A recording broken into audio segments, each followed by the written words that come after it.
In the heart of the bluegrass, a tradition like no other unfolds. Under the shadow of the legendary Twin Spires, history, heritage, and the pursuit of glory all on display. The Kentucky Oaks is a race where heart, courage, and the spirit of competition come together to allow the finest fillies in the world to rival for a moment that will live forever. Only one will wear the iconic garland of lilies. The track is set. The crowd will roar as all eyes are on Churchill Downs to see which filly will etch its name in racing history. For generations, this race has crowned champions. But the Kentucky Oaks is more than just a competition. It honors the human spirit. Brave cancer survivors whose journey reflects the same tenacity, resilience, and willpower it takes to be a champion. A parade of 150 survivors who march on Churchill Downs' historic track before the running of one of the longest sporting events in history. This is the Kentucky Oaks, where every stride counts, every finish line is a victory, and every survivor proves that hope is the greatest achievement of all. The 151st Kentucky Oaks is a moment where champions both on and off the track cement their legacy in history. It's Oaks Day on Wave News. Oh, it is a beautiful day here in Louisville.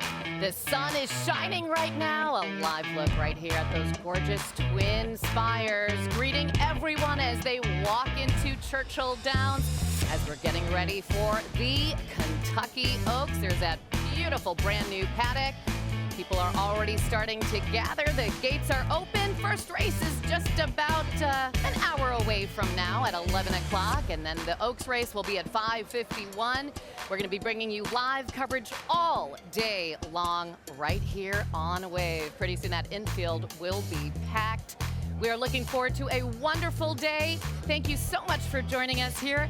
I'm Shannon Kogan. And I'm Olivia Russell. Those iconic Twin Spires, pink for Oaks Day, one of my favorite traditions, I have to say. Yeah, it is just a beautiful day, and we are bringing you live coverage all day long. Our entire team is out here today. We're going to have a wonderful time. There is another scratch we found out just a short time ago in the Kentucky Derby, and that is Grande. Kendrick Haskins will have more on that in just a little bit, but you are looking fabulous in your pink. As are you. I love the pink tradition. I mean, it's got to be one of our favorite colors, and Yes. I love seeing the men even get in on the pink fashion, Oh, it is so good. We have already seen some fantastic outfits, and of course we're looking forward to the Survivors Parade later on. Our entire team all looking fabulous. We're looking forward to a great day, guys. Let's start off with Kendrick Haskins with more on Grande. And you know, Kendrick, I feel so bad for Mike Rapoli and Todd Pletcher because, okay, 2 years ago he had the favorite with Forte scratched. Last year he had Fierceness, came in 15th, and this time Grande is scratched again.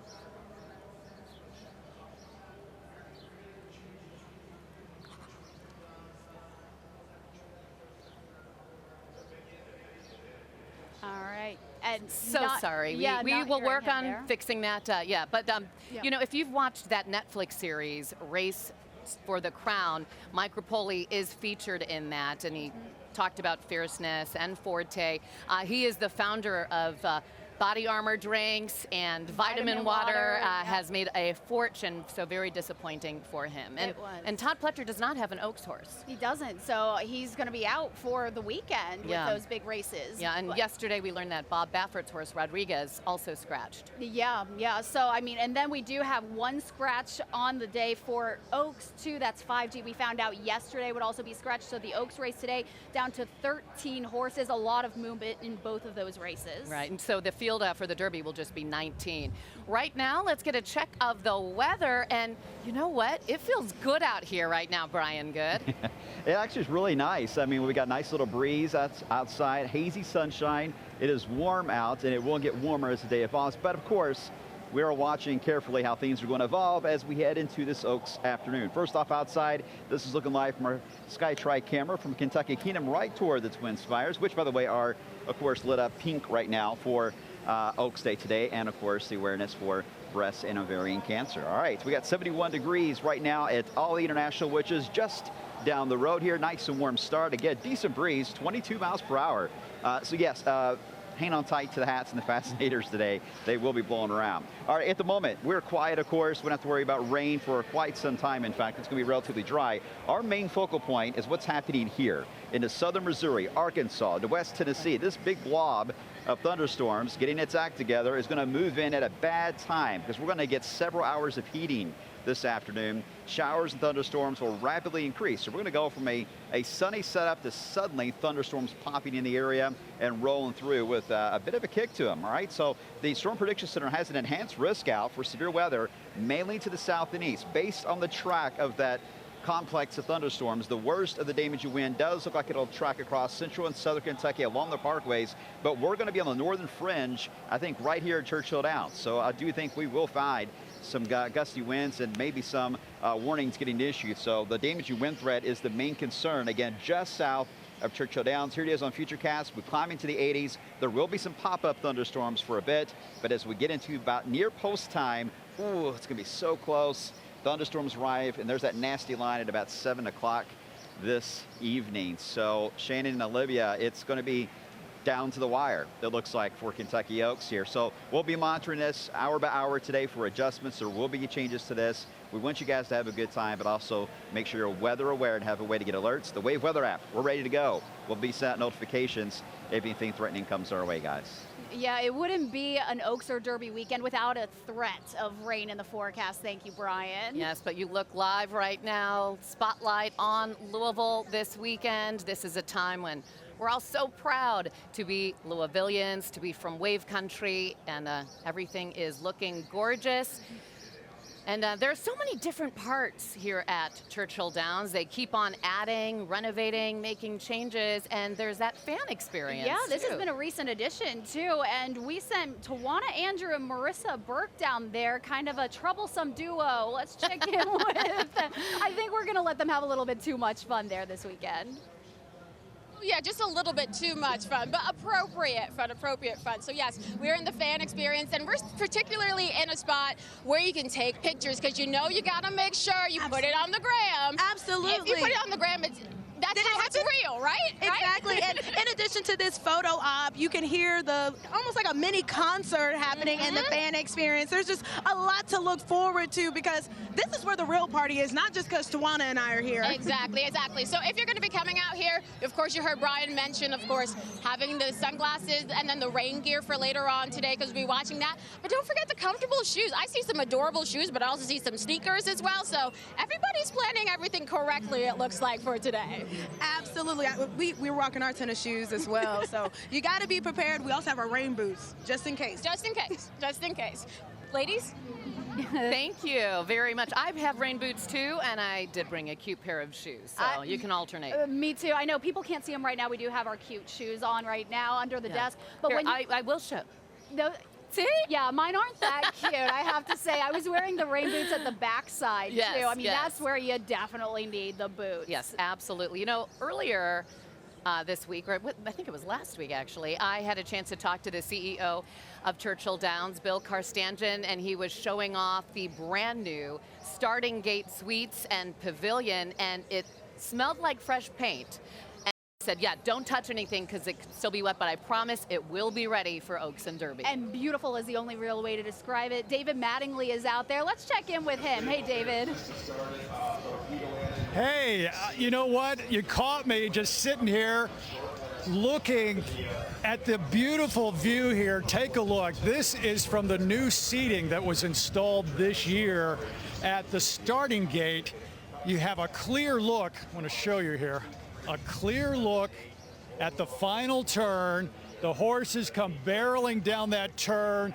They come past here, and they just go right down the straightaway to the right here. Just an unencumbered view of one of the most dramatic portions of the race.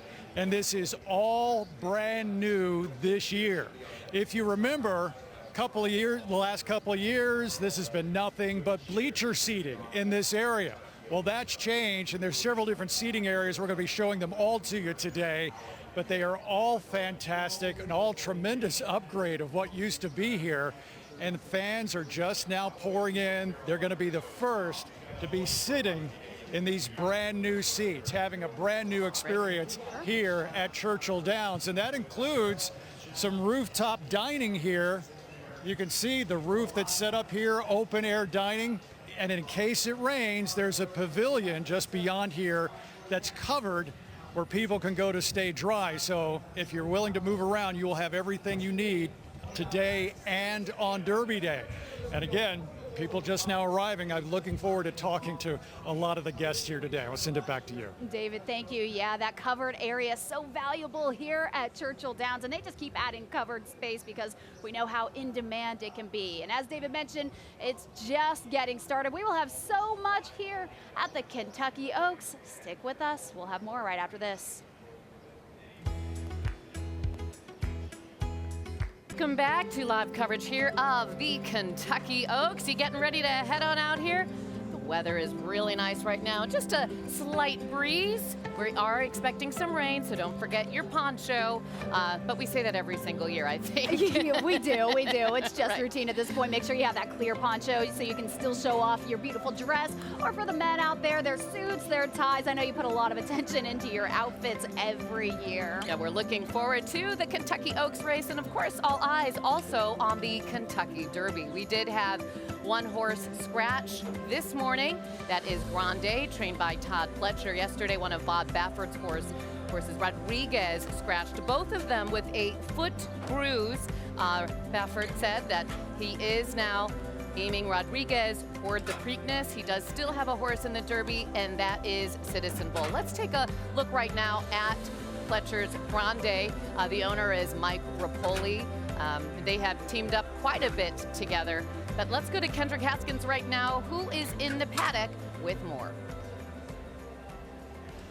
Yes, hey Shannon and Olivia. How about this? This will be the first Kentucky Derby without a Todd Pletcher horse running in it since 2003. So sad news there. Also sad news yesterday, breaking around 5:30 yesterday afternoon, Bob Baffert's Rodriguez having to pull out of the Kentucky Derby. Our Josh Ninke caught up with Bob Baffert this morning. First off, this is our first chance getting to talk with you since the scratch yesterday. How are you feeling about the Rodriguez scratch? Yeah, Rodriguez, he came up with a little bruise on his cornet, and he had a little sensitivity there, and he just needed a few more days. And he looks better every day, but you have to be 100% if you're going to run the Derby. And with the wet weather coming, a wet track is not a foot's friend, you know. So. He looked good. You know, we trained him today, but we're just going to point him for the Preakness, and hopefully does well. But we have Citizen Bull, so. I was going to say, how are you feeling about Citizen Bull's chances now that that's your one horse? He's doing well. I don't like his post. He's on the one hole, so that means he's going to have to use him hard. So you just don't know what those other horses are going to do early. But he looks, he's full of energy. He looked great out there today, so we're just going to enjoy it now. Just play the waiting game. We have Tenma today in the Oaks. She looks good, so hopefully if she brings her A game, she'll be tough. You know, last time she won, but it wasn't very impressive. But she needs if she runs a race she did the time before, she has a good chance. How are you feeling in general just about being back again this year? Yeah, I mean it's still it's still a grind. You know, you get here, you have all these horses, and you have to worry about them. But it feels like I wasn't really gone. You know, so. It's, you know, once we get in here, we focus on these horses, so you don't have time to really think about anything. But, you know, everybody, it's been a great welcoming party here, and everything's gone well. So we just need to win some races. Anything else you'd like to say? That's about all. We started out with a win yesterday, so that was good. Well, thank you very much. Appreciate your time. All right.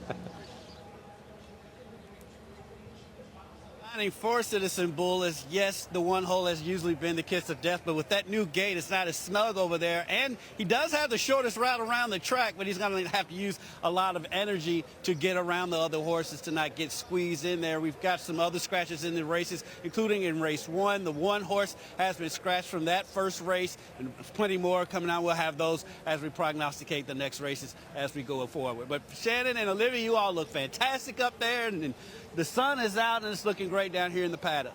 Very nice, and there's so much space now in that new paddock that was debuted for Derby 150. You know, you could like just relax out there. I was look going at to say how much you could do room there is. cartwheels You could down do there. cartwheels down there.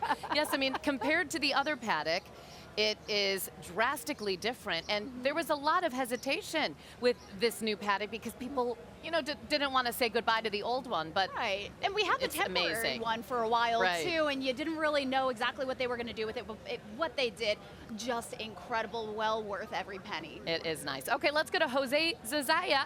He is joining us right now, and he is at the First Turn Club. That gives you a great vantage point as those horses go around that first turn, Jose. Shannon, Olivia, to your words to God's ears, I'm going to step outside so we can drive that point home. Just look at all of the room before you, and it's, you know, a vivid reminder to see just over the 151 years of the Kentucky Derby how everything has grown, radiating from that center spot with the Twin Spires and just extensively swinging out left, swinging out right. Which kind of then brings us to, you know, some of the newer additions right here at the First Turn Club. Sun is shining. I'm going to point you there, though, because among the smattering of folks who've already come to pick out their seats, you see perhaps the wise ones are the ones sitting under the shade. But that's okay. The temperatures are bearable right now. The patio, again, plenty of room for the folks who are going to want to come out since we still have, I'd say, you know, those 40 minutes of the first race still to come. We're expecting that rush to come in. I wouldn't blame those folks being inside the First Turn Club lobby right now. We were checking in with the folks who've been feeding, taking care of all of the guests, saying it's been a steady stream on Wednesday, feeding 1,700 people who came here just to spend some time out in this gorgeous vantage point. Number increasing on Thursday. We think we're going to meet many more new friends out here dressed to success on this Friday of Oaks. We'll send it back to you, Shannon, Olivia. Jose, thank you. And I have to say happy first Derby to you, too. It's your first time out here at the track, and you've got a great spot to view it. Yeah, there he is. Wave to the camera. Look to your left, Jose. Your left. Oh, there you go. Yay. Hello. There we go.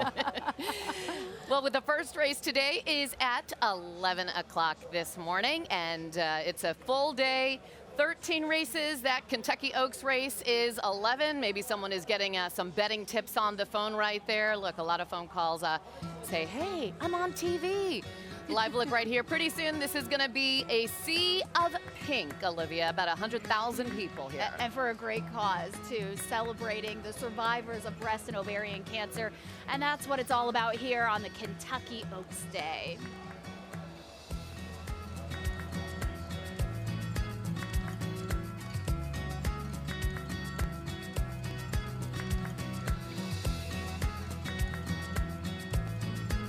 Hey guys, we hope you've been enjoying our coverage of the 151st Kentucky Oaks here on Wave. The Kentucky Oaks is known for the fillies and the Lilies, but it's also a day to honor the human spirit with breast and ovarian cancer survivors. 2025 will mark the 17th Survivors Parade. This year, 150 survivors and their special guests will participate in the celebratory walk along this historic racetrack. Parade participants are selected at random after they're either nominated or submit their story. Before 2024, participants were chosen through public voting. The change was made to create a more equal opportunity for everyone to experience the Survivors Parade. During this year's march, Churchill Downs will feature and support two organizations that provide critical services to help deliver care to women across the state and on the backside of Churchill Downs. You can learn more about supporting cancer patients and research by going to KentuckyDerby.com/survivors. The Kentucky Oaks Charitable Initiative has raised more than $1 million for awareness and life-saving interventions over the past 16 years. You can watch the Survivors Parade later today during our Oaks coverage. Wave Now Derby coverage is sponsored by the Kentucky Lottery. Did you know that more than 1 million Kentuckians have received a lottery-funded college scholarship or grant? Details at kylottery.com. Oh, the crowd's starting to get larger here at Churchill Downs as we get ready for the Kentucky Oaks. Don't you just love looking at all of the hats? It's been so interesting how, the styles have really changed over the years. I think they're getting bigger. Sometimes you don't even know what styles they're going for. Everyone wants to stand out, and then you just blend in because everyone's trying to stand out. Yes, and then and they're getting taller too. They so, are. yes, there's a lot of height. Someone mapped out a good spot right there in the infield. Setting up already. Look at that one person said, this area is all Stay away. mine. Stay away. Yes. Probably has family coming here later today because I know it's such a family tradition for a lot of people too who come to the infield every single year. They want to spend it together. Absolutely, and we have had the best week. Ooh, under bringing the you shade there that's a good too. spot. Bringing you sunrise at the Downs all week long. We've been coming to you live from the backside of Churchill Downs, and we're going to be live again tomorrow morning on Derby Day, starting at 5 a.m. So we hope you'll join us for that. And Alina Noakes is on the backside right now. How's it going? We love being back there. Yeah, Shannon, it's a beautiful morning back here on the backside, rather quiet. Of course, with some disappointing news for Rapoli Stables and Todd Pletcher with Grande having to be scratched by the state vet. That notification coming this morning for fans alike as well as them. You can take a look at Grande behind me. He's in his stall now. That's him in stall 21 there. It's a quiet morning. He's just goofing around here, looking nice, looking a little playful there, smiling for the camera maybe a bit there too. Obviously, like we said, a fan favorite as well, and you can meet some of these fans that are disappointed by this change this morning. We've got two here. You guys come out here. I know she said you guys step over this way for me a little bit. You guys have come out here before. This is your first time, though. I mean, be able to, have that news this morning and come see one of your fan favorites. What does it mean to you? It was heartbreaking. My husband and I, we sat down last night and we were looking at our picks, and Grande was within our top 3. And so to hear this today, we're both just a little bit devastated, but we'll just have to go on, pick another one, I suppose. That is what happens a lot in horse racing, obviously, and Grande being a fan favorite for a lot of people. But knowing, that Todd Pletcher having to make this change again, just second time in 3 years, I mean, for you being a racing fan and having that happen, what's your reaction to it? Well, it's just sad that we're going to have a Derby without Todd Pletcher in it because, he's just one of the old timers that you always look forward to having good horses in whatever race he's in, I mean, competitive horse racing, everybody says that the trainers have a lot of respect for each other. They just want to see each of them in this race, right? Thank you guys so much, and I hope at least you have still a successful Derby lineup ready for yourselves. We own a few shares in an Oaks horse. Okay. Well, great success to both of you, okay? Thank you. Yes, of course. Yeah, Shannon. So a lot of disappointment this morning, obviously, with the Grande scratch, but still a lot of hopefuls out here in the barn. Thank you, Alina. Yeah, it is odd to have a Derby without Todd Pletcher. How many times has he had Derby horses? How about 65 Derby horses? Career there. Just incredible. So it is very odd. He is one of the big names, of course, in horse racing. He won the Derby twice in 2010 with Super Saver and also in 2017 with Always Dreaming, but this is a very different Derby without Todd Pletcher in it. Yeah, but going back to the fashion, we've got to talk about it. We've talked about all the fascinators. We give the women a lot of credit. Yes. But Josh Ninke is actually one who's looking dapper today, and he's diving more into the men's fashion, and they get some credit here. Action's picking up here in the infield. I've got 3 new friends to introduce you to. I got my fellow Josh here, Nick, and Bob. All right, I understand that one of you guys has been here a bunch of times, and we got a couple of newbies too. Who's the veteran here? All right, what keeps you coming back here? I mean, it's the atmosphere, it's the culture. Like, yes, the races are going on every day, but just being around here and the history of the Churchill Downs and the Derby. My dad grew up here, so my family's all from Louisville, and we've been coming here. I've been coming here 25 years, and you just can't get me away from this. Like, I have a Derby guide, I plan it out, we buy costumes, like, we have a blast. Yeah, Josh, did you expect to be dressed exactly alike? Well, to be fair, the first time I came here was actually on behalf of my buddy here, Nick. So me and him and a bunch of other guys dressed like this. So this is our typical Oaks Friday apparel. So yeah, this is not a surprise. This was definitely on purpose. Now, Bob, for you said this is your very first time, right? Yep, bucket list. All right, so far, I know we're early here. What do you think? I'll tell you what, this is going to be awesome. If the weather holds out, it's supposed to be nice today. I know it's supposed to rain tomorrow, but nothing's going to stop me from coming here, man. My bucket list. All right, now I'm going to ask you guys for your horse picks for today for the Oaks. Who do we have here? Milady. Take Charge Milady, good choice. Same one, Take Charge Milady. Brian Hernandez, can't go wrong. I'm going to take Outkick on the outside post, coming in strong right out of the gate. Okay, there we go. So there's your picks, everybody. So should be a lot of fun coming up today. I got more for you here from the infield. Back to you.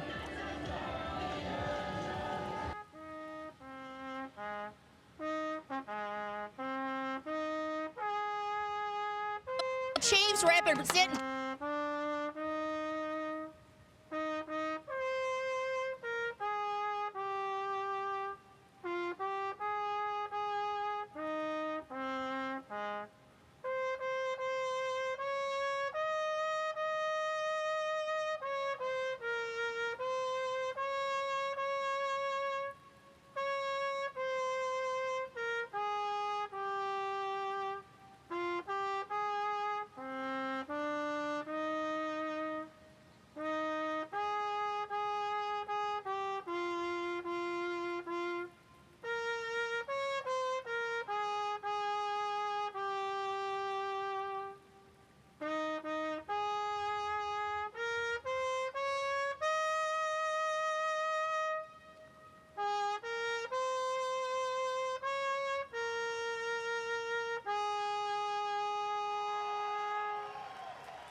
Just beautiful. That, of course, Steve Buttleman. He has been the official bugler here at Churchill Downs since 1996. So this is his 30th year in that role. Just incredible. Of course, he'll play the call to the post before every single race. And he donates so much time to a number of charities throughout the area. But he is the longest serving bugler in Churchill Downs' history.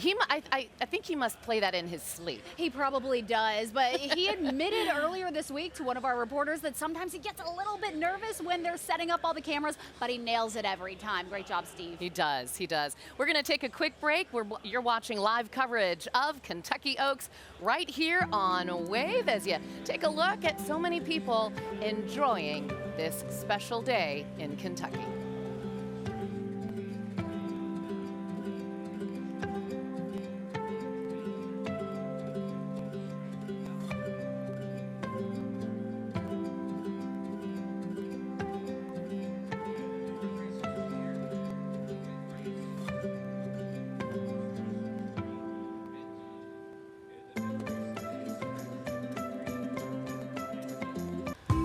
Welcome back to Wave News. You are watching the 151st running of the Kentucky Oaks. And there's a live look at the paddock where fans are starting to file in. We are just about 20 minutes away from the first race of the day with the iconic Twin Spires with the pink right there. Such a beautiful look. And it's a beautiful day. We are so fortunate. I was just looking back, you know, on May 4th of 1940, it was only 36 degrees. Yeah, so we are really lucky today. Can you imagine you be out here in a winter coat and boots? I didn't plan for a winter coat with this outfit at all. I stuck with the one shoulder, crossed my fingers, right? Exactly. Maybe sewing on another sleeve for you. Yeah, if I could Quickly. sew. But today people are holding onto their hats. We've seen a lot of videos of the women just holding them down. Get the bobby pins, ladies, if you're heading out today. Let's go to Brian Good right now. Yeah, the breeze feels good. Do we expect some wind gusts later? Yeah, the wind right now has been averaging about 20 to 25 miles per hour over at All East. So yeah, we'll stay windy and gusty. It always seems like it's windy out here at the track every year for Oaks and Derby, right? A live look from our Skytrack camera, see a little bit of a bounce there, indicating some of those winds. Here are the current conditions over at the airport. That gust holding there at 22 miles per hour. But it's nice and warm on this Kentucky Oaks morning. Temperatures only into the lower 70s, but climbing into the 80s briefly this afternoon. The track, by the way, coming in fast, of course, with no rain around. The turf looks good as well. That should not change until we get some thunderstorms later on today. We are fine right now across Jefferson County, Churchill Downs, no issues at all. All the action is down around Memphis, Tennessee, where they're issuing severe thunderstorm warnings right now. See these two complexes? They're kind of separate at the moment. The idea is they're going to combine together and then race right into central Kentucky with a strong wind threat. And that's our main concern. That's why we do have an alert day out for this Kentucky Oaks. Here's the outlook from the Storm Prediction Center. It's an enhanced risk, mainly along the parkways and southward, and the slight risk for level 2 here in Louisville and at Churchill Downs, and a lower risk to the north. It is going to be a very close call on some of those stronger wind gusts that move into the area. Here's Futurecast. This updates, by the way, every hour. So you're going to see constant updates live here on our coverage. You see as we get into 6 o'clock, a little ragged here with some of the showers and storms. And then as we get into about 7 p.m., it looks like it's going to be just raining quite a bit of showers and storms around the area. So it may be a situation where we're fine here throughout several hours of the day and warm in the 80s, and then suddenly storms hit. Let's hope we can get the race in, but it may be an issue of everyone trying to run to the cars after the race. So kind of think ahead where you parked and how quickly you can possibly get to your car if it runs to. But we're going to be watching it, and we'll give you as much of a heads up as possible. Brian, thank you. Yeah, always pack those tennis shoes, A, because you could be running to the car, and B, you know, your feet get tired out here. Yes, yes. There is a look right now at some of the horses saying hello or checking out the, looks like heading back to the Paddock area as we get ready for, the first race of the day. Yeah, we were talking about the Grays. There are actually 3 Grays in the Kentucky Derby this year. So that's kind of interesting. We have Sandman, Final Gambit, and then Chunk of Gold in the Derby. And Chunk of Gold, listen to this. If you're thinking about buying a horse, that horse costs $2,500. Which is crazy. It sounds like a lot maybe, but $2,500 for a Derby horse, no. But it's earned nearly $350,000. So done pretty well. That's by trainer Ethan West. Jareth Lovebury will have the mount on that. We have 4 trainers, by the way, in this Derby that have never been in a Derby before. But a lot of people who probably haven't been to the Derby at all in our fan experience right now. That's where we find meteorologist Tawana Andrew hanging out with Marissa Burke. What are you all getting into now? That's exactly what we're getting into, finding those fans. We moved a little closer to the entrance so that we can catch some people, obviously see some great outfits. And we've met some really excited We've made some friends, y'all. Yes. So you guys have traversed across basically the entire country to get here. Absolutely. First time here. Been a bucket list trip, so it's spectacular from Washington State. And you came, this is your first Derby and Oaks as well. So why the choice to come here? Well, our relatives participate, but we all own a share in a horse. So. Ooh, okay, which horse? You got to tell us. Don't bury the lead. Simply Joking. Simply Joking's going to win today. Yeah, she's running today. In the Oaks, yes. Oh, okay, so we've met some important people, guys. See, we know how to pick them in the fan experience. So, guys, we're going to keep chatting with our new friends and maybe find some other people on the dance floor. So check back in with us in a few. The dance floor. I'm sure you all are going to hit the dance floor together. I know how they are. Oh, They're yes. having fun out there. Thank you, ladies, so much. And by the way, Marissa Burke, she was at the Louisville Urban League's gala. How much fun was that? So much fun, but we got to remember our producer Sydney had the most fun out of everybody. Oh yeah, she was on stage. She was on the stage. She was on the Janelle stage with Janelle Monáe. I mean, so we got a party like that today. Yes, you must. So we're going to be bringing you the Night at the Gala special at 9 o'clock tonight, taking you all around town. Olivia is pulling an all-nighter, basically. With a nap. We will take a nap in between there. You'll be co-hosting that with Kevin Harned, and then you promise you're going to get back up and join me again tomorrow morning at 5 a.m. Yes, sunrise at the Downs. You can't miss it. So, hey, it's Derby week. Who's sleeping? I'll right? have your iced coffee ready for you. Thank you so much. I promise. Okay. Natalia Martinez found some very interesting outfits. Let's check in with Natalia. Natalia Martinez here, and every year we speak to Carrie and Jeff about their outfits, and you guys never disappoint. You put so much effort into it. Tell me about your outfits this year. Well, this year is season 4, episode 19 of Lucy Goes to the Downs. I love Lucy. And she got some explaining to do. So tell me, how far far in advance did you guys start planning this, and who came up with the idea this year? So this was a last minute. I usually come up with the ideas maybe a year in advance. This one is about 2 weeks old, and I thought, hear me out.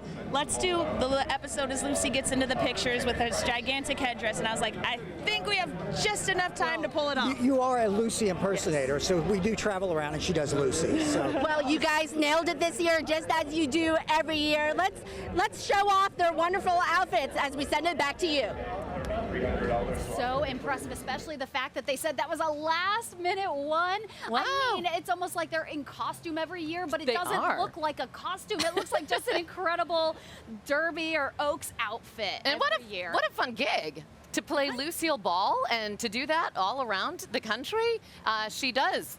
Very impressive. Resemble her. I mean, yes. she looks just like her, right? Yeah, absolutely. Well, you are watching live coverage of the Kentucky Oaks Day right here on Wave. We're going to take you all around the track. Our entire team is out here today. We'll be right back.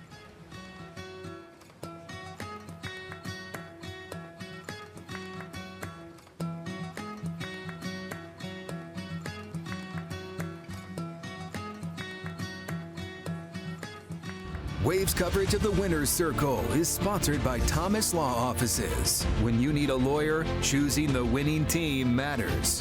When your life changes in an instant, choose the team that will win for you and your family. Thomas Law Offices, your winning team. And welcome back to live coverage of the Kentucky Oaks right here on Wave. Lots of people already here. Ready for some good racing, good fashion, good food, good fun. You can have it right here at Churchill Downs. Look at that hat cam. Thank you to Gustavo's for that. So many amazing hats. Yeah, fascinators, the bigger the better, I think, today. But you just got to make sure it doesn't fall over. A little bit breezy out here today, but I'm sure they have it all pinned down, or if not, people are just grabbing onto them this morning. You need a bobby pin or something. So last year we had Brian Hernandez Jr. and Kenny McPeak, who won the Kentucky Oaks on Torpedo Anna. Then they followed it up the very next day in the Derby with Mystic Dan. What a photo finish that was, just by a nose. Just incredible. Second place was Sierra Leone, and then third was the Japanese horse Forever Young. Do you like it better when it's just a massive clear win, or that? I think either way. I mean, that was exciting. That was exciting last year. Right, yeah. right. I like seeing, I mean, doesn't matter the ending, but the action leading up to it. If you got someone coming from the back and getting to the front. It's always thrilling. Yeah, I it's mean, always it's thrilling. the most exciting 2 minutes in sports, Yes, right? yes. Brian Hernandez Jr. will be on Take Charge, My Lady, in the Oaks coming up in a little bit. Let's go to Paddock right now. Kendrick Haskins is there with more. Hey, Shannon and Olivia, I'm here with one of the more important people here, General Hockett with the U.S. Army Reserve. This is your first Kentucky Derby. Yes, sir, it is. Really happy to be here to showcase a partnership with the community and talk about Army Reserve opportunities. I see your all's name on the saddle cloths of this next race. Yep, the U.S. Army Reserve is the not sponsor, but we're partnering with the Churchill Downs for the Derby to, again, showcase what the Army Reserve has to offer. How exciting is this for you? You come out here, you get to meet people and really tell people what you guys are all about. Really diverse group of people that are out here to get to meet people, hear their stories, and hopefully talk a little bit about our Army story.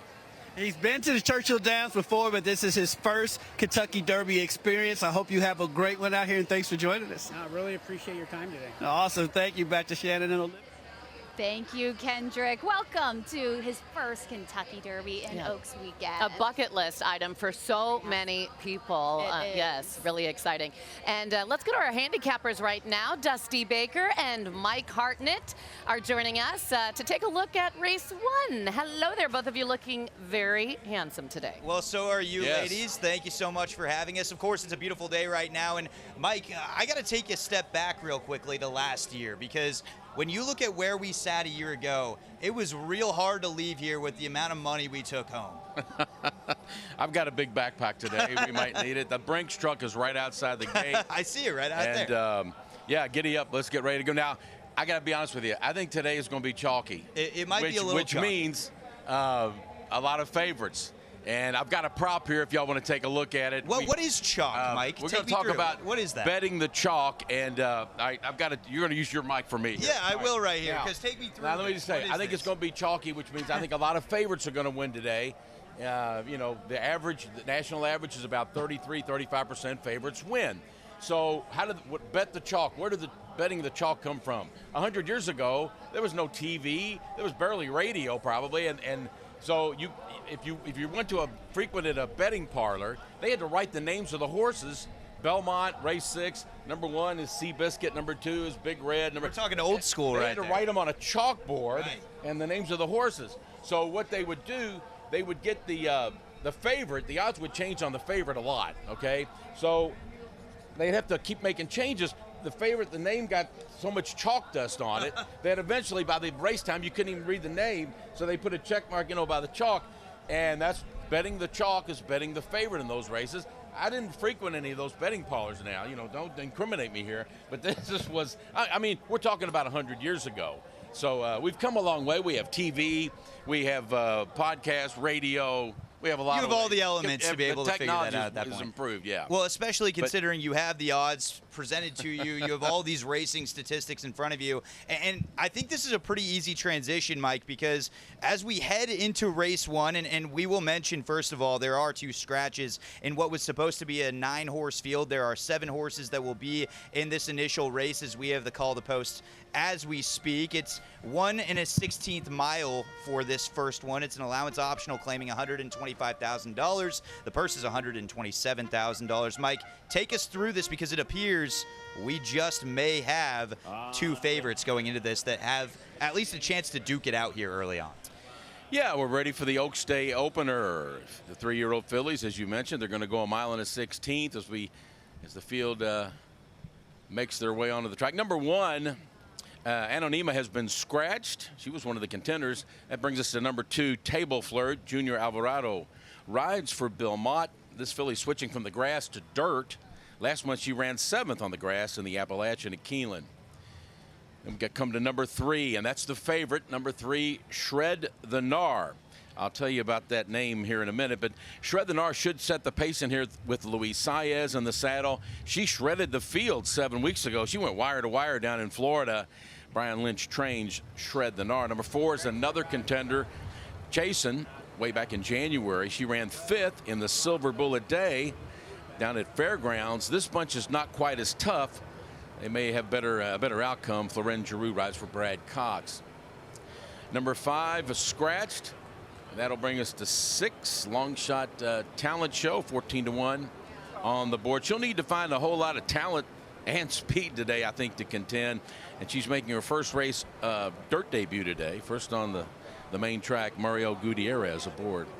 Number 7 is Flip Flops, currently at 6-1. Jose Ortiz rides for Mark Cassie.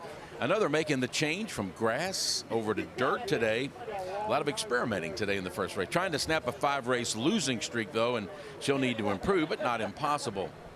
Number 8 is Naked Eye, another filly at long odds, 18-1. She's jumping up class-wise. She'll have a lot of improvement to make. Jesus Castanon rides for trainer Derek Ryan. She has never met up with this level of competition among these fillies. Rounding it out, number 9, Winfinity. Flavian Pratt aboard for John Ortiz. Winfinity has a chance in here, coming off a 2nd-place run at Colonial, but she has been sprinting, and they're going to go 2 turns today. This was kind of a toughie, but I landed on number 3, Shred the Gnar. By the way, Dusty, the name Shred the Gnar means to ski on the snowboarding with exceptional ability. Yes, it does. Yeah. Is he going to ski across the track today? And she did show exceptional ability in her last race, going a mile. Shred the Gnar just galloped, went wire to wire. She won by 6 lengths. And I think might set her up. I think she's going to pull it off again today. There's not a lot of speed in this race, but she has some speed. I can see Luis Saez bolting from the gate, sail to the front, and say, come and get us. So I'll go with number 3, Shred the Gnar, to win the Oaks Day opener. I'm on the same path as you here, Mike, early on. You're talking about chalk, and unfortunately, sometimes you want to go for the money. And in one of these cases here, you're not even really going to get much off an exacta. So your best bet right now might be going Shred the Gnar 1, having a place with Chasen, it's really going to come down, it seems on paper, to these two right now. But flip-flops is an interesting one to at least hit the board at this time. So if you're looking at a possible trifecta, I would say you're going Shred the Nard followed by Chasen, and then flip-flops makes it into that conversation. You're going to see in this race Shred the Nard out in front early on, forward place with Luis Saez. Chasen is a huge closer here. The question is, can Giroux ultimately finish the job? And I think at the end of the day, I agree with you. Shred the Nard is going to come out in front. I do think it'll come down to the wire, though. Well, and right now the fans, they're backing Shred the Nard. The filly now at 4-5 on the tote board. Number 4, Chasen, getting some support at 5-2. And as I mentioned, talking about that last leg here, if you're going for the trifecta, flip-flops right now, you're getting that for a 7-1 bet right there. So flip-flops is definitely not getting overlooked. Once again, it's not saying we're picking flip-flops to win this thing, but to hit the board, I think that's your best bet outside of the obvious two here. But it does feel like we're going chalk early on here, Mike. Well, I'll tell you what, the last 20 years, Dusty, as I look at the Oaks Derby weekend, this racetrack, barring a incredible deluge in the rain and muddy and sloppy, speed helps to win these races on Oaks and Derby Day. And we know Shred the Nard is going to go to the front, as you mentioned, and I think that's a big advantage. It just seems to be this track plays fast on these 2 days of racing, and we'll see what happens. One thing I am looking forward to later in the day is to see Horse of the Year, Torpedo Anna. Last year's Horse of the Year, last year's Kentucky Oaks winner. I'm looking forward to her running in later today in the La Troyenne. She's coming back in 3 weeks. She's 2 for 2 so far this year. And Kenny McPeak, I think, is pointing eventually to face the boys. Again, she ran second in the Travers last year to Fierceness, lost by a head. I think this year she won the filly, the distaff last year in the Breeders' Cup. I think Ken McPeak is setting his sights on a chance in the Breeders' Cup Classic this fall, but that's a long way off. And right now we're in the spring, and she's going to try to make it 3 for 3 later today with Brian Hernandez aboard for Ken McPeak. And you mentioned Fierceness, who was able to defeat Torpedo Anna in a very close race there in the Travers Stakes. We're going to see Fierceness as well. It's going to be a head-to-head battle with the 2 Pletcher horses. We talked about how we're not going to see Pletcher in the Oaks or Derby, but we will have a pretty intense battle between Fierceness and Locked. Really intrigued by race number 6, the Ali Sheba. That'll be at 142. But of course, as we're gearing up for race number 1 of what should be a wonderful day today, just a review, this race number 1 is for fillies 3 years old that have never won a race other than their maiden. We're getting close to post as we speak. We're just moments away from the very first one of the day. It's a 1 1/16. It's on dirt, and the field has shrunk from 9 to 7 horses. And Mike and I both agree that Shred the Nard is your pick. Currently, as we speak, Shred the Nard at 4-5 odds, followed by Chasen at 5-2 odds. And then, as I mentioned, flip-flops, the horse that I would keep an eye on to hit the board at 7-1 odds. Mike, before this runs, any last thoughts? Well, this is just a great weekend. It's almost like a springtime Breeders' Cup. When you look at these 2 days, you've got horses running sprints on the grass, long races on the grass, sprints on dirt. You've got just a variety of races like you would in the Breeders' Cup in the fall, and you've got some major stars. You mentioned Fierceness, Torpedo Anna. There's some stars on the grass that we're going to see later today as well. And it's just a great day, and hopefully the weather will cooperate, and we'll see what happens as the day moves forward. But we are just moments away from this first field of the day, loading into the starting gate. On the board, number 3, Shred the Nard, 4-5. You're not going to make a ton of money unless you try to play an exacta or a trifecta maybe. And Chasen, currently the second choice on the board at 5-2. Well, we are moments away. Travis Stone is about to take this thing away. So with that, let's send it over to track announcer Travis Stone, who will have the call for race number 1 of the day here at Churchill Downs. Beautiful day for action as we prepare for the Kentucky Oaks 7-horse field. They're gearing up. They're entering the gate as we speak. At least they're trying to send them in there. Chasen is getting directed into his gate as we speak. And the horses have Let's send it over to reached the Travis starting Stone, gate. who has the call here. It's post time.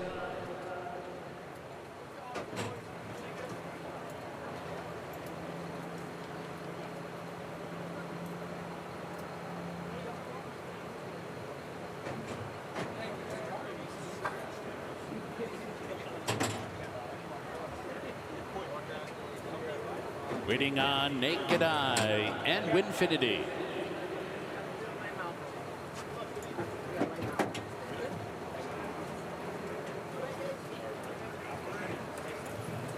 They're in the gate.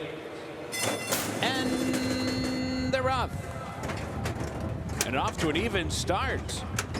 Shred the Gnar comes on to grab an arrow lead. Table Flirt with some early speed too. Chasen comes on to be third. Naked Eye fourth into the first turn. And at the first turn, Shred the Gnar goes out to lead the way. And with that, Chasen comes on to be second, a clear second. Naked Eye revs up outside early, up into third. Table Flirt finds a coveted spot, saving ground fourth around the opening turn. Winfinity three wide, racing up into fifth. Talent Show sixth and toward the rail. Flip flops to trailer in seventh, but only 5 lengths off the lead. And the leader is Shred the Gnar down the backstretch run. Shred the Gnar with 5 furlongs to go. In front by half a length, Chasen. In second, and no hurry to go by, is poised in second. Table Flirt covered up inside third. Winfinity comes on through in between. Naked Eye is wide to the far turn, now fifth. So they hit the far turn. Shred the Gnar with 3 furlongs to hold the lead. Chasen continues to press in second. Chasen giving a nudge now as Shred the Gnar tries to open up. And Shred the Gnar's doing it. She's in front by length and a half. And now it's 2. Shred the Gnar cruising by the quarter pole. Table Flirt comes off the rail and grabs second. Chasen is back into third. The rest with work to do. They head for the 8th pole. Shred the Gnar shaken up on a 2.5 length lead. Table Flirt and Chasen in a good battle for second, but not for first, because first is wrapped up. Shred the Gnar goes all the way up top and streaks under the wire, winning by nearly 6. Chasen came on to be a clear second. Table Flirt was third, and Winfinity was fourth. All right, so there you have it right there. We're 1-0. Shred the Gnar went pretty much exactly how Mike and I expected. Shred the Gnar in first, Chasen in second. Tip the cap to Table Flirt for hanging in there as well, finishing in third. Mike, initial thoughts on this first race? Speed, speed, speed on Oaks and Derby Day. We have this fast track. Luis Saez is so good out of the starting gate. He gets his horses alertly out of the gate. They went right to the lead, and you know, as they hit the far turn, it was pretty much over. He had a ton of filly. Yeah, it's unfortunate. Flip-flop unfortunately flopped in this first race for us here to hit that trifecta. But we'll have more races obviously coming your way as well. We'll continue to give you the bets that you need to hear prior to these races, and we'll also give you the payouts as well. But one thing I also want to take one last look at here, Mike, before we move on to race number 2. If you talk about chalk, how are you going to make money here today by going through these horses? What do you have to do? What's your strategy? Well, you know, I think you have to look at exactas. You got to look maybe at tries. I think you doubles. You can play doubles, pick threes. You have a lot of ways to make money. Well, we're going to find more ways to do that, but we will be right back. We're headed to a break. We'll be right back here on Wave 3.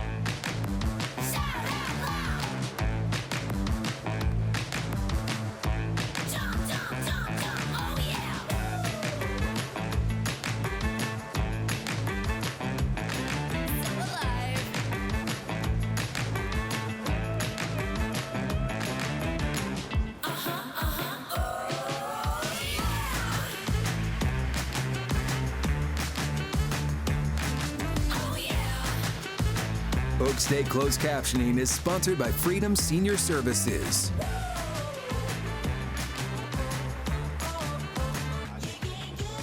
Welcome back. Race 1 down, and we have Shred the Gnar as the winner with Luis Saez, the jockey who has the favorite. The Good Cheer, trained by Brad Cox, coming up in the Kentucky Oaks. Brad Cox already has won the Oaks 2 times, but Good Cheer, boy, 6 races, undefeated, and has improved too. won by 20 lengths. So we'll see if that'll happen in the Kentucky Oaks as you take a live look right there. There is the infield. Pretty soon that will be filling up with many, many more people. I mean, talking about race one, Shred the Gnar was one that Dusty and Mike have pointed out early on. And Dusty Baker, you might want to listen to him throughout the day. That man is the king of spreadsheets. Wow, he knows Microsoft Excel way too well. I mean, he said he makes a spreadsheet for everything, even everything in his house. Yeah. And puts down where it is, where he got it, impressive. Whatever works for you. I mean, hey, it might come in handy later today. That's what he said. If a tragedy ever happens, he wants to know exactly what he has. All right, let's go to the backside right now. Alina Oaks is joining us there, and you're outside of Mark Cassie's barn. Well, we were earlier, but we decided to watch the race from the rail, which we did just a few minutes ago as we got wrapped up here. It was pretty quiet on this side. Not a whole lot of cheers from people around here, but we're just getting really started. Things are just starting to ramp up on the backside. A lot like the infield, where you have a lot of people sitting together as families, is exactly what you see on the backside of the rail, watching the race from this angle. You can have people over here right now. We've got them going through all of their sheets, looking for how to place their odds today in these races. And then we've also got people who've brought, seems like, the whole kitchen with them out to the park. We can see this group over here. We've got a whole spread here. Everything you can imagine, from chips to chicken to barbecue. Look at this barbecue in this Nebraska pot. Kirsten Foote would get a kick out of that. She's a Huskers fan there. But here we've got Steve. Steve, what were you telling me about feeding the pony people, right? Right. My wife's Monty. She rides Harley, the big famous racehorse, or draft horse.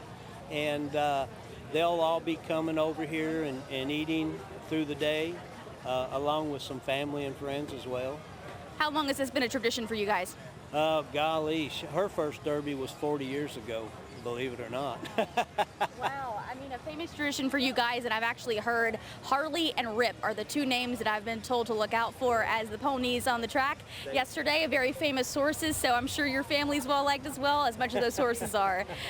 Shannon, back to you. We'll have more from the backside coming up later. All right, thank you, Alina. Yes, you said some people brought the whole kitchen there. The people who go to the backside, they know the drill. They know what to bring. They bring their whole families out there. Even this morning, we were out live at the backside at, started at 5 a.m., and we already saw some chairs setting up this morning. Yeah, it's a great spot, and it's a big party. So a lot of fun to be had back there on the backside. Backside's starting to fill up right now, but so is the first turn suites. Jose Zazaya is out there checking things out. How are things starting to fill up now? I know there was no one there when we caught up with you earlier.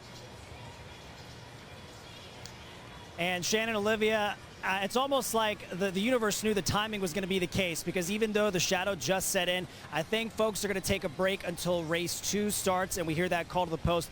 I want to point out, though, maybe they just passed us by the field for race 2. They came down parading, looking pretty confident. All the horses that, of course, are still fit to race, none that were scratched.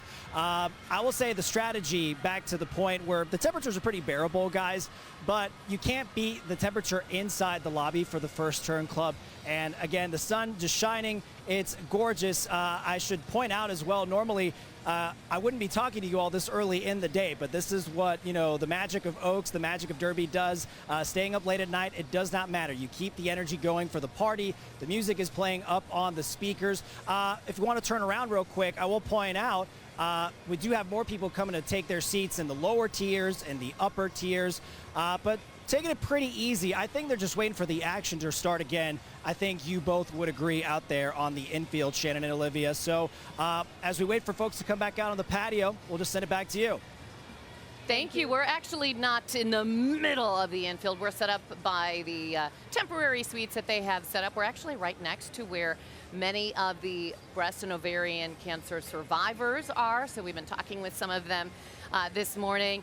And By the way, this is where Jack Harlow was last year, we hear, in one of these suites. So maybe he'll be out here today. Or Simone Biles. We have lots of other celebrities in we town. do. I mean, Simone Biles doing the call for Riders Up on Derby Day. And then another gymnast, Livy Dunn, will be doing it today for the Kentucky Oaks.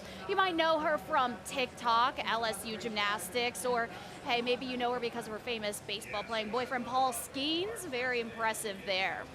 We have so much to get to coming up later today. You're watching the 151st running of the Kentucky Oaks. You do know a lot about her.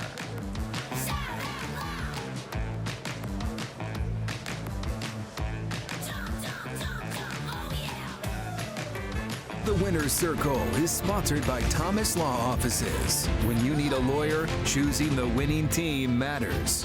In the past year, Thomas Law Offices won over 95% of its cases. Thomas Law Offices, your winning team.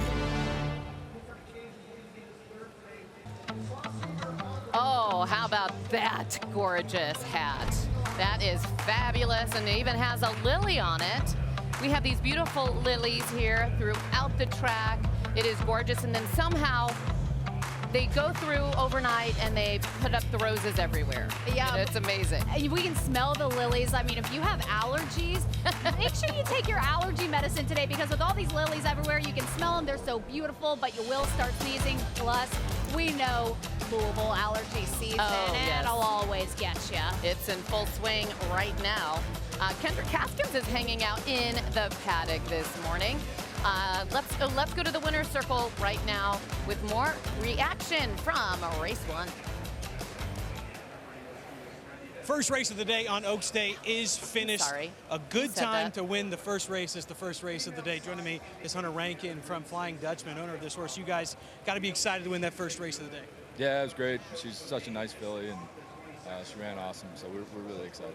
And for this weekend, you have pretty lofty expectations. Obviously, a horse in the Derby tomorrow as well. What does it mean to get this win today under your belt moving forward? Yeah, it's a big boost for us, obviously, and yeah, big day tomorrow. But this filly's been so special to us for such a long time. It took a while to get her here, and so happy she could showcase what she is on a big day like this.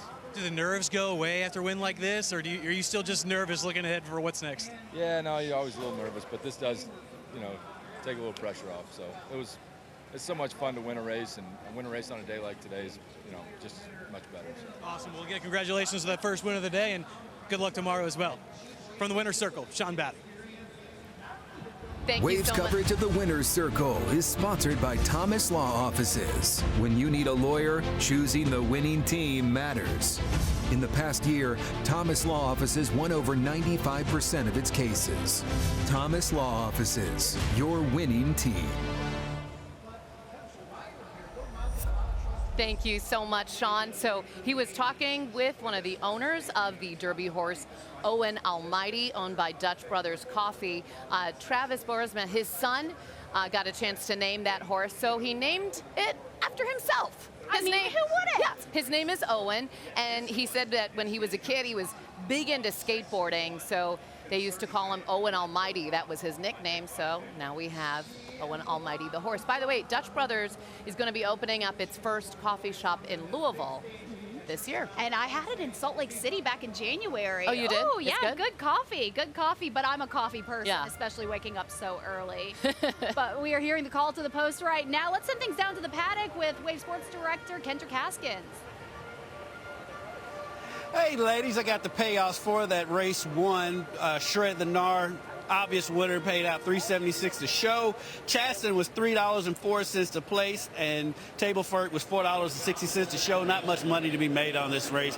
$8.06 for the exacta and $11.73 for the trifecta. So if you hit these races, you were basically just practicing, guys. That's pretty much how it goes usually for me. Right. Thank you so much, Right. Kendrick, right? Yeah, the paddock starting to get a little bit busier, too, as we have race 2 coming up shortly.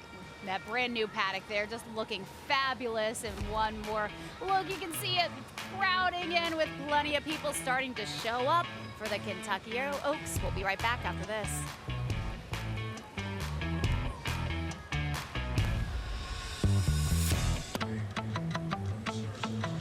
Welcome back. So how many people are expected out here today? Well, probably more than 100,000. The record was set in 2016. That was about 125,000 people that time. The weather was just perfect for that day.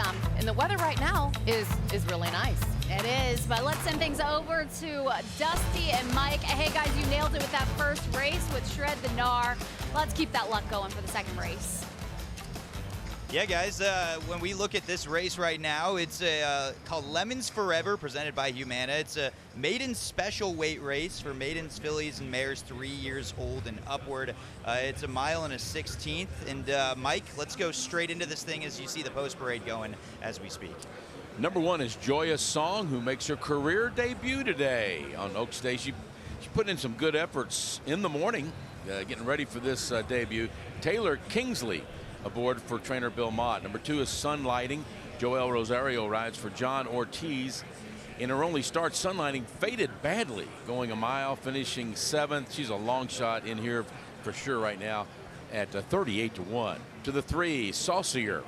In her first race 6 weeks ago, she was 5th, going 6 furlongs at Fairgrounds, lost by just 2 lengths. Rates a chance in here today for trainer Brad Cox and jockey Florin Giroux. Number 4 is Defiant Lass. Vincent Charmineau aboard for Dale Romans. Romans has been in a groove with his barn this year.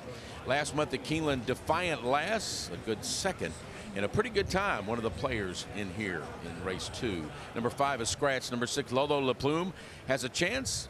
A 2nd and 2/3 so far this year. Julian Leperoux in the saddle. Number 7 is Contorted. After running in a pair of sprints, Contorted will try 2 turns today. She did run 3rd 7 weeks ago at Oaklawn Park. Tom Amos trains Umberto Rispoli in the saddle. Number 8 is Crawford. Luis Saez aboard for Vicky Oliver. Rates a chance in this bunch. She's coming off an even 3rd, going a mile at Gulfstream. Needs a little bit of improvement versus this group today. Let's go to the 9, a major contender, Salted. Mark Cassie trains Irad Ortiz in the saddle. Salted was a good 2nd last month at Keeneland, going today's distance. She's could be a major factor in here. Number 10 is Ragba. 2 races this year, both runner-up performances. She'll need to get a little bit faster for trainer Todd Pletcher, jockey John Velasquez, and we'll close it out with number 11, Stylish Lady, who'll need to improve a whole bunch to get to the winner's circle in this race. 6 weeks ago, she finished 6th, going 6 furlongs. That's a rundown for race number 2, and right now on the board, Salted. The favorite right now, number 9, is at 9-5. Dusty, what do you think? Well, you know, you can look at Salted as the favorite, and once again, we've been talking about payouts. We could either go chalk with Salted. I actually like Lolo La Plume as a good buy. You can get Lolo right now at 15-1 odds, so I like the purchase there. If you're going across the board with Lolo, I like that. I will pick Lolo just for the sake of it to win this race. I think that your money can go a long way, but I do believe Salted will hit the board. Mike, do you see it as Salted the favorite wins this? I'm going with Salted. She's been knocking on the door to get her first victory in the money finishes. And I think today she's going to get it done. About a month ago, she faced a higher class and ran 2nd in that race. I'm going to go with number 9, Salted, here in race number 2. Another one to keep an eye on, Saucier, is an interesting one just to keep an eye on. You mentioned Florent Giroux also having the combination with Brad Cox. I do like Saucier. She has a chance to hit the board as well. But with that being said, they are heading into the gate, so we are going to send it to track announcer Travis Stone. Race number 2 underway.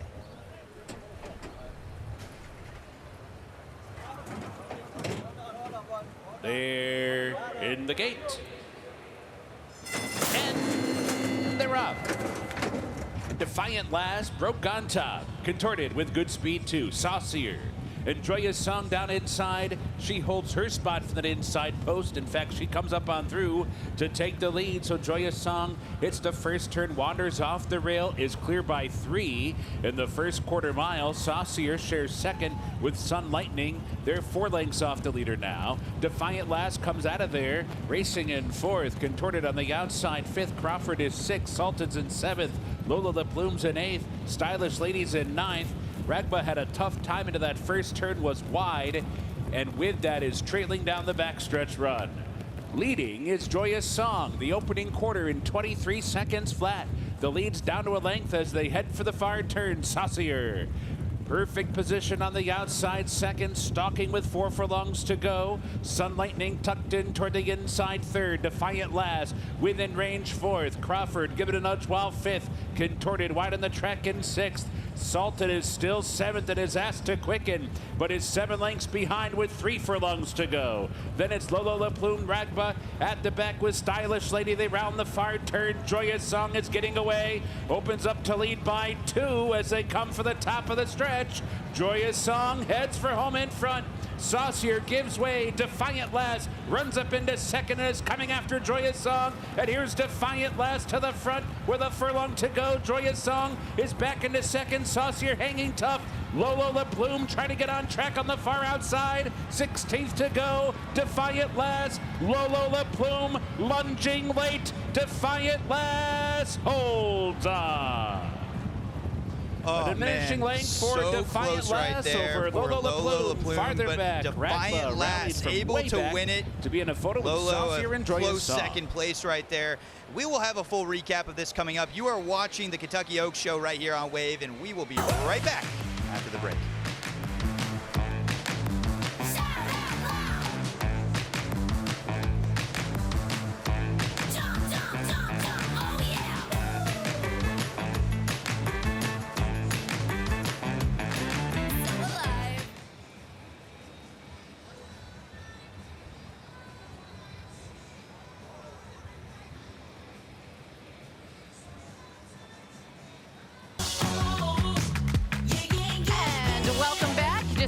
Race number 2 there. Defiant Last, the winner, trained by Dale Romans. Of course, Dale grew up in Louisville, started training at the age of 18.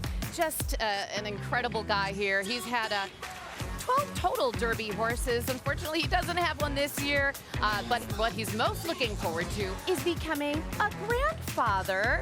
He and his partner, Tammy, who is also one of his exercise riders, you look live there at Dale Romans, are expecting their first grandchild. Their son Jake and his girlfriend Kathleen are pregnant, so they're so excited about that. There is Tammy right there, sitting there, and she's his exercise rider out there quite a bit. Dale has gone through an incredible transformation.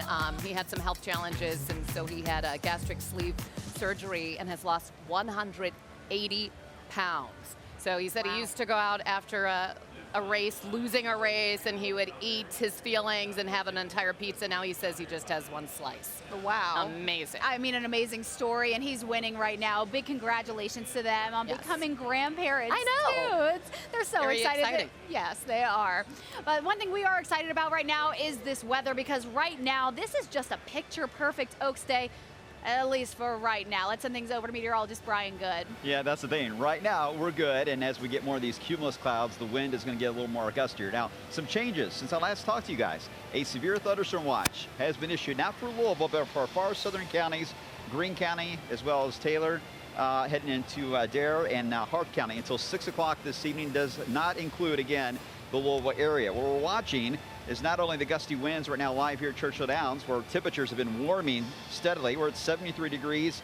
Right now, the gusts still coming out over 20 miles per hour. Again, we're dry right now in Jefferson County at Churchill. The problem is to our southwest. This is where we have 2 complexes we're watching. Now, the first complex is getting a little bit ahead of schedule. So I just sent out an alert.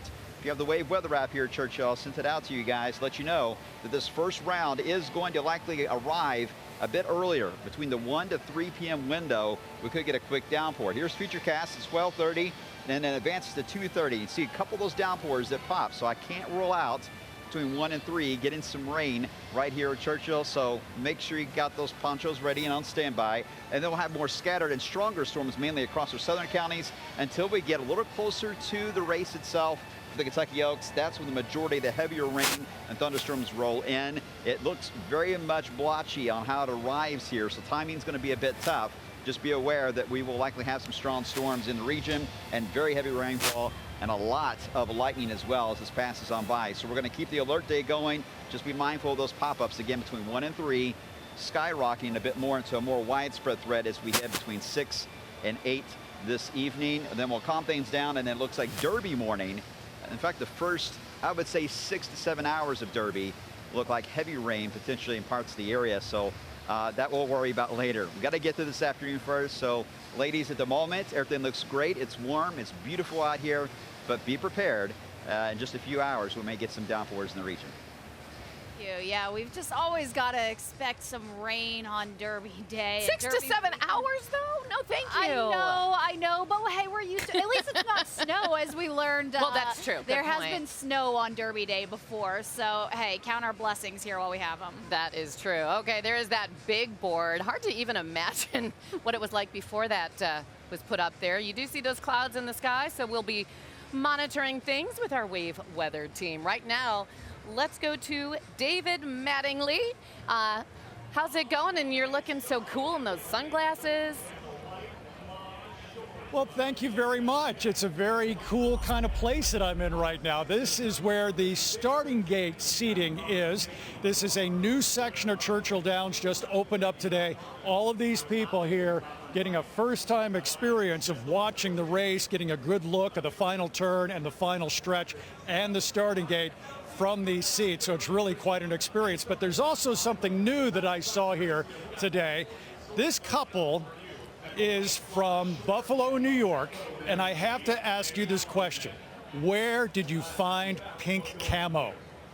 So I found this pink camo online. I was served in the Marine Corps for 20 years, and obviously, so camo is in my blood. So looked it up online, and there was a site that I added. So with everybody wearing pink today, you're going to be invisible. Invisible. You won't be able to see me. Now, this isn't your first Derby. How many times have you been here? So this is our 5th year in a row that we've attended the Derby. 5th year in a row. This is a bucket list thing for a lot of people. Yes. One and done. What keeps you coming back? I think it's because of the people, the thrill, just being here for the Derby and the Oaks, and but I would say most of all is the atmosphere. The people in Louisville have been amazing. It can't be the weather. We've got some shit, not the best news coming in later this afternoon, but you're ready for everything right now. We are ready. We do have our ponchos ready. We are ready for everything. Okay, fantastic. Who's your favorite in the Derby? I would like to go with probably Tismatic. I think it's Tismatic. I'm telling everybody, put your money on journalism. Put your money on journalism. Journalism. There we go. Journalism. That's a good bet for you. But a disclaimer, I've never picked a Derby winner. Oh. I hope you have a great time. All right. Thanks thank a you. lot. Thank you. Shannon, we're going to send it back to you. You're just going to curse journalism? Come on, David. What's up with that? You know, journalism is the favorite. Did you know that? You knew that. Oh, yeah, I knew that, but come on. I just want to be able to say at the end of the Derby, if journalism wins, I want to be able to hold that winning ticket up and say, journalism is a winner. Yes, I like that. So many of us are going to be putting money on journalism in this industry. You know, it was named journalism because one of the owners, Aaron Wellman, who we had on Wave News Sunrise this week, he wanted to have the horse somewhat go with the mom's name, which is Mopatism. So he took that ism, and he was a high school sports editor, and he says he's always been a fan of journalists, and that's how we came up with journalism. I love it. I love it. And a lot of people are betting straight on the names. Right. So that's why I would put my money on him. But, you know, also he is the favorite. So there's another betting tip That's for true. you. Hey, let's send things over to the fan experience with Tawana and Marissa. See what they're getting into now. We found the food. Oh, yeah. Of course Ooh, yeah. you did. Of course. You know us. So we're out here in the fan experience, and we literally found every type of food that you could possibly think of. Marissa, you've already tried the mac and cheese. Yes, I tried How was that? I tried the loaded mac and cheese, and I got the pulled pork version, and it was good. There's a bacon version too, There's right? a bacon version. They even have mac and cheese bites, so there's something for everybody. There's something for everyone. There's hot dogs, there's raspberry cheesecake, which we will dig into later. Absolutely. Even fried pickles, which we're still debating on whether or not. You saw some fried ravioli, and guys, you can see the lines are just filling up with people because you got to stay fueled up when you're staying hydrated hydrated. Of course, and to wash everything down first, yes, got to shout out Louisville Water because you got to stay hydrated with the water as well. But of course, we have Woodford Reserve and everybody else out here having a grand old time. Also, of course, you know we're still close to the stage where the music is because we have our dancing shoes on. Yes, so check back in with us because hopefully the party starts so then you can catch us on the dance floor. Back to you. That is a promise, ladies. I want to see it. Thank you all. Have fun out there. You know, we had Louisville Water on Wave News Sunrise this morning, and I didn't know this, that horses drink 5 to 10 gallons of water a day. That's basically what you drink, Shannon. You should see her.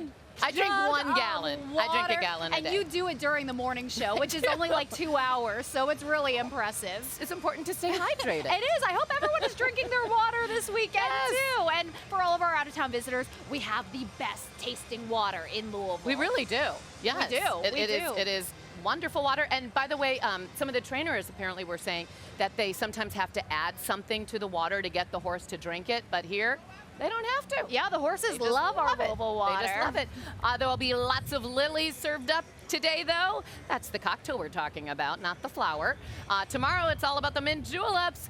You're watching Wave News coverage of the Kentucky Oaks.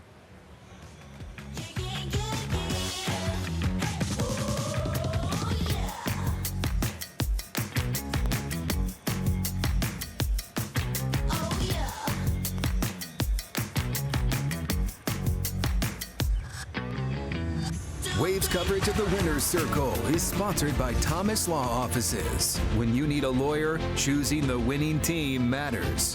When your life changes in an instant, choose the team that will win for you and your family. Thomas Law Offices, your winning team.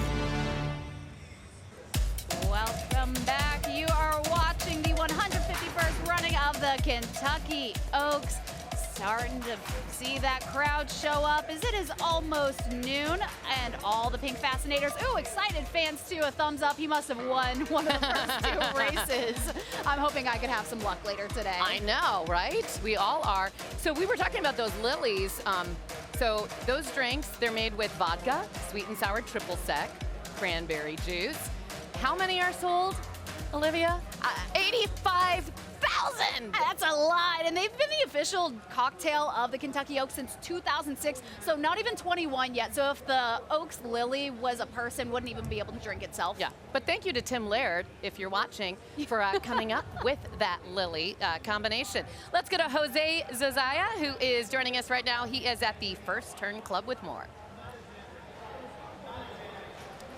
Well, ladies, this view a lot more shaded, so I'm going to get to that in a second. But first, I'd like to introduce you to some new friends I made. This is Karen. Hi, Karen. Hi, nice to meet you. Of course, her husband, Joe, patiently waiting here, but he's been following the races quickly. Karen, the reason I came to talk to you, you were so excited when we were watching race 2 together.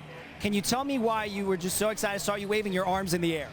Because we picked a horse after our granddaughter, because she is 14. Very sassy and defiant. So you see how Defiant Lady has paid off, at least to start an early good day for this lovely couple. And you were telling me, Karen, this was a bucket list item. Tell me where you're from and how long you've been planning this particular experience for both of you. Okay, we live outside of Philadelphia in Pennsylvania. And I guess we've been planning this since the last Kentucky Derby that we watched on television. This is our first year being here. It's very exciting. Well, it's hard to summarize in a word, but how would you just describe, seeing all of this, being, with family, just taking everything in? It's magnificent. I did not know what to expect, but we're very happy and very pleased. I will ask Joe the same question because he might have a different way to describe it. What do you think, Joe? Oh, we're having a great time here. This is something we've been thinking about for many, many years. We watch it every year, and every year we say the same thing. We got to go one year. We got to go one year. Finally, she said she took the bull by the horns last year and started making the arrangements the day after, and here we are. I will wish you good luck in the effort. I don't jinx you if you that Defiant Lady to start, so hopefully this is a good day. Build on the momentum as you enjoy the races. Thank you both so much. Shannon, Olivia, we'll send it back to you. Thank you, Jose. Congrats to them. It's nice when you start off your day with a win. Hopefully that will continue for them as he's at the First Turn Club. great view as those horses come around that first turn. Well, I know a lot of people who started off with a win early on because they had breakfast at Wagner's Pharmacy. That's right around the corner. If you've been to Churchill Downs, you probably know it. Wave News reporter Kirsten Foote checked it out as she introduces us to some of that breakfast crowd. All right, back here at Wagner's, we talked to some people that were having some fun out at the tailgate earlier. But again, Wagner's is about the food, and I found a group of people here having a yummy breakfast. I'm with Jaron. Jaron, nice to meet you. What brings you onto Wagner's today? Well, family comes every year. Usually we come here and then go to the track, but we went on Tuesday, so now we're just kind of getting all the breakfast in today. So. Seeing the crowd out here, what does it get you excited for Oaks Day, for Derby Day? Oh yeah, we love the track. We had a family live on the backside, so we've been around the track for my entire life, my parents' entire lives, so it's been fun. And you can't come over to Churchill Downs without going to Wagner's. What's your go-to order? Biscuits and gravy, and then the country fried steak. Yum. Yeah. And we got the squad here. Is this family, friends? Family and friends. Hi. Enjoy Wagner's? Yes, it's so good. Thanks, guys. All right, so who do you have for your pick for today? Ooh, yeah, that one.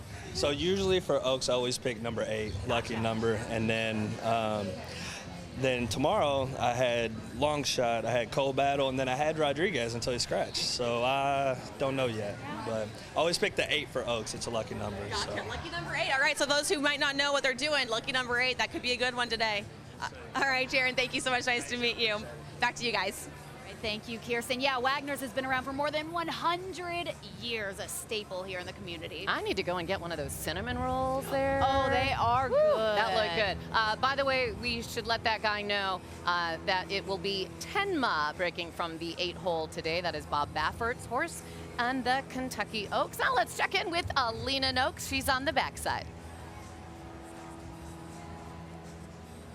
Earlier that we were at Mark Casey's Barn Bowl, that's where we're back at now. We're taking a look at some of the favorites in the Oaks and the Derby. Behind me in the 6th stall, we have Sandman, a beautiful gray horse, one of 3 that's going to be running in the Kentucky Derby tomorrow. He is chilling out in there. It's kind of hard to see with the sun out blazing right now, and it's a little bit shady underneath the barn, but he's been taking it easy in there. He is the favorite, like we said, and if you're looking for a good horse to bet on, Metallica is behind him, well-known rock band, of course. So probably a good guarantee that you've got a good fan base behind you if you decide to go with Sandman in tomorrow's race. But we're not talking about the Derby today. We're talking about the Oaks. So let's take a look at a different horse that we have in the same Mark Casey stall here. We've got Dylan Davis prepared to ride on La Cara. She is in the number 11 stall here. Let's see if we can take a look at her.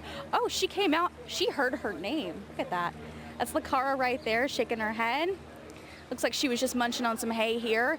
Now, if you're really looking for a good horse to bet on today, this is also one of those ones with some really good odds. She has had 3 starts in 2025, taking 2 first-place wins and 1 second-place win. So really good performing horse there.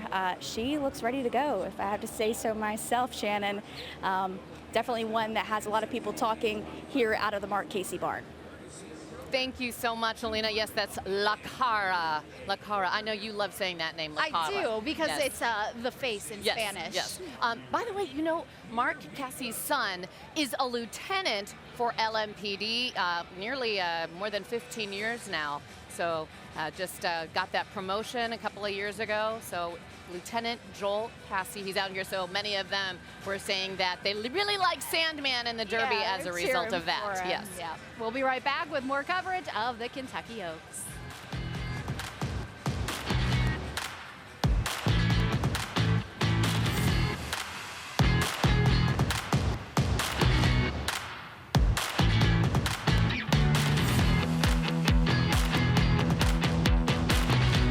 Stall, we have Sandman, a beautiful gray horse, one of 3 that's going to be running in the Kentucky Derby tomorrow. He is chilling out in there. It's kind of hard to see with the sun out blazing right now, and it's a little bit shady underneath the barn, but he's been taking it easy in there. He is the favorite, like we said, and if you're looking for for a good horse to bet on, Metallica is behind him, well-known rock band, of course. So probably a good guarantee that you've got a good fan base behind you if you decide to go with Sandman in tomorrow's race. But we're not talking about the Derby today. We're talking about the Oaks. So let's take a look at a different horse that we have in the same Mark Casey stall here. We've got Dylan Davis prepared to ride on La Cara. She is in the number 11 stall here. Let's see if we can take a look at her. Oh, she came out. She heard her name. Look at that. That's La Cara right there, shaking her head. Looks like she was just munching on some hay here. Now, if you're really looking for a good horse to bet on today, this is also one of those ones with some really good odds. She has had 3 starts in 2025, taking 2 first-place wins and 1 second-place win. So really good performing horse there. She looks ready to go, if I have to say so myself, Shannon. Definitely one that has a lot of people talking here out of the Mark Casey barn. Thank you so much, Alina. Yes, that's La Cara. La Cara. I know you love saying that name, La Cara. I do, because yes. it's the face in yes, Spanish. Yes. By the way, you know, Mark Casey's son is a lieutenant for LMPD, nearly more than 15 years now. So just got that promotion a couple of years ago. So Lieutenant Joel Casey, he's out here. So many of them were saying that they really like Sandman in the Derby as a result of that. Yes. Yeah. We'll be right back with more coverage of the Kentucky Oaks.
Ooh, I'm hot. Kendall is sending all of her reviews. Good. Tell her thank you.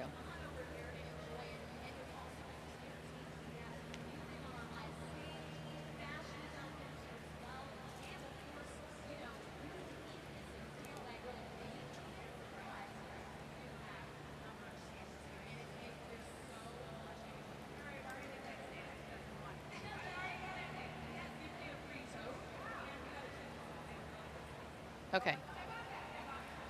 So come back out, do Natalia, and then Dusty and Mike? Okay. Did he say Natalia first? Huh? Did he say Natalia first? Yes. Oh, straight out to the handicap. Straight out to the Oh, okay, so they don't need us. Ah.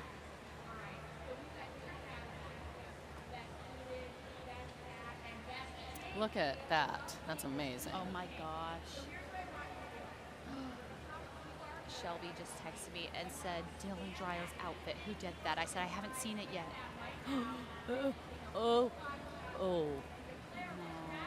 No, that's not good. No. That's not good. She is lucky she has multiple looks for each day. It's because it's you know who. Yep.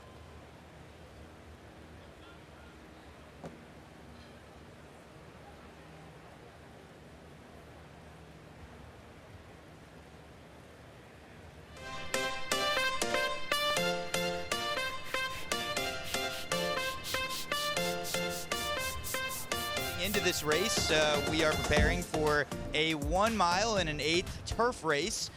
We're going to get right to the post here. We're 1 minute away from post. So Mike, take us through the field here for race number 3. Well, while we give a chance, I'll go ahead and give you my pick in here. I'm going to take number 11, Vivaldi, with Flavian Pratt aboard for trainer Chad Brown. I was going to pick Elko County, but that got scratched. Number 1 horse. So I had to have a little scramble a little bit. I'm going to go with Vivaldi. He's almost the favorite. Second choice at 7-2.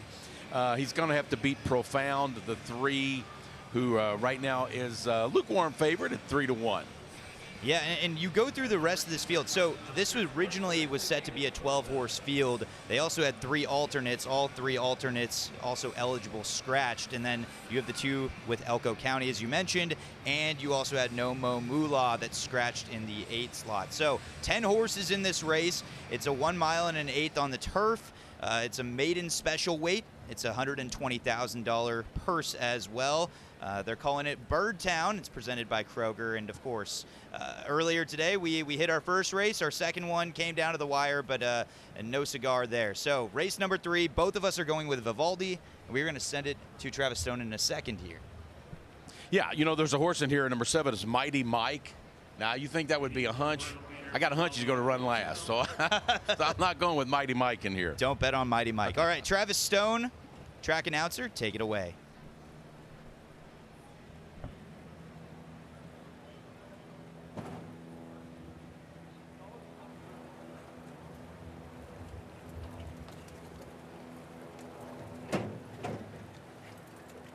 They're in the gates, and they're off. And World Beater, mid-pack, bounces out on top. Good start for Spill the Wine. Demetrius is there. Marina Gamba, and on the far outside, Vivaldi races up 2. So they move by the stands for the first time, and a pumped-up Demetrius in between is up for a short lead. Keeping pace is Profound, so these 2 will knock heads early. Profound with a narrow lead with a circuit to go. Demetrius backs off into second as Tom Collins settles in toward the inside third. Marina Gamba angles over toward the inside, 2 wide, racing in fourth. Vivaldi from an outside post and saving ground out inside fifth. World Beaters racing in sixth around the opening turn. Some Performance in the clear, moving up from seventh. Spill the Wine is eighth. Moon Channel's in ninth, and Mighty Mike is the trailer, 10 lengths off the lead as they hit the backstretch run. And a solid opening fraction in 22 and 3. So midway down the backstretch they go. Profound with a short lead, leads by a long neck heading for the half-mile pole. Demetrius is pressing for the lead in second. It's those 2, 1-2. Marina Gamba perched out 3 wide, advancing up into third. Tom Collins with a ground-saving trip. Down inside, drafting inside fourth. Some Performances fifth. Vivaldi's in sixth. Moon Channel's in seventh. World Beaters in eighth. Mighty Mike started to move up. Spill the Wine is at the back as they round the far turn. Profound the leader, trying to get away, heading for the quarter pole. Demetrius is under pressure. Tom Collins pops off the rail. Here comes Tom Collins putting in a run. Vivaldi cut the corner off the turn. Down the center of the track, Moon Channel. Some Performances there, and here comes World Beater 2. Furlong to go. World Beater comes charging on through to grab the lead and dashes away by 2. Vivaldi runs up the inside. Moon Channel the outside, but World Beater beat him. World Beater wins by a length in the end. Vivaldi was second. Moon Channel was third, and Some Performance was fourth. So there you have it right there. World Beater able to just beat out Vivaldi. And of course, Vivaldi was our pick to hit the board and win as well. But if you bet across the board, you made some money right there. And of course, we'll have payouts coming up later. But until then, you are watching the Kentucky Oaks right here on Wave. We will be right back after the break.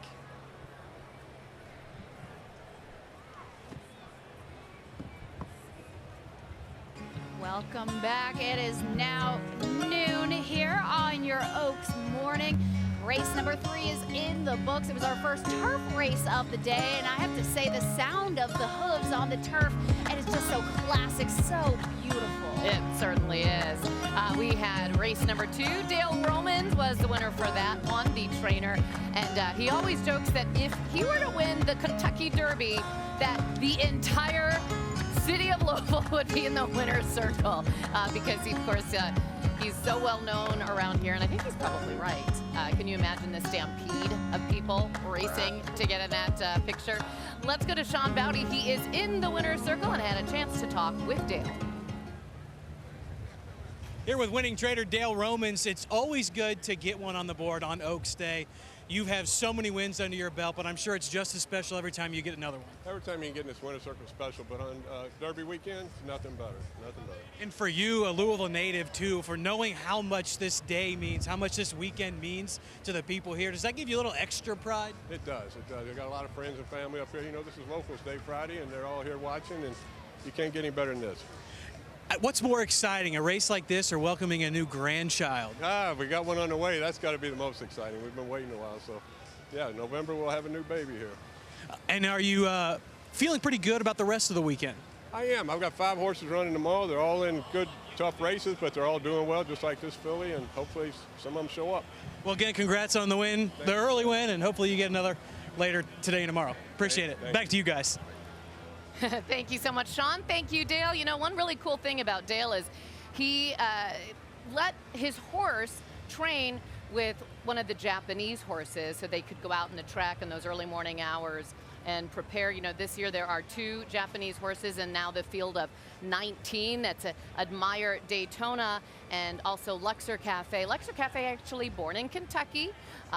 American Pharoah is the father, but being trained by a Japanese trainer. I know they are itching to get that first win by a Japanese horse in the Kentucky Derby. Haven't had one yet, came close, but haven't pulled it off just yet. But they have 2 shots this year. Yes, they do. All right, let's go right now to Dusty and Mike for the payouts of race 3.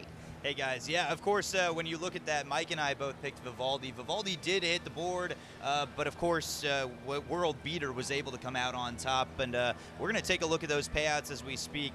Actually, we're going to start first of all with the payouts with the previous race then, which is race number 2. Defiant Loss was able to win, coming in first, and with 9-2 odds, that gets you $11.80. The place gets you $6.58. Show $5.08. Lola La Plume, that was my pick to win, hit the board, gets you $13.72 for place, not bad, and Show $7.70. And Ragba at 14-1 odds, also really good odds there, gets you $7.76 for Show. And then, of course, as we go throughout the day, we'll keep giving you more payouts along the way. And Mike, I guess before we send it back to the infield, looking back at race number 3, what were your initial thoughts, considering Vivaldi able to make a last gasp effort there, but no cigar at the end? We talked about the barn of Dale Romans in 2025. He is really having a good year so far. Hopefully the Louisvillian can keep it going. And you know, World Beater, he ran a great race, great performance, great performance, great ride by the jockey. And Vivaldi, we had managed to come in second. And speak of the devil, there you go, the payoffs. World Beater, 7 to win, 370 to place, 282 to show. Vivaldi, that was our pick. Close but no cigar. 464 and 344 to show. Mood Channel rounds out the trifecta, 446 to show. We were so close right there, too. Threw an exacta bet on Vivaldi and Moon Channel. But World Beater comes out on top. For those of you at home, hopefully you had money on World Beater. We will, of course, keep you updated and give you our picks coming forward as well as we approach race number 4. But until then, we're going to send it back to Shannon and Olivia in the infield. Guys, have you guys made money yet, by the way? No. No, we've been here, guys. Come on. Well, but we could be placing bets on our phone. We could. Yeah, I think that's laziness, guys. I need to hear that you guys are making money. That's what I'm hearing. Are you working? Okay. Yeah. Are you calling your bookies? Is that what it is? Yes. Well, you guys are our bookies. That's I what mean, we're you here all for. have been pretty solid so far. And Dusty, we gave you credit earlier for being our spreadsheet guy. I really appreciated that, guys. Honestly, I'm about to set up a spreadsheet on my wins and losses right now. So I'll be back with a few spreadsheets coming your way. And, of course, all the races that we have here are on a spreadsheet as well. So. By the way, I love how you said we were so close. You know, that just doesn't count, though. It doesn't count. It doesn't count. In horseshoes, it does. Yeah, sorry about that. Oh, lush. Look at all the people gathered with the pink. It's amazing how many different outfits there are in the color pink, right? There are. I mean, you feel like you're going to stand out, and you kind of blend in when you feel like you stand out. But Natalia Martinez is looking for some crazy outfits. She shows us one unique look.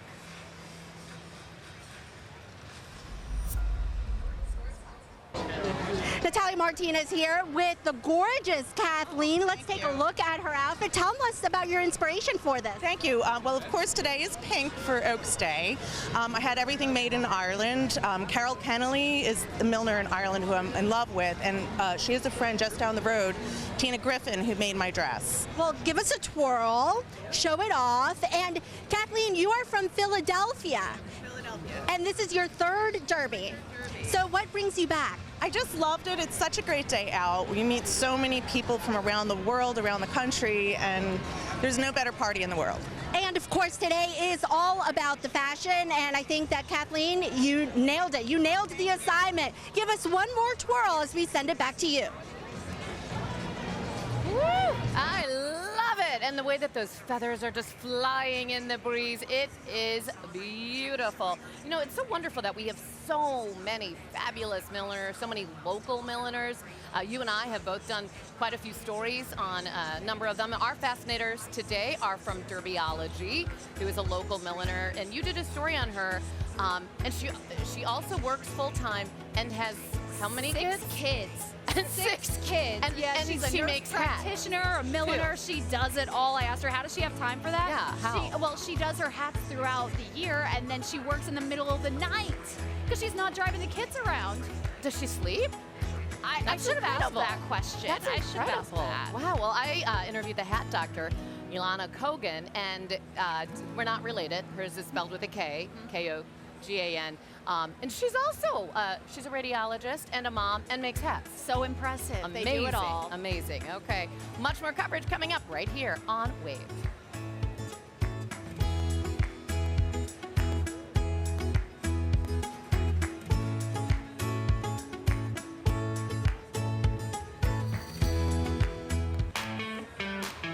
Welcome back. There's the live look at the infield right now. Looks very civilized there right now. I wonder if they're going to have some mudslides a little bit later. Brian was saying that he's looking at some rain chances coming up very soon. Yeah, those mudslides, I mean, that's kind of an honored tradition at the infield, I know. right? It doesn't matter how much you spend on the outfit. Get in the mud. Right. Olivia, you grew up here. What is the first time, how old were you when you came to your first Kentucky Derby or Oaks? Do you remember? My first Oaks that I came to, I think I was a freshman in high school. I was 15 years old. Your parents let you go as a freshman?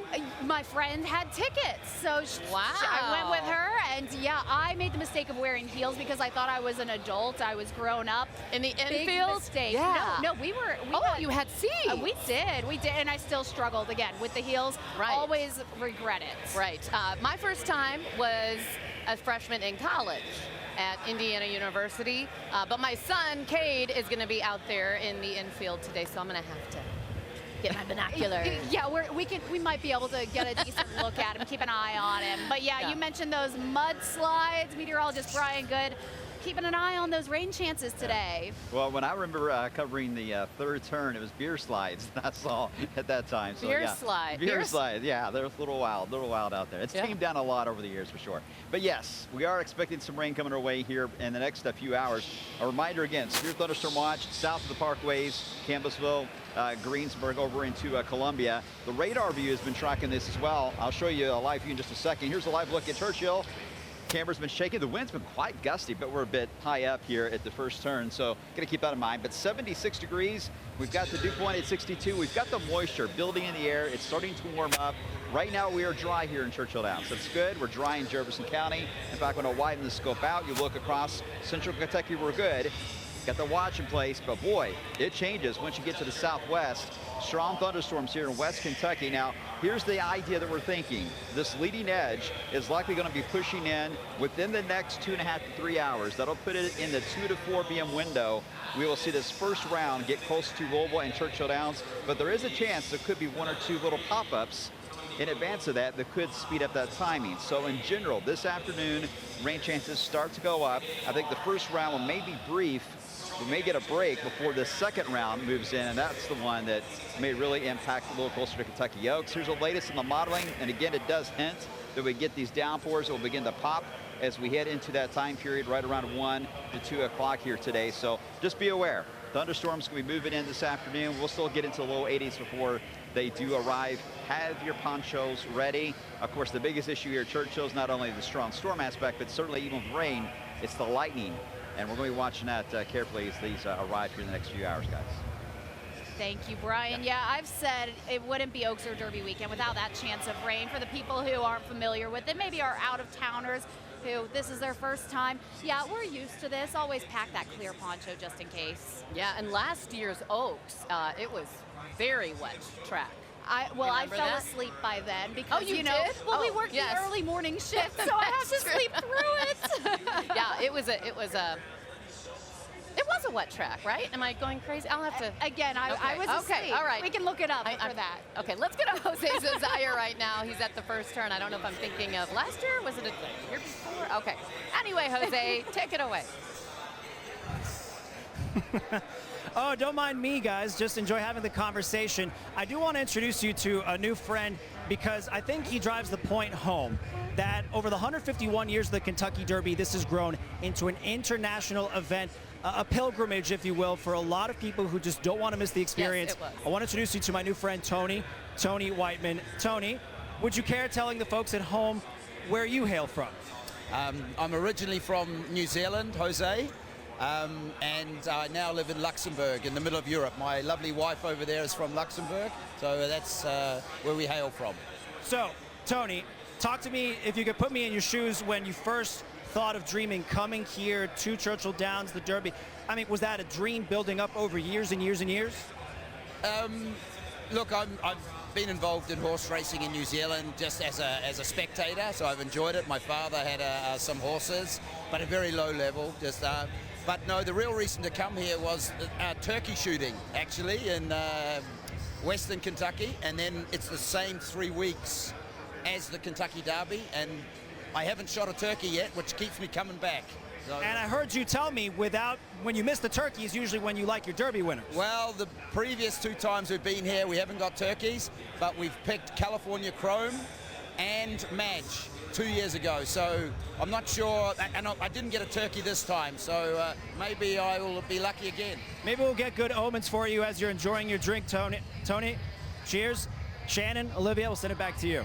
Yeah, someone who crosses his fingers, hopes he gets lucky there if he doesn't get a turkey. My Derby winner. Yes, and you know what? There is a horse that is half brother to Mage coming up in the Derby. Maybe I'll have to figure out which one that is and throw some money down on it. Yes, absolutely. We need to do that. Right now, let's go to Josh Ninke, who has been roaming around Churchill Downs. Let's check in with him. Here in the infield, this is one of the best spots to have, right along the fence line. And I've got some of the first people who were here today. So this is a first Oaks for some of you guys. Hands up. Yeah, all of you. Yeah, wonderful. What are you guys looking forward to most today? Oh, winning. Yeah. Yeah. Are you good when it comes to betting on horses? No. The color of the jockey that they're wearing, their silks, maybe the number. I have to also say the outfit's fantastic. Ladies, tell me about what you thought of when you were putting these together. I knew today was all about the pink, so I told the family, gotta wear pink. And we knew that we had to go find our fascinators, so we did a lot of research. How can we match it with the outfits? And I love your outfit. Thank you. Yes, I wanted to be classy. It's my first one. So. And you, sir, the best outfit of the bunch. It's nice and easy. Well, you guys obviously have one of the coolest seats in the house. What do you guys think about being right up here against the fence where those horses go right by? It's awesome. For the beginning, I didn't know what the infield had in store. I thought we wouldn't be able to see the horses, but right when we got in here, we asked one of the workers, where's the best spot? And they said, over here on the fence, and that's where we're at. So I'm excited. Well, hope you guys have a wonderful first Oaks. Thank you so much for your time. Back to you guys. Oh, first Oaks, it's always so memorable every really time. is. But that first one, oh, it's awesome. So much fun. Okay, it was Baeza. That is the Derby horse that is half-brother to Mage, as also half-brother to Dornoch as well. And Baeza got in when Rodriguez scratched. We're taking you all over the track here on this Oaks Day. We have more racing coming up, more fun. Stay with us. We'll be right back.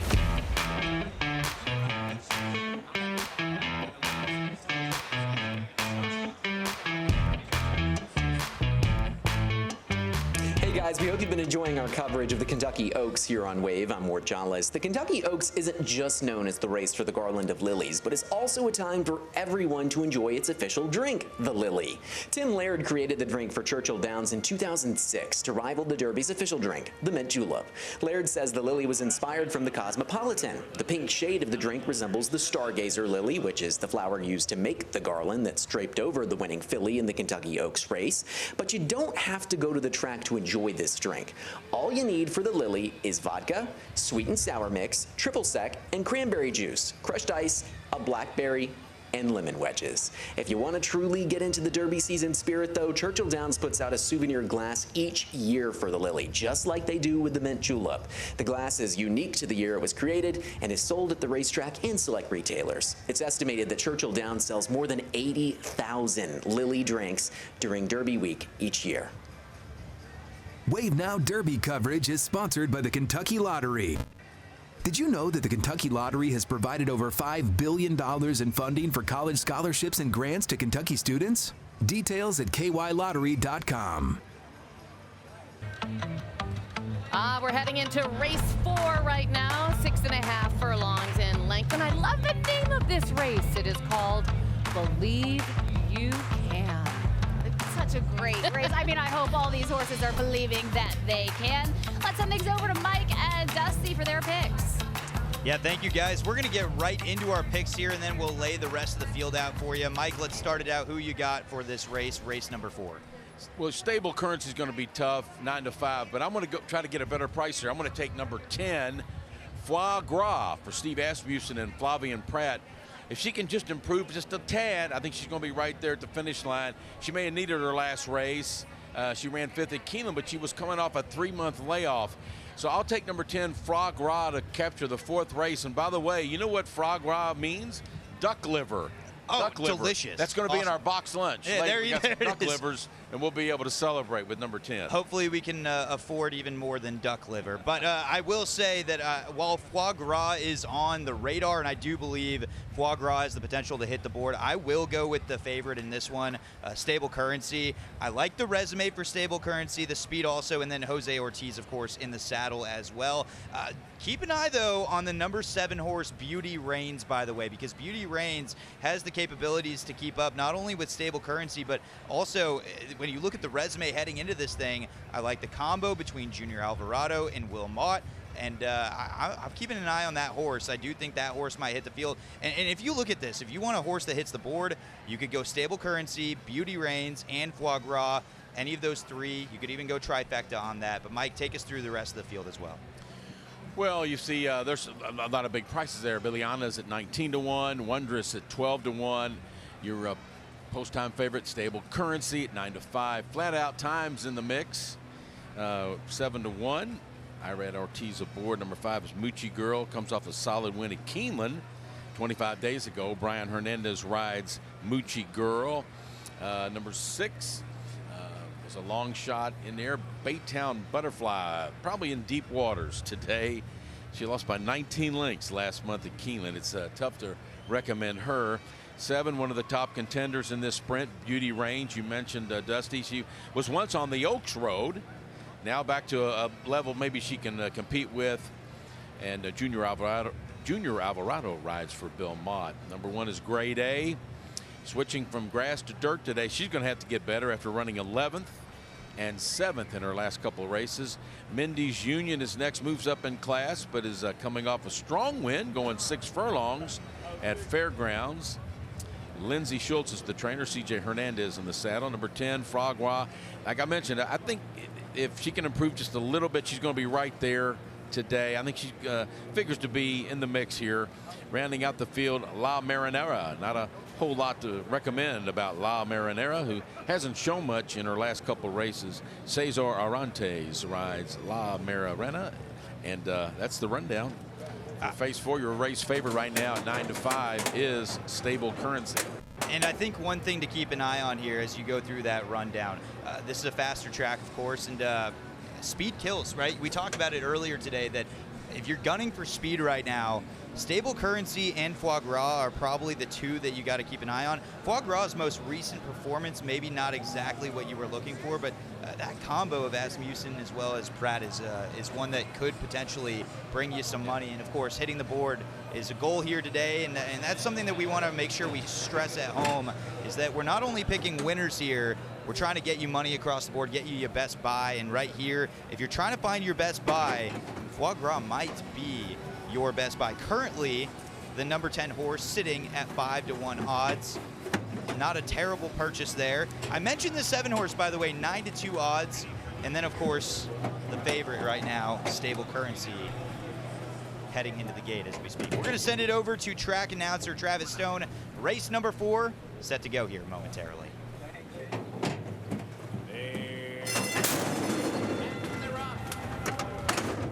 Grade A, back bounces out on top. Foie Gras with some speed. Stable Currency comes through toward the inside. Wondrous, it a bit tight as they crossed over.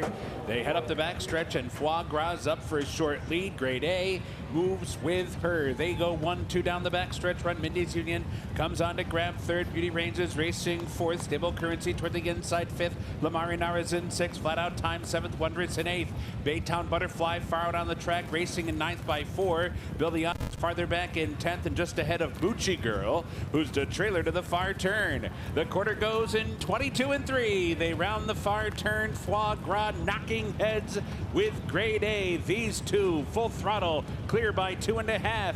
Beauty Reigns comes through toward the inside, angles outside. Mindy's Union forced out wide. Flat Out Time is there. Stable Currency saved all sorts of ground and is right in behind as Wondrous goes wide. They're off the turn. Here comes Beauty Reigns. Beauty Reigns is cut loose and is up for the lead. Foie Gras ready to fight on. Foie Gras fighting back on Beauty Reigns. Beauty Reigns getting the upper hand. 100 yards to go, and she's opening up now. Beauty Reigns from off the pace scores by a length in the end. Good effort from Foie Gras to hold second. Stable Currency third. Wondrous was fourth. Well, if you went for that trifecta and you went across the board and boxed those in, you probably just made some money right there. But at the end of the day, Beauty Reigns is the one to take it here, just ahead of Foie Gras. And then in third for show is Stable Currency. Mike, kind of how we expected it to go in some way, shape, or form there. Yeah, Beauty Reigns figured to be one of the main contenders here, and you got that combination of Junior Alvarado and Bill Mott. That's a powerful punch for this filly, who puts on a good show here in race number 4. We're not nailing the winners yet. We're nailing who's hitting the board, but Shannon and Olivia, hopefully you guys followed those 3 horses we listed and hit the trifecta. Oh, yeah. We're in the money here. Totally. We're taking our notes, though, for later, though, because Junior Alvarado does have the mount on Anna's Promise in the Oaks, so, hey, maybe he'll have some good luck later today. Maybe. And then tomorrow for the Derby, Bill Mott, the trainer of Beauty Reigns, and Junior Alvarado are teaming up on Sovereignty. A lot of people have really liked Sovereignty. By the way, Mike and Dusty, you have foie gras in your lunchbox. Like, that's not in our box. No, we have I like a peanut butter potato sandwich, chips and Funyuns for me. Like, do you also have caviar? I mean, well, we have duck livers and there's more feathers, I think, for us running second in that race. It might be. You know, Right? we're hoping that we can eventually get the lobster dinner here if we can actually hit one of these winners head on after race number 1. We've hit the board, as I mentioned, but you got to be betting across the board here to be hitting some of these horses, of course. And if you went the trifecta, guys, that was a very successful run for race number 4. But we're going to try and deliver a winner for you guys coming up for race number 5. Okay, well, we're going to hold you to that. Look at Beauty Reigns. Yeah. Beautiful And horse. Beauty is reigning all throughout the track today. Let's send things out to the fan experience with more Beauty with Tawana and Marissa. Hey guys, we have just been watching all of the fashion and we could not just let this walk by us. Go ahead and give us a twirl. Oh, we have to check see it the out. back. Boom. Good golly, Miss Dolly. So, Jordan, tell us what inspired you to do a Dolly Parton inspired look? Well, I love Dolly Parton. I love Kentucky. I'm a Kentuckian through and through, and so I thought, how could I combine these two things? And so I was telling you earlier, I worked at Dollywood as a performer. So me and Dolly, we go way back. But I wanted to bring Dolly to the Derby, and so here we are. And Cowboy Carter, she's on the album, so it felt perfect. Absolutely, right? Exactly. And how long did this take you? Because you said it was you and a glue gun for a little bit. Me and a glue gun. We were in it together. I got a couple burns to show I got a couple scars to show that I worked on this pretty hard. But it took me a couple of weeks, just kind of on and off of working on it. I worked through it slowly. I wanted it to be good, right? So I tried not to rush too much. But Dolly loves butterflies, so it's got butterflies. We've got you know, our cowboy theme and horses, and so it was so much fun. You look incredible, and I don't know what Dolly would bet on, but she would bet on this look. Outfit. She's betting on this outfit right here. Pony Club, right? Oh, there it is. We're going to send it back to you on that note. Oh, that is perfection right there. I just, look at that. Oh, that's a kilt. I didn't know they even made them in pink there. I guess they do. I mean, they do. Yes. Yep. We need to get Dolly Parton to the Derby. For real. She has never been. Dolly, if you're watching right now, please come. This is your personal invitation from Shannon and Olivia. Yes. We'll be right back. You're watching Wave.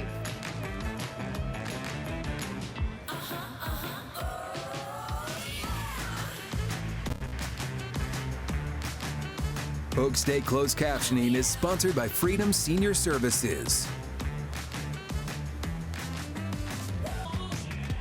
Oh, a beautiful look there at our survivors in the infield for Kentucky Oaks 151. This day is all about them, celebrating the survivors of breast and ovarian cancer. We're talking to them this morning, and you know, emotional for them to be here, and such an emotional tribute later today with the Survivors Parade. It's 150 randomly chosen for this very special honor. They get to be treated to a day here at Churchill Downs for the Kentucky Oaks, along with a guest. And we were talking to one woman who said she's just been cancer-free now for 6 months. So she said she's just feeling so many emotions right now. But she said she's feeling good, though, physically. I said that's what matters right now. We're celebrating them. But as we said, it does get so emotional, but in such a special tribute to them.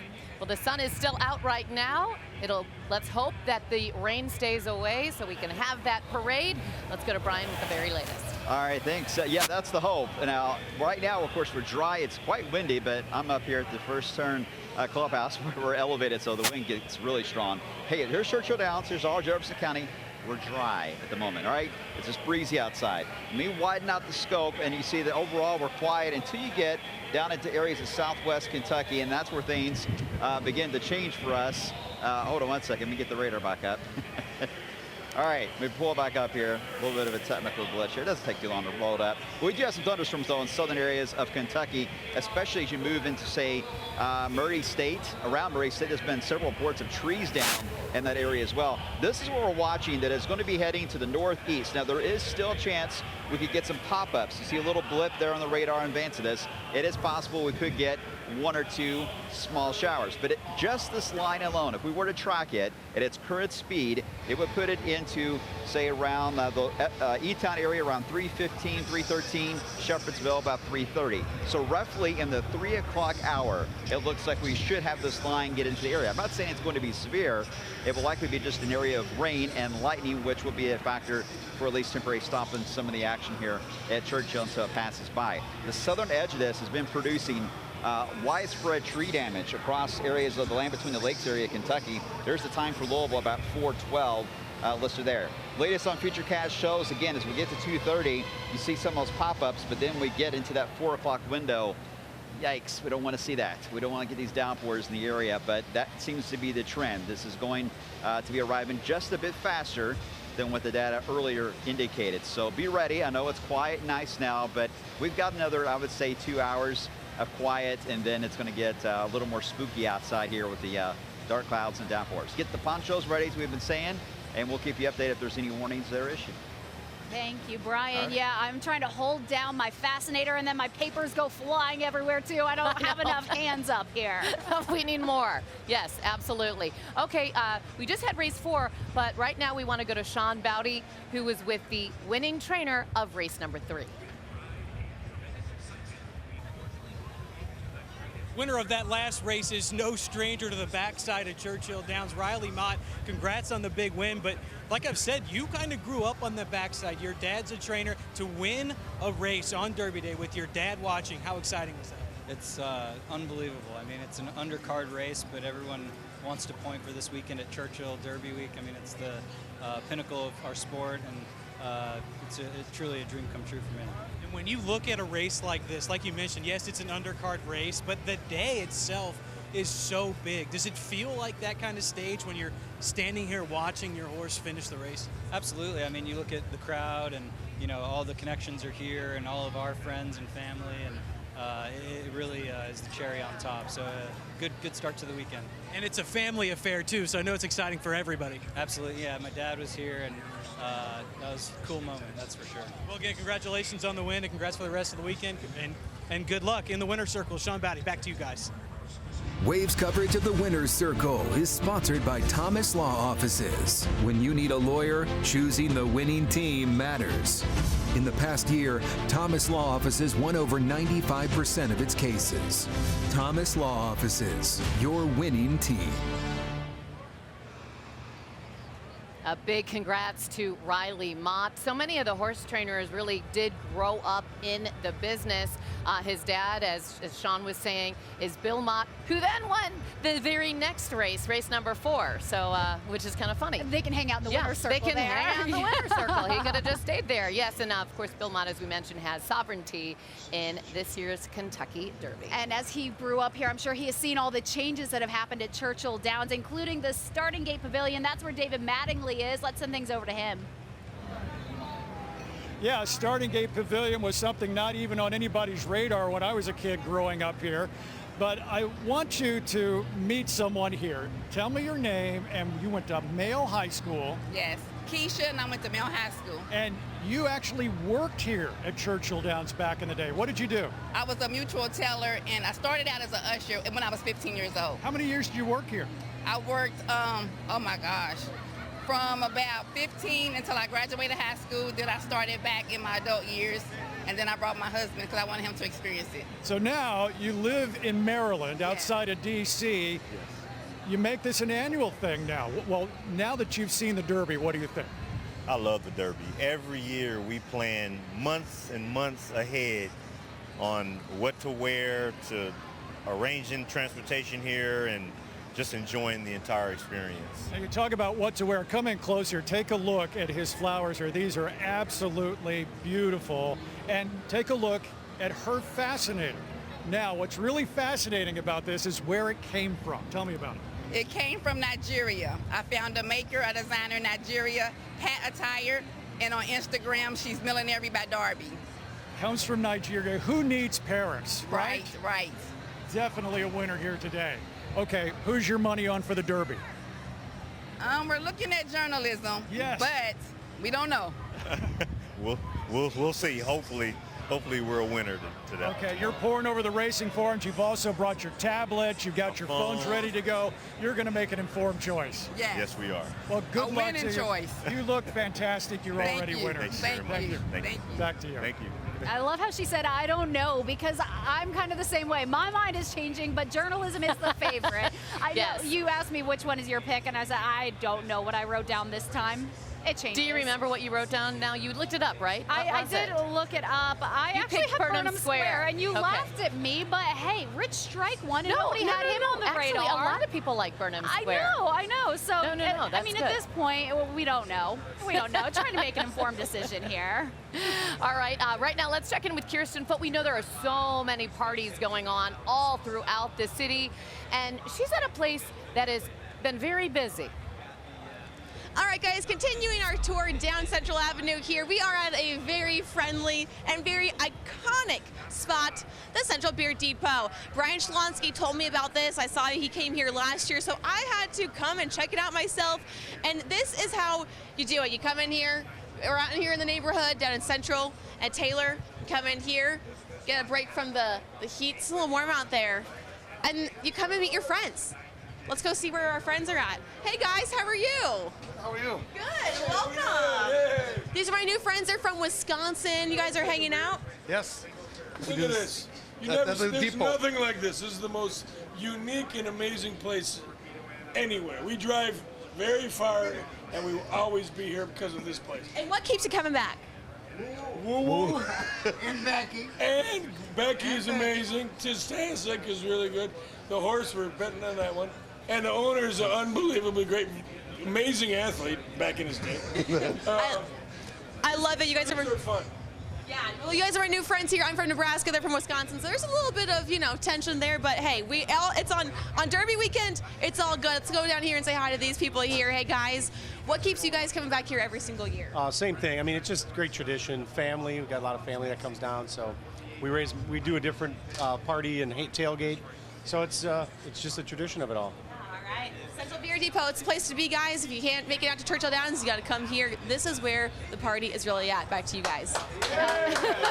All the cheering. Yeah. Oh, look, they have beer here too, of course. And that's the Vineyard Vine Whale. And they have the Vineyard Vines on their heads. They have had those since I was in high school. I have pictures running around with that same exact hat. That's how iconic it is. Awesome. Well, they're having a great time right there.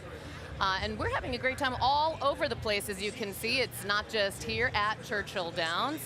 Let's go to Lena Noakes right now. She's been on the backside this morning. Hey, Shannon and Olivia. Yes, we've been on the backside all day, getting a little bit rowdier back here as people continue to place their bets and have a lot of fun. I'm joined by a group of lovely ladies in pink over here. They have a great friendship bond that brings them out to the track every single year. Tell me, what gets you guys all together? Because you're from all across the country, right?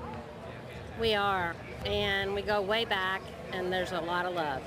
A lot of love. That's the best way to put it, right? And I mean, it really encapsulates what Oaks Day is all about. For a lot of you, it's a very means something special, right? It is. No matter where you get scattered, our hearts are here in Louisville, and this is home. And what better time to be home but Derby? Derby time. Amen. Beautiful time. Good friends. Good fun here at the track. So no matter where you take us, we're always going to come home for the Derby. And you're all the way coming from Florida, right? We got North Carolina here as well. But you said for Oaks Day specifically, breast cancer having a very special meaning for you. How is that?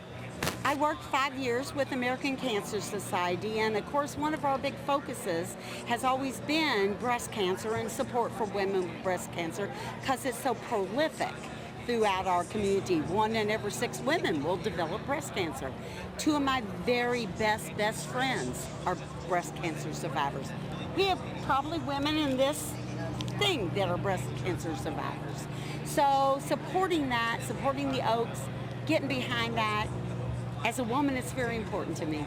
What it's all about, and everybody looking forward to the Survivors Parade, being able to root on those women who have fought that battle. Absolutely. Thank you guys. You ladies have been so lovely. Shannon, Olivia, back to you. She almost made me want to cry what she was saying. That was so sweet, that this is always home and we're always together and this is so meaningful. This is a very special time to be here for sure. Louisville just does that to you. It always brings you home. It does, right? We take a look at Churchill Downs. You're watching Wave News and the 151st running of the Kentucky Oaks.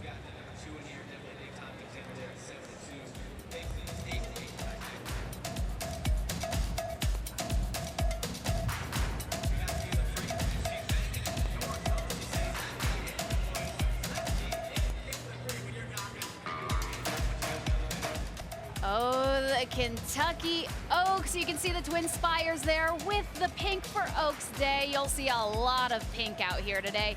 And a lot of lilies. We do want to give a shout out to Kroger here. They have provided all our lilies on all our sets. They smell so good. And oh, they are so beautiful. I have to say, I don't want to say it, I kind of like the lilies more than the garland of roses because, they're pink. They're pink. Right. I like maybe I like lilies more than roses, and I'm just starting to realize that. But growing up, I liked the garland of lilies more than the garland of roses. And they're busy right now making the garland of roses too at that Middletown Kroger. You can watch that live. We have race number 5 coming up. We do want to let you know, because of rights restrictions from NBC, we will not be able to show race number 5 to you live. However, we will show it 20 minutes after the restriction window ends. If you want to watch the race live, you can see it on USA Network. But of course, we hope that you stay right here with us on Wave, as we're having such a great time. And we want to go right now back to the winner's circle. Sean Bowdy spoke to Riley Mott, who won race number 3. Now he's talking to his dad, Bill Mott, who won race number 4. In that last race, we have a repeat winner, but it may, or at least it may seem that way. That Mott name carries a lot of weight. Bill Mott, congrats on that win. But you followed a win from Riley. How cool was that? Well, I'm just trying to keep up with him now. You know, the younger generation, they're always trying to go to the front. But anyway, his horse ran well, and our filly really ran well in here. I'm very pleased. She picked a good day to do it.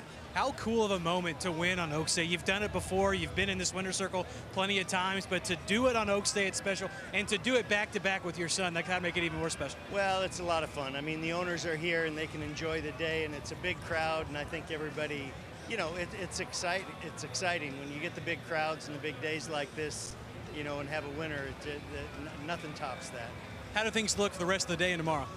Well, we've got some horses in with some chances. I mean, we've got like 5 tomorrow, and we got a couple more at the end of the day today. So we're, you know, if we can get them over here, chance. Well, again, congratulations for you and Riley going back-to-back here at Churchill Downs. Reporting in the winner's circle, Sean Batty, back to you guys. By Thomas Law Offices. When you need a lawyer, choosing the winning team matters. Every day you wait to call a lawyer, evidence is disappearing. Acting fast impacts your chances to win. Thomas Law Offices, your winning team.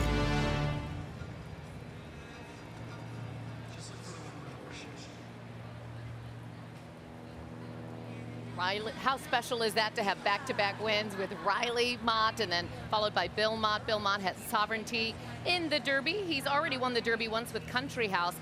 Sovereignty's sire, by the way, is Into Mischief, the #1 yearling sire right now. He actually has 2 sons in this year's Derby, Citizen Bull as well as Sovereignty. He was going to have 3 with Tapan Street, but Tapan Street is now out of the field. Yeah, but such a special moment for the Motts there. Do you think they even had to leave the winner's circle? Yeah, right. Stick around, make it a family party there. So fun. But speaking of winners, let's send things back over to Mike and Dusty because, hey, guys, you promised us you would pick a winner for us. Yeah, you know, that'll be for number 5, of course. That's what we're gunning for. If you did go for the trifecta, you did nail that based off the 3 horses we gave you for race number 4. And I think with that, we will take it straight to our payouts here, first of all, for race number 4 before we prep for race number 5. And of course, as we go into race number 5, it's the 41st running of the Edgewood. It's a $600,000 payout for the purse as well. But let's go to those payouts as we bring them up here from race number 4. As we had talked about, Beauty Reigns was one of the horses that we had discussed, but ultimately did not pick to win in this particular race. However, I had picked Stable Currency. He finished in 3rd. You picked Foie Gras, and Foie Gras finished in 2nd. Second's not bad, but we're going to have a winner this race. Yes, on we the are. grass. We've got the horse right here, and the chalk. We've been talking about the chalk. I hate to take the chalk, but we're going with the chalk this time. I think it's a 3 filly affair in the Edgewood. I think it's between the 2 Vixen, the 5 Nitrogen, and number 7 Lush Lips. Of the trio, I think clearly the one to beat is number 5 Nitrogen for Mark Cassie and Jose Ortiz. She was really good last year, 3rd in her Breeders' Cup race last fall, but Nitrogen has really blossomed at age 3. She beat Lush Lips in March. She beat Vixen last month at Keeneland. I see her winning again. Lush Lips will be the one to catch. Flavian Pratt will get her on the lead, and this filly should have the lead into the stretch. Vixen should be right there, but I think Nitrogen is so good right now. Her Appalachian win at Keeneland was outstanding, and I think Nitrogen, Jose Ortiz can get a stalking trip. We'll go with the big chalk here, number 5 Nitrogen. And currently, Nitrogen, you have straight up 1-to-1 odds. Even right money. Now. Even money. Even so, Steven. Nitrogen was 8-to-5 to open, and yeah, you have even money right now. And as you mentioned, Lush Lips, that's the 7 horse, 3-to-1 odds, opened as 7-2. And then also you mentioned Vixen, who Vixen I think has a chance to compete here. I like the speed figures, progressively seems to be rising as well, so the trajectory's high, like Irad Ortiz Jr. in the saddle as well. Mark Cassie trained. Vixen, the 2 horse, you get at 7-2 odds. So yes, once again, we are talking chalk at this moment. It begs the question, is it worth it, Mike, at this point to just do money, or is it across the board for these 3 horses? How do you navigate when you look at the horses like Nitrogen, Lush Lips, Vixen? I'm going to throw another name out there as well, just for the money's sake. and that is the 4-horse Aterradora. It's a long shot. It's a long shot, but if we're trying to go long shots, 20-1 odds, and the speed figure at least is, I would say, competitive maybe in the most recent run, and ran a mile and a 16th. And of course, this is a mile and a 16th on turf. Where do we look at that? Well, I think the horse you just mentioned, the filly you just mentioned, she's going to have to try to get past 3 fillies that are really good: Vixen, Nitrogen, and Lush Lips. Nitrogen is so good right now. I think her maybe B-plus race could beat these other fillies today in the Edgewood. Yeah, I agree with you on that. Nitrogen, it is the chalk for me, and it's the chalk across the board here. This kind of has the same feel to what we had in the opening race with Shred the Gnar. The numbers just simply indicate that you have to go with Nitrogen. Maybe go with an exacta or a trifecta if you believe. If you hear those 3 horses, that might be the best route at this point, would you say, is going Nitrogen, boxing Nitrogen, Lush Lips, and Vixen? Is that the route you would take? Well, you could if you want to play exotics. I took Nitrogen in some doubles and picked 3s today. That's how much I think of her. I singled her in those wagers. You know, it's easy to pick this horse. I mean, even money on the board. She looks like, if you look at her past performances, she clearly is the one to beat in this race. And sometimes you just want to get my confidence going and get back to the winner's circle, and I think Nitrogen will do that for us here. Yeah, Nitrogen is proven to be built for a race like this, has been in the money every single time. So unfortunately, you're not going to get anything for the matter if you throw a win play show across the board. You want to go win at this point, would you say, at this point? Well, yeah. I mean, look, sometimes it's just better to pass a race. But I'm probably not going to do that on Oaks and Derby days. Can't pass a race. I'm going to have a little bit of action in each race. But look, it is what it is. I mean, journalism's going to be clear. Good cheer today in the Oaks. Big favorite. Probably 7-5, 6-5. Journalism, I think, is going to go even. I think his odds are even going to get lower. But you know, what are you going to do? You just got to play what's out there in front of you and be creative and try to figure out ways to make a little money. For the new folks out there that are learning how to bet and ultimately bet on horse racing, is there one piece of advice, Mike, that you have for them, not just for this race, but this entire weekend, based off of what we've seen with, it seems like, substantial favorites going into this weekend? Well, as I mentioned at the top of our show today, it did look like it was going to be a day maybe of favorites, where the chalk comes in maybe 4 or 5 times today. That remains to be seen. But we'll find out. We got a field of fillies headed to the gate here. We do, and we will show this race later. It will be a delayed race for us.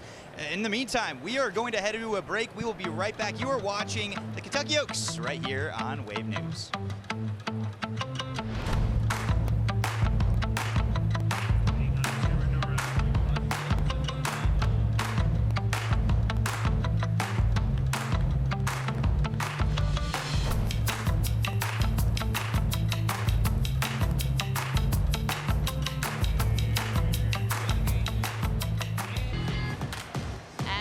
Welcome back. It is Oaks Day. It is Friday of Derby week, and all that pink out there, great Derby tradition. And another great tradition, all those kids are off school today. I know it. I mean, that was normal growing up. Everyone's out of school the day before Derby, right?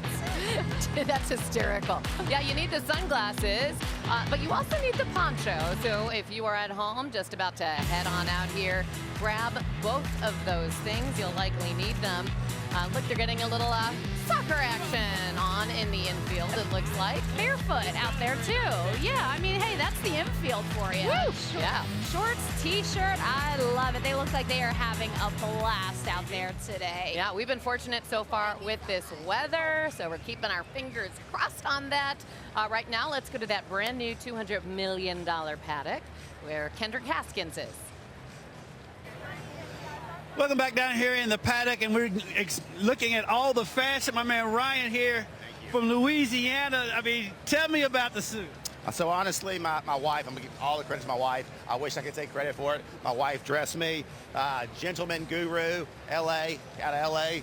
Beautiful suit, Gucci drivers, regular old shirt that I had to borrow from my brother because my shirt didn't fit. Honest to God. Thank you, my brother. I appreciate it. Yep. What do you think? You could have kept that part a secret. Well, I know, but I like to give credit. I don't like to take credit for what I don't do, you know? So I'm saying I want to give credit to everyone, especially my wife and my brother. Yeah. Obviously, you're here from Louisiana. Is this your first Kentucky Derby? It is. I actually live in Florida from Louisiana originally. First Kentucky Derby, first Kentucky Oaks. Bucket list item like everyone else. It's amazing. I'm so excited. Can't wait. My buddy has a horse racing here in about 10 minutes. The 4 horse, so let's cheer him on. But other than that, we're excited. Has it lived up to your expectations? So far, so good. So far, so good. Looking forward to it. Tomorrow might be just as fun, if not more fun, but we'll see. If this is the Oaks Day outfit, I can't wait to see the Derby Day. It's good. It'll be just as good. Awesome. Thank you very much. Having a little fun down here in the paddock. Back to you guys. Oh, that is so awesome. There's a live look at the paddock right now. I mean, that whole area, just incredible.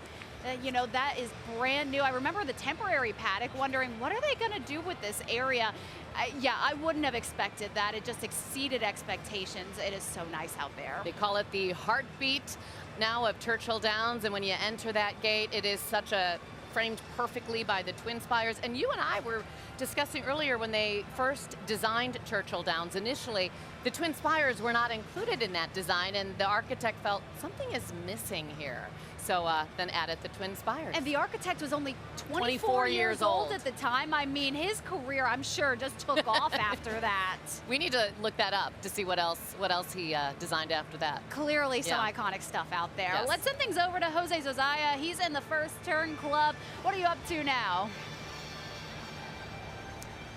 Olivia, Shannon, I got to tell you, I kind of have a grin from ear to ear because I've shown you some new friends with incredibly special stories. I think this group here has a beat because talk about a birthday weekend both of you are going to remember. I'm going to start with my new friend, Emily. Hi, Emily. Hi. So your birthday, it's a special birthday, is tomorrow, right? I'm turning 30. Congratulations. Does that feel at that age any different? No. Welcome to the 30 Club, is what I would say.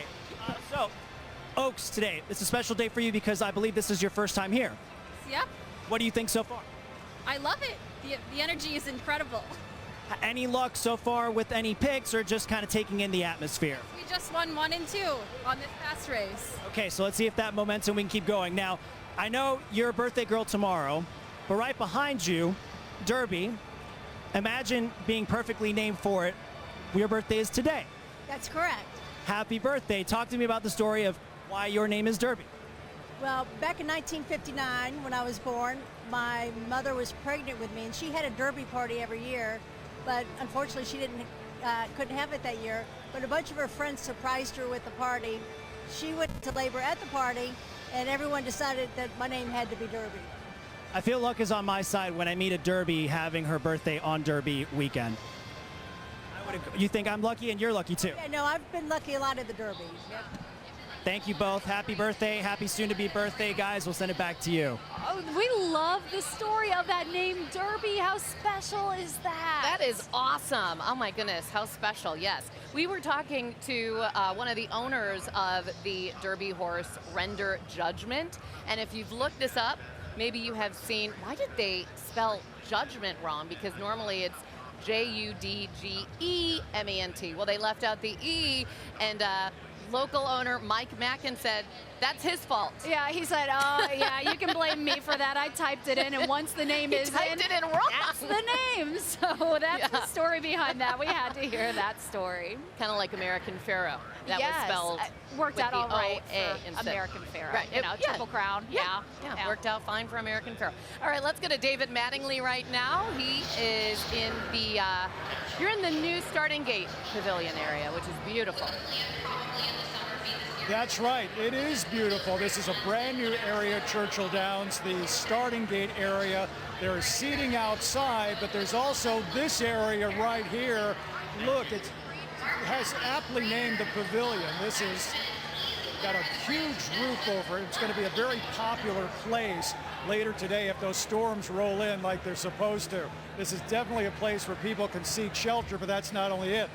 People, when they buy a ticket here, it comes with a special wristband. That wristband allows them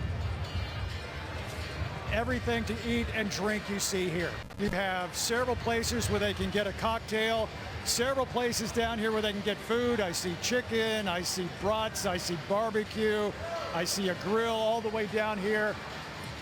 So that is on this side. And of course, on this side, they have wagering windows.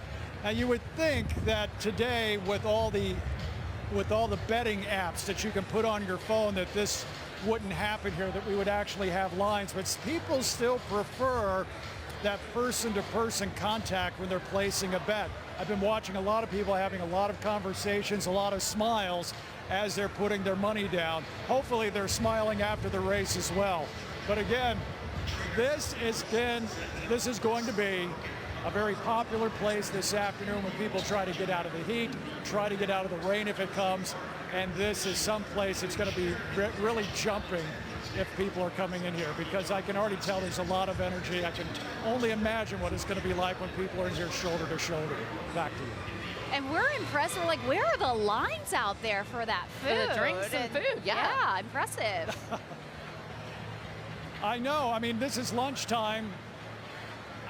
Okay, actually, the lines are longer at the bar than they are at the food place right now. I don't know what that means, but I know what it means. But they do have plenty of choices. They do have plenty of choices of food. Maybe that's it. That could be it. All right, David, thank you. Yes, I am with those people. When I place a bet, I prefer to go up and talk to someone, and I often like to place the bet with the same person. Especially if you're lucky. If you're winning. If you're winning. If you're losing, find someone else. Right. Hey, those lines are also pretty short for all the beer and cocktails outside at our Spirit Cam. It's a marathon. It is. Not a sprint. Please drink some water. Mix some water in there, too. Exactly. Look at that beautiful hat. You are watching our coverage here of the Kentucky Oaks. We'll be right back.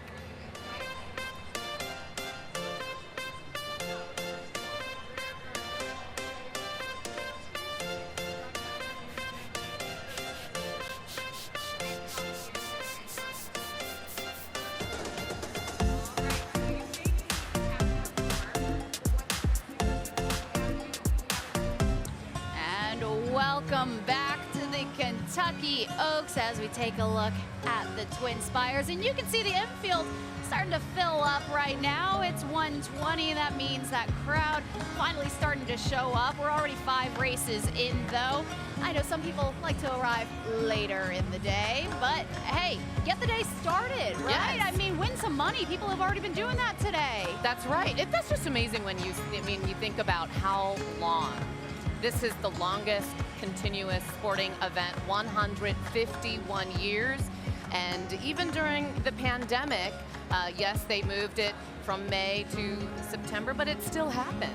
So it was incredible. I mean, 151 years of history. The Kentucky Derby Museum has a great collection of stuff. They said they have stuff in archives that is so cool, but they have so much in the museum that they don't have space for all of it. Yeah, by the way, if you have guests in town and you're wondering, what are we going to do to entertain them on Sunday?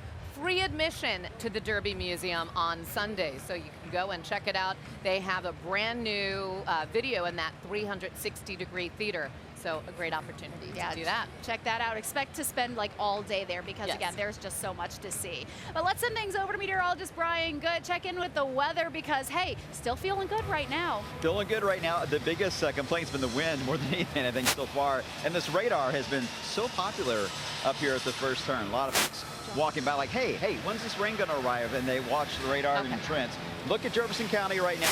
Churchill is okay. No major problems right now showing up. Let me go to a bit of a wider view, and you'll be able to see that we got that severe thunderstorm watch in our southern counties. There's a small thunderstorm that has popped up in Shelby County, several in Cincinnati, but we're also watching what's happening to the west. These are the ones that are producing more of the stronger winds and the wind damage. Right now, the timing on this still looks like it's going to push into that 3 o'clock hour, maybe 4. 3 to 4 looks like our window for this batch of storms to arrive. Just keep in mind that we have to be aware that there could be some pop-ups like we're seeing in Shelby County and Cincinnati. Those will just be random. So far, looking around, I've been watching all the cumulus clouds, looking for the ones that are showing signs of growing into a downpour. I haven't seen any yet in Jefferson County, but that potential is there. So while we're watching the western Kentucky portion of storms, we need to keep an eye on the metro portion as well as it evolves to the east. Still holding on to that time about 3:13 as we get into E-Town and Louisville about, I would say, 3:45 to 4 o'clock. Here is Futurecast showing that we got the storms that arrive. Here's a snapshot at 4 o'clock. You can see it's showing downpours in the area. I'm not saying that these are going to be severe when they arrive, but that potential is certainly there across central and southern Kentucky more than anywhere. So just be weather aware. We've got the Wave Weather app loaded up. We've already been sending out alerts to certain areas we're watching. And obviously here at Churchill, the biggest issue will be lightning if we see that occur. And everyone has a poncho. Everyone I've asked. They're like, I got my poncho, I've got my food, I got my drink, I'm fine. So everyone's having a great time here at the Kentucky Oaks, and that's what we want. We just want you to be prepared and have fun at the same time. We'll be monitoring this as we head throughout the afternoon with more updates, guys. Thank you, Brian. Yeah, you mentioned the Wave Weather app, and if there is lightning, Kevin Harned can tell you. You can even have his voice programmed to say, lightning has been detected in your area. Yes, he's very good at that. I bet they sell ponchos, too, in the Derby store here, I'm sure. I'm sure.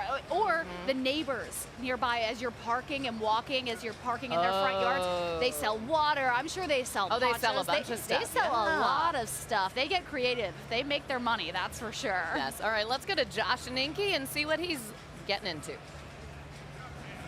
There's a lot happening in the infield. A lot of people working hard for a good cause. Who do we have right here? We got the Pleasant Grove Dolphins and the Overdale Chiefs representing Bullitt County today.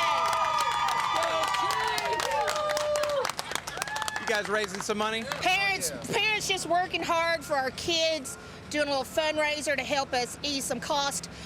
Throughout the cheer season, football season, cheer season, it takes a lot. We love our kids and we do it for our kids. We do it for Bullitt County. Pleasant Grove and Overdale, Bullitt County, wouldn't be more prouder. That's right. We're in the bar tent, the East End bar tent, Infield. Y'all come see us, make a good cause. Let's go, Bullitt County! Well, there you go, folks. Come out here to the infield, help out some great folks from Bullitt County. Can't beat it. Back to you guys.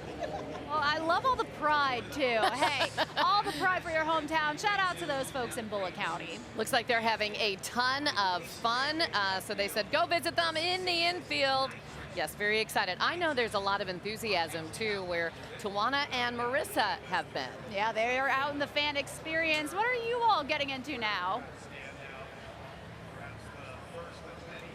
Same vibes of parents doing something to make sure that their kids can succeed. And you know, we love that. We love absolutely do. And I connected with them because their kids are dancers. So we want to take you over to where they are. They're all representing their kids and they have all these different buttons on. Carmen, where you at, girl? Come here. Carmen, come here. Come on, girl. We're on television. Come on, Carmen. So tell us, what are you all out here doing today? We are out here supporting our dancers at Upstage Dance Center.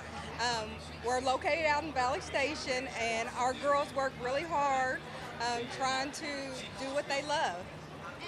It's so many of you guys representing your kids. I love the buttons. The buttons, yes. This is Team Miss Dance of America, Don Payton, and yes, all of our kids are great though. And they, like I said, they work really hard. They go everywhere and dance, just representing the community. So for you guys, what does it mean to be able to just kind of be all together and help raise that money to just keep letting your kids do what they love? Well, that's the best part because we all love each other. We all love our kids, and whatever we can do to make this better for them is what we're trying to do.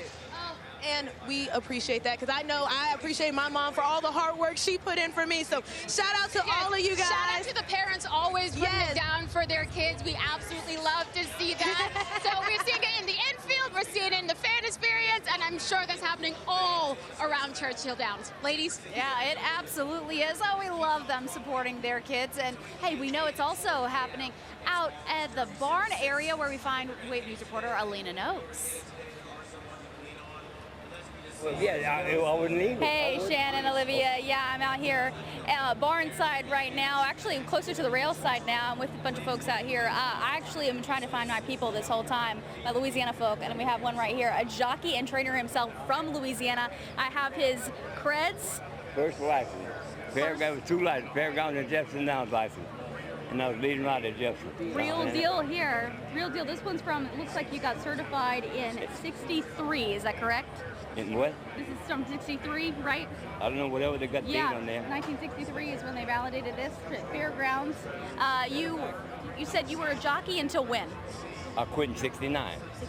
I started in about 60, and I ended up leading a lot of, I rode a lot of races, not to brag, but like I said, I never got hurt. Bernice has been around a long time. We started the Borrell off, my brother, Calvin Borrell, the brother Cecil Borrell, then Calvin, and all in Boston, Louisiana. But we started riding the horses when I was 5, 6 years old. It's in that book, From the Bushes to the Kentucky Derby, Bush Track. And you'll see me on the front cover and the back cover. Man was sitting in my sofa in St. Martinville, come and wrote the story about the Bernice family. We go back in history. In fact, my brother got Brian Hernandez's book, my nephew, Chief Frank, got Brian Hernandez's book. All the Louisiana connections here. Kenward Bernice, a jockey and trainer himself. St. Martinville, you said you were the first winner of the opening night of the Delta Downs, right? I won 3 races opening night as a trainer at Delta. I won the first with Little Michael. I won the handicap with Ann Bolton. I won the last with Lovely Pet. They had 6 quarter-horse races, 6 thoroughbred races, and 4 quarter-horse races. I won 3 opening night. That That's fantastic. They can't break. I got that record. Yeah, that's fantastic. And he went on to train for many, many years. He's out here. This is your first Derby. First Derby. What a fantastic day to be out here for 151, right? And I was 10 miles away from here. Never came. My brother worked here for 30 years. Cecil Bernice for Churchill. Hey, the track always brings you home, right? Well, my son said, let's go. And I go, I said, okay, let's go. You know, and Let's go, yeah. He's back at the track. Kenward Bernice, you maybe know the name if you're from Louisiana. And if you're part of the racing world, Kenward Bernice, here with me now. Thanks, Shannon. Olivia, back to you. Alina, thank you. Yeah, she's a Louisiana girl. He's a Louisiana guy. I lived in Louisiana for a couple of years. Can't quite claim it, because I was only there for so long. But we do have a Louisiana horse and an incredible story in the Derby. That's Coal Battle. Yeah, this is honestly just fabulous. The trainer is 72-year-old Lonnie Bailey. Never dreamed that he would be coming to the Kentucky Derby, yet here he is with his horse, Coal Battle. The owner is Cole Normal. Just got in the game recently and decided to, Lonnie Briley, excuse me, and decided, hey, we can get in the Derby, so let's go for this. And here they are. And this is also the jockey Juan Vargas's very first Derby, so very exciting. We had a chance to talk with Lonnie, and I asked him, how you doing? He said, feeling a little bit stressed. If you've never been here to the Kentucky Oaks or the Kentucky Derby, I mean, the crowd is massive, and it's just, yeah, it can cause stress. The video can only do so much, but yeah, here you can just feel the excitement growing. We'll be right back with more of the Kentucky Oaks.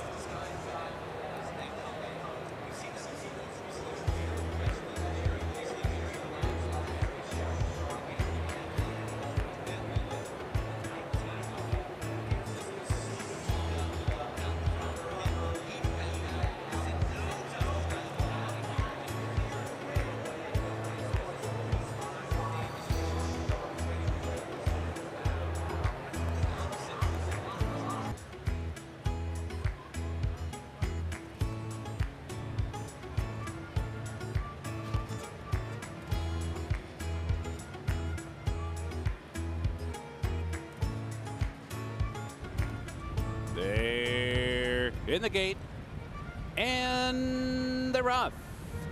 And Vixen breaks right in stride. Gal's Delight with some speed too. Will then comes in from the far outside. Lush Lips is a bit keen and is tossing the head about in behind as they come by us for the first time. Gowl's Delight steps out to lead the way, opens up to lead by a length. Vixen is second outside of stablemate Nitrogen, who settles in toward the rail third. Will then 3 wide, moving up into fourth. Hideaway covered up down inside fifth. Lush Lips is shuffled back. Second to last, a Terradora, the trailer, 7 lengths off the lead, and that leader is Gowl's Delight, and the lead is a length and a half as they turn to the backstretch run. So Gowl's Delight gets an opening quarter mile in 23 3/5 seconds and ambles along clear. Vixen stalking intently in second. Nitrogen continues on, covered up down inside third. Inching forward is Nitrogen, just 2 lengths off the leader, Gowl's Delight, as they head for the far turn. Will then 3 wide, racing up into fourth. Hideaway toward the inside fifth. Lush Lips and a Terradora at the back of the pack. They still have to catch Gal's Delight. And here comes Vixen now. Vixen is cut loose and ratchets up the pressure up to the neck of Gal's Delight. These two shoulder to shoulder coming to the top of the stretch. Gal's Delight inside, Vixen right alongside. Nitrogen pops outside from third. Will then far outside fourth. Lush Lips in behind in fifth. There's one furlong to go. Here comes Nitrogen. Nitrogen explodes down the top of the turf and kicks away in a big way. Nitrogen by 4 and now by 5. Nitrogen crushed him. Tight for second there, Lush Lips or Vixen. Terradora was fourth.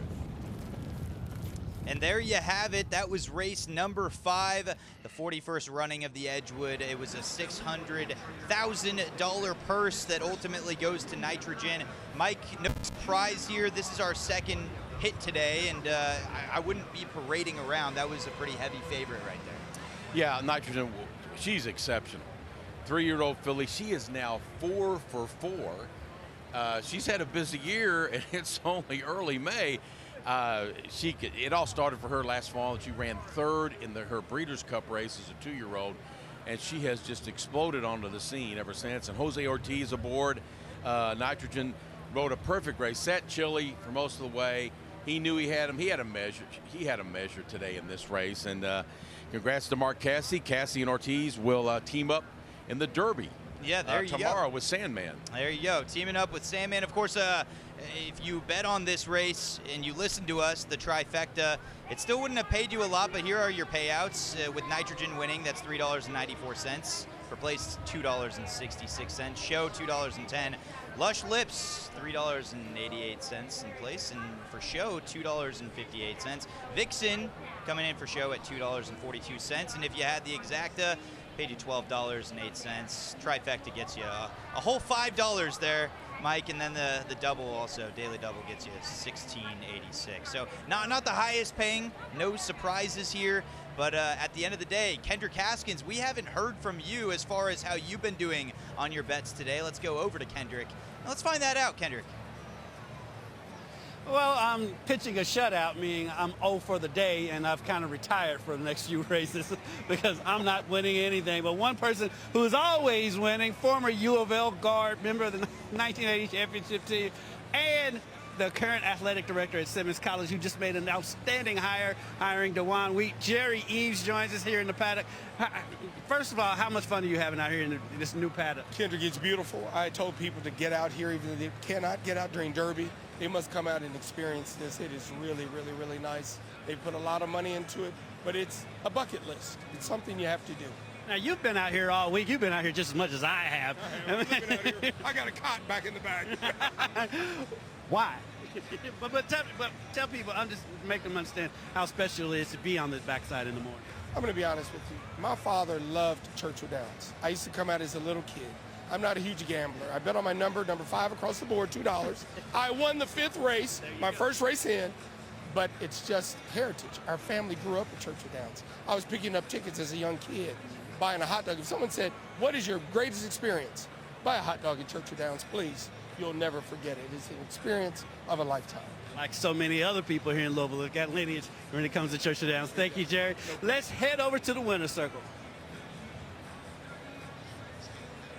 Jose, how exciting is it to get a win here on Oaks Day? Yeah, very exciting. Feel like the horses are running good all week, so try to keep the ball rolling. I'm very excited to be here. Big day here in Kentucky, big day for horse racing in general. Does that make it more exciting? Yeah, you know, it's a great crowd here. It's a beautiful day, so hopefully we keep winning races. How cool is it to be in the winner's circle with your family and share this moment? Well, I mean, it's amazing. I mean, the kids don't get to come too often, but to have them here today I love when they come by, so to get a win and make it more special. How does Derby and Oaks look for you? I think I look great. Quiet side look great. Sandman look great. We're very happy, just waiting for the right time. Today quiet side and waiting for tomorrow for Sandman. Well, again, congratulations on the win today, and good luck today and tomorrow. In the winner's circle, Sean Batty, back to you guys. Waves coverage of the Winner's Circle is sponsored by Thomas Law Offices. When you need a lawyer, choosing the winning team matters. Year after year, Thomas Law Offices has been voted one of the best law firms in America. Thomas Law Offices, your winning team. All right, thank you guys. Well, we have a delayed race, race number 6 coming up, and this is a big one. It's the 22nd running of the Ali Sheba. It's a $750,000 purse, and there are some massive names in this particular field. It seems like when you talk about top heavy, it doesn't get much better than that. Take us through the list here. Well, you know, Todd Pletcher's got everybody over a barrel, I think, in this race. He's got the 2 top favorites. Fierceness is, of course, a familiar name. He was the favorite, co-favorite with Sierra Leone in the Kentucky Derby. He kind of got shuffled back, and it was not his day. He finished way back 15th, but then he came back and won a couple of big races at Saratoga, including the Travers, and almost won the Breeders' Cup Classic, finishing 2nd behind Sierra Leone. This is his first start of the year for Fierceness. I think he'll be ready to win today. He's a huge favorite. On the board at 4-5, but Todd Pletcher got a bullet work out of him last weekend. I think he's ready. Pletcher also has Locked, who all he did was win the Santa Anita Handicap at 1.25 miles, and he won that race by 8 lengths back in the winter. And Locked is probably locked and loaded for this race, the Ali Sheba, as well. Yeah, and you look across the board here, there are a couple names that stick out in addition to the top heavy, Fierceness, and Locked if you're going for exotics. Most Wanted is very intriguing. Obviously the combo, once again, it's Giroux mixed with Cox. And then Hall of Fame, that's another one that stands out. It's Asmussen and Joel Rosario. So maybe, Mike, at this point, do you go superfecta at this rate where you have Fierceness and Locked at the 1-2 and maybe the 3-4 is Hall of Fame and Most Wanted? Well, I think my role here is Dusty is I'm going to try to give them the winner of the race, and then they can lay out their racing form and determine how to spread their money. But you know, I'm going to pick Fierceness in the race. We talked about my chalkboard. We had the chalkboard out earlier today, and I got a feeling after 6 races that half the favorites are going to post wins today after this one. Yeah, I agree with your pick, and it is interesting because you're basically looking at Fierceness versus Locked, and those are both Pletcher horses. So I would put the odds as very high that a Todd Pletcher horse wins this race today. And when you look at it, Fierceness's resume, a lot of people 1 year ago expected that was going to be the favorite heading into the Kentucky Derby. Obviously did not finish accordingly, finished in 15th place. But after that, what a response Fierceness has had, simply because Fierceness has had a great run over the last 2 years here, and especially over the last 3-4 months. What a ride it's been. And of course, we will get to see the powerhouse that is Fierceness. Locked is a special horse as well, and sire of Gunrunner, I believe. And so one of the things that I got to keep an eye on is pretty simply that you got 2 major faces here, and how about another major face out there for us right now for Wave 3? It's Jose Zazaya. Jose, take us through what you've got going on out there. Do you have money on Fierceness? Dusty, you should know by now I'm taking your advice, not that Mike's advice, also years upon years of experience. But in our conversations, I think I'm going to trust your gut, having that experience being out here. Now, if you notice, my hair's blowing just a little bit. There's a couple gusts that have actually been blowing a couple hats and fascinators to the ground. It's okay. They get picked up very quickly. But the breeze making for a beautiful view, a cool view. I want to take you now on a lap from here at the First Turn Club. Just look at how gorgeous the temperature and the breeze cooperating, spanning across the grandstands. The music, of course, now kind of a little bit of a break, but up here in the upper tier of the First Turn Club, it's really filled out. If I can have the camera point down, if you see to where the patios are, by this time of the afternoon, of course, everyone sort of wants that choice prime view. As we're seeing this race sort of play out as well, you want to get as close to the action as you can. Lots of winners, lots of excellent fashion up here. The food, if you can picture the food we've been getting to preview and just wafting all over the place, guys. I don't know if you're hungry. I am. I think the lunchtime is going to hit us soon up here at the First Turn Club. More fun for you at Oaks Day. We'll send it back to you. Actually, we're going to go take a break. We'll be right back after these messages. Oh, isn't that a great shot right there of the iconic Churchill Downs right here? And there is that track.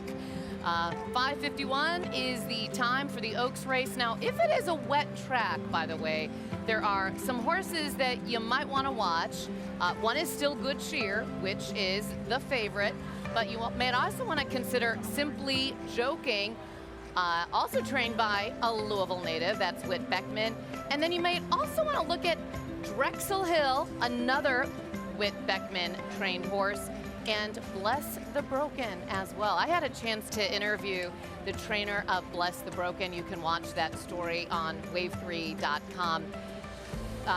Will Walden, he is the son of another former very successful trainer, Elliot Walden, and he overcame drug and alcohol addiction. He says horses literally saved his life. It's been his one true passion, and here he is just a couple of years after starting his own training company with an Oaks horse, Bless the Broken. Such an incredible story here. I think everyone's kind of rooting for that horse just because of really that story is. too, seeing that kind of victory too. But you mentioned Good Cheer.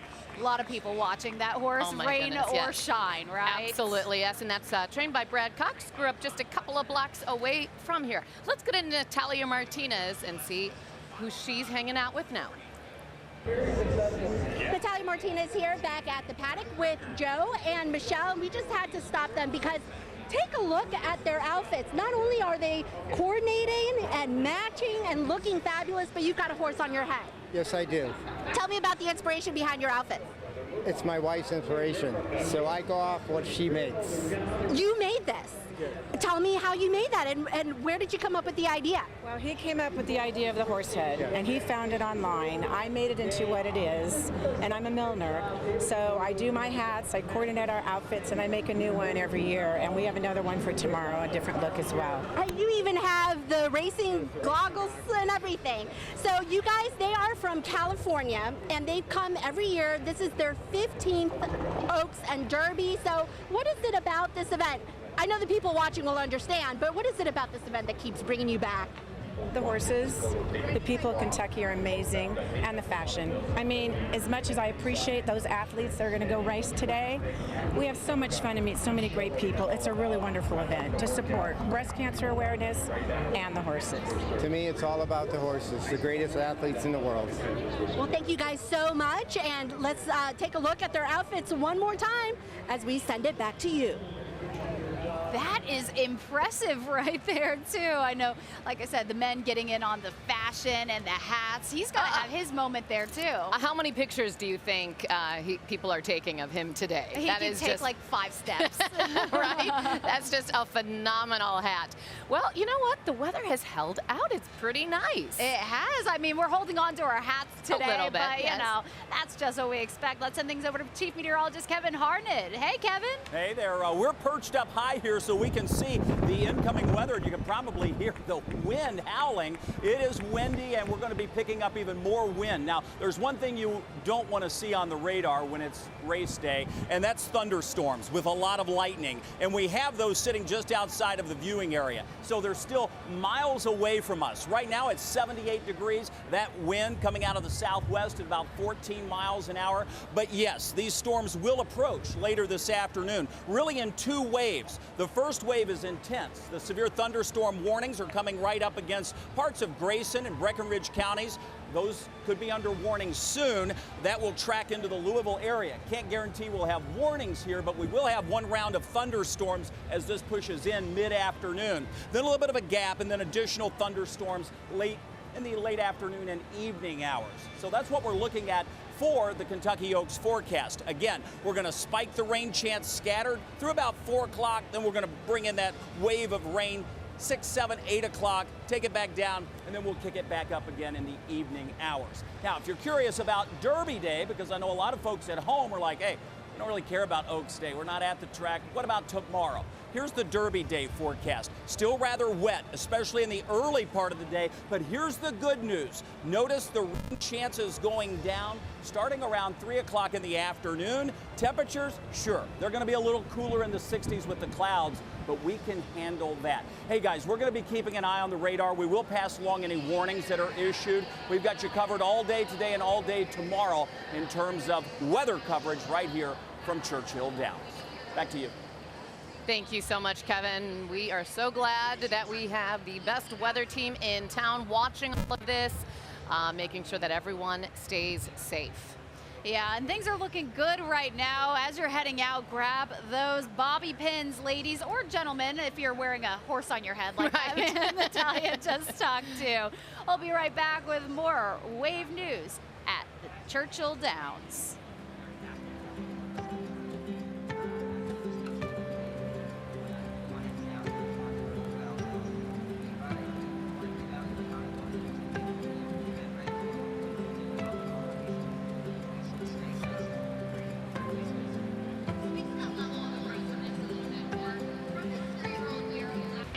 Welcome back. It is now 2 o'clock on Oaks Day, and getting a look at all those beautiful hats and fascinators. Looks like they might be down in the Paddock area, if I had to guess, based on that ground there.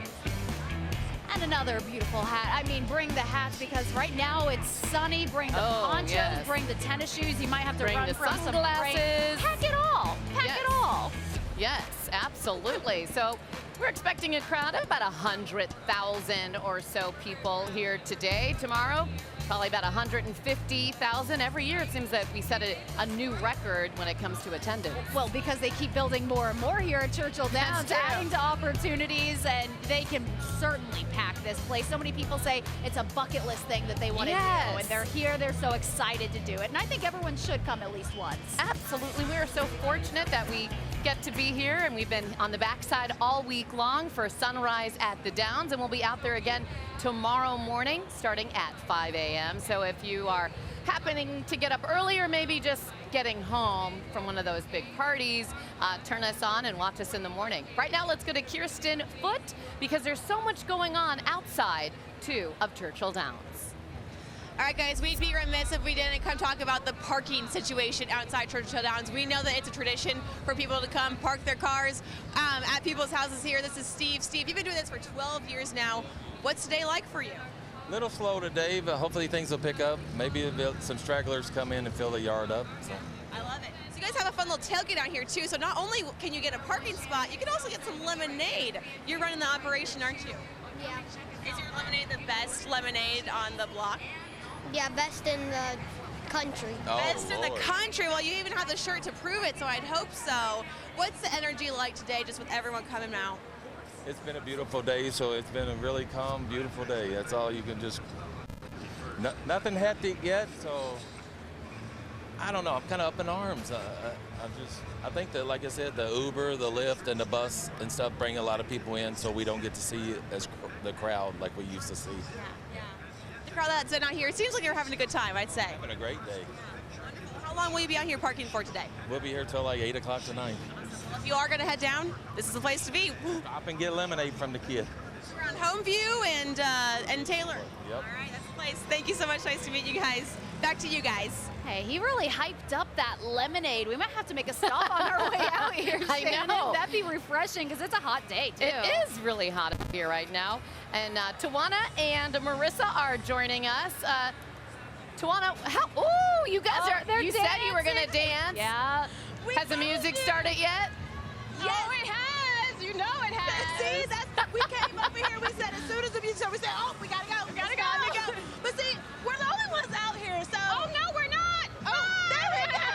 Keep dancing. You're gonna dance with us. Oh, see, the party is starting over here. But like we said, there's so much to look forward to in the fan experience. You have the food, you have drinks, and you have water.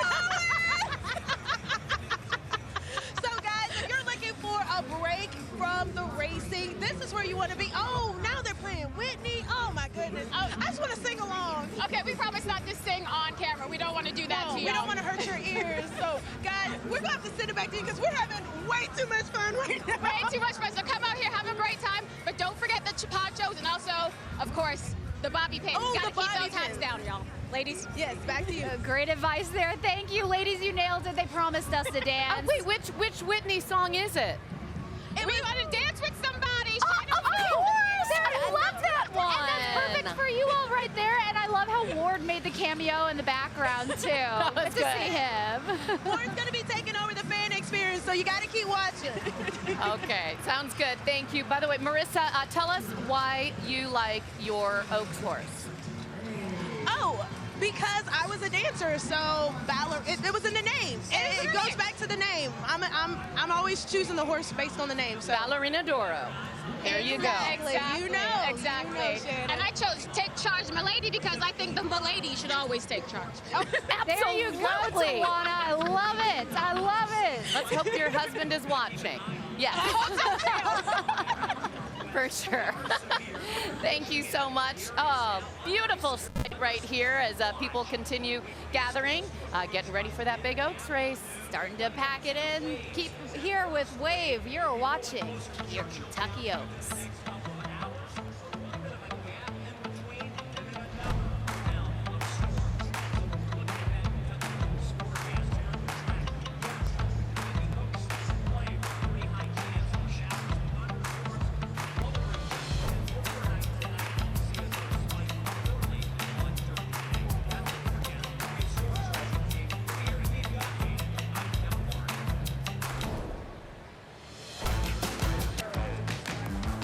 Drifts out to confront Fierceness, but Fierceness has come on to take the lead. It's Fierceness in front. Most Wanted's gonna fight Fierceness to the final 16th. Fierceness digs in. Most Wanted continues to battle, but Fierceness is getting away late, and Fierceness is back in style.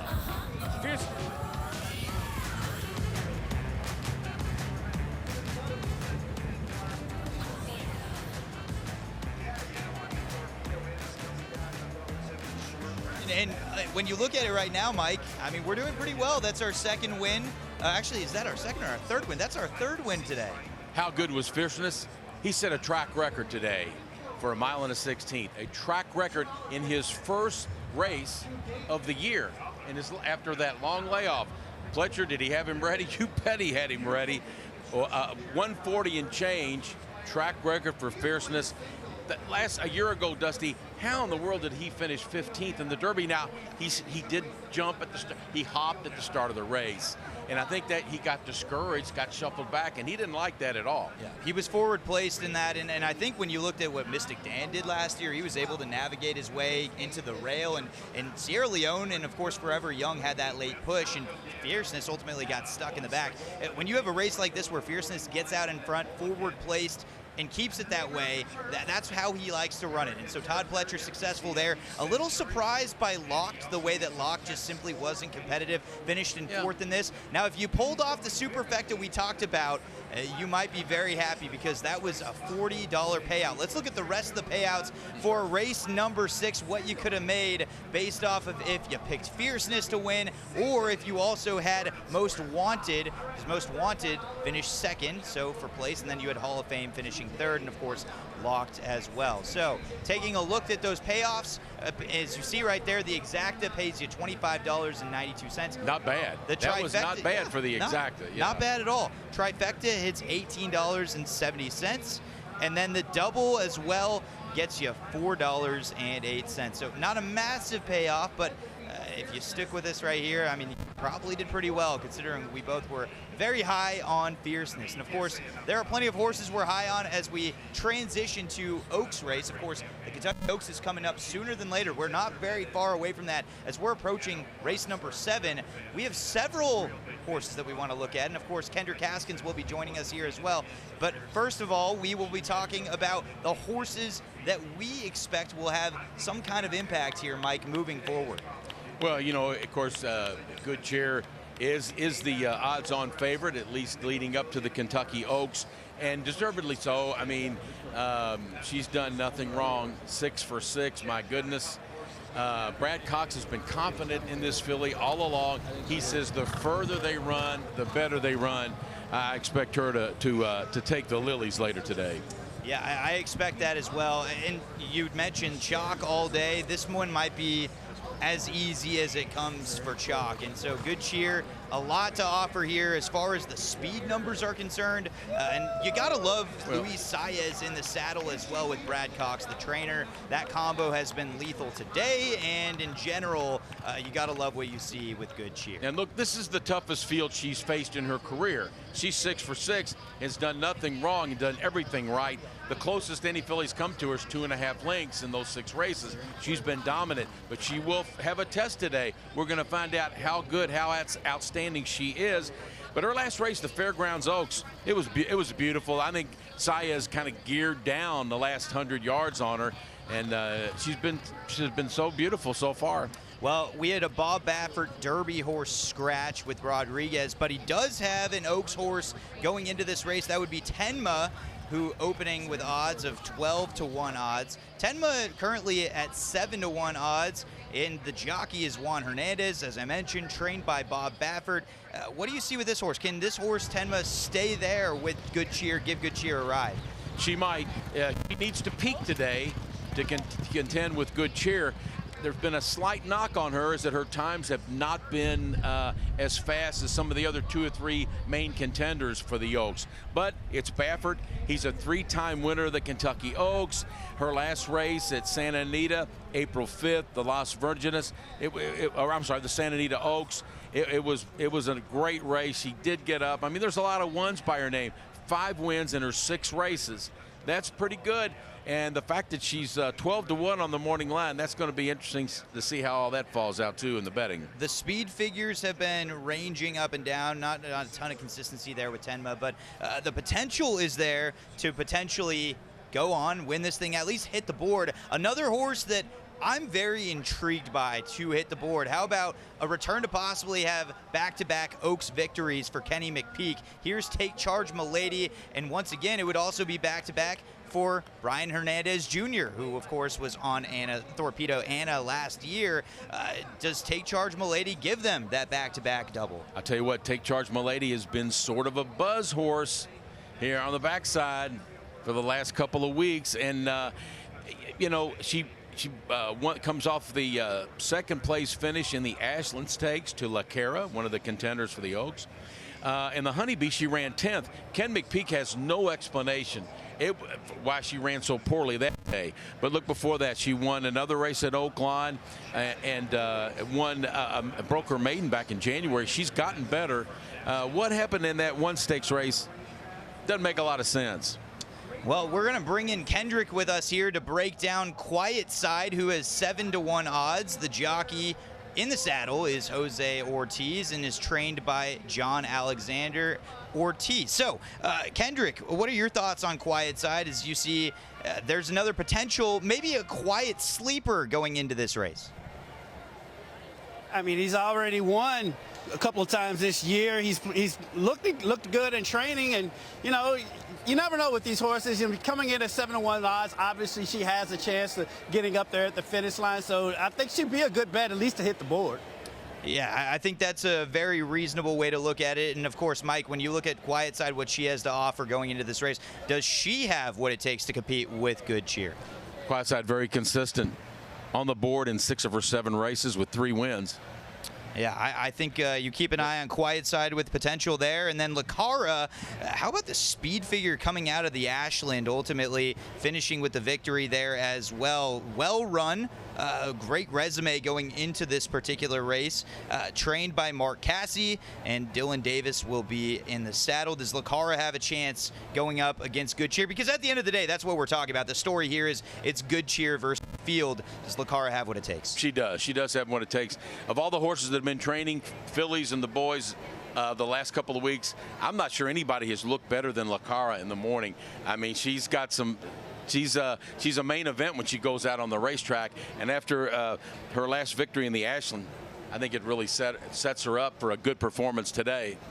You get 8-1 odds with La Cara, and of course Kendrick, you know, that has been the talk for us, has been Good Cheer versus the Field. Is that kind of how you view this, or do you see a horse that maybe slips into this thing, whether it's those that we talked about, or maybe that's one that's under the radar at the moment? Is there a horse that can beat Good Cheer in this race? Just glancing at the field, I would think La Cara has the best chance of catching her. But yeah, it feels like this is the Good Cheer Invitational. She's undefeated coming into the Oaks. La Cara has raced, has experience, has 9 races, has 4 wins under her belt. So I think she would give Good Cheer the biggest challenge. But I feel like we're here, and hopefully Brad Cox can get another Oaks victory. Yeah, there you have it right there. One horse that I'll bring up too is Simply Joking. I think a lot of people may be sleeping on Simply Joking. According to FanDuel, it seems like Simply Joking is one of the favorites right now, but curious to see what Simply Joking can do as well. She has a chance. Yeah. Like Good Cheer, like I said, she's facing the toughest group of fillies of her career, and she will get tested. We'll see how great she is today. Yeah. Yes, we will. The Oaks is coming up, and of course, you are watching the Kentucky Oaks right here on Wave 3. We will be right back after the break.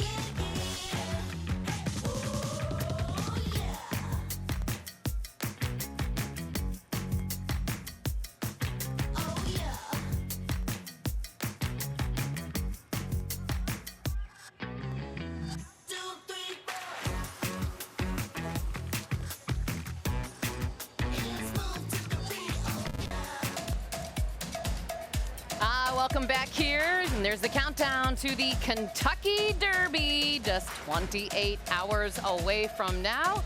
And we have the Oaks, of course, coming up today as we say welcome back here to Wave's coverage of the Kentucky Oaks. And we have reporters all over the place. Let's send things over to Noelle Friel, who's talking to fans.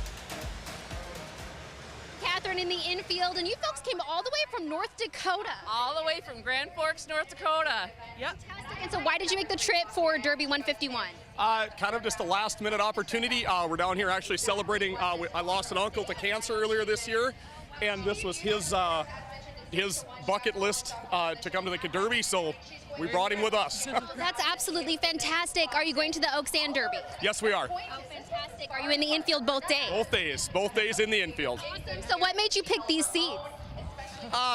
Great view of the Just great view. Yeah, we wanted to be down in the open air and little elbow room.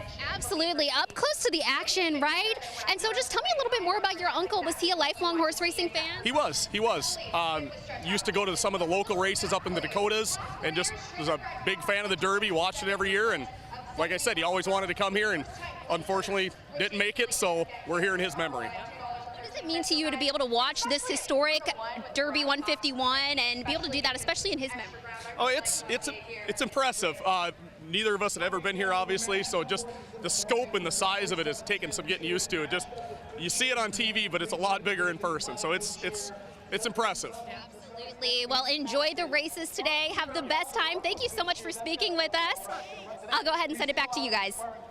Thank you, Noelle. What a great story there. We hope they have a wonderful time. We're going to send it over to Dusty and Mike in just a moment, but this is where Olivia and I move out and Myra and Brian move in, and Olivia has a very busy night ahead. Yes, I'll be co-hosting our Night of the Gala special tonight from 9 o'clock until 11, so tune in. We will meet all kinds of celebrities and take you there to the red carpet, so make sure you join us at 9 o'clock tonight. And then tomorrow morning, we'll be back for sunrise at the Downs. We will be back at the backside, but first, we want to give you our Oaks picks. All right, who is your Oaks pick, I Olivia? have to go with the favorite with Good Cheer. Good Cheer, okay. Just because you think Good Cheer looks good. Everyone says great things about her, and I'm going to hop on the bandwagon right now. I know you have a good pick, too. Well, I'm going to go with Tenma. This is Bob Baffert's Oaks horse. So he says he feels really good, and he was looking at some of the speed figures. So going with Tenma. All right, thank you so much for hanging out with Olivia and with me. And now let's go to Dusty and Mike. Yeah, great job, guys. Thank you so much for what you guys do over there. We are approaching race number 7, and we mentioned that this was the Good Cheer Invitational, potentially. How about the Torpedo Anna Invitational? Well, what do we think, Mike? Let me just say this. We talked about my chalkboard. 6 races, 3 chalks so far. The day of the favorites. It's going to continue. Could this be 4? Right here. Could this be 4? Torpedo right Anna is a superstar. She likes this distance of 1 mile and a 16th, and she's won 4 of 5 races at today's distance. They wondered if she could come back in 3 weeks. She raced 3 weeks ago. Would it be too soon? Ken McPeak, the trainer, he knows his filly. I think he knows she'll be fine coming back in 3 weeks.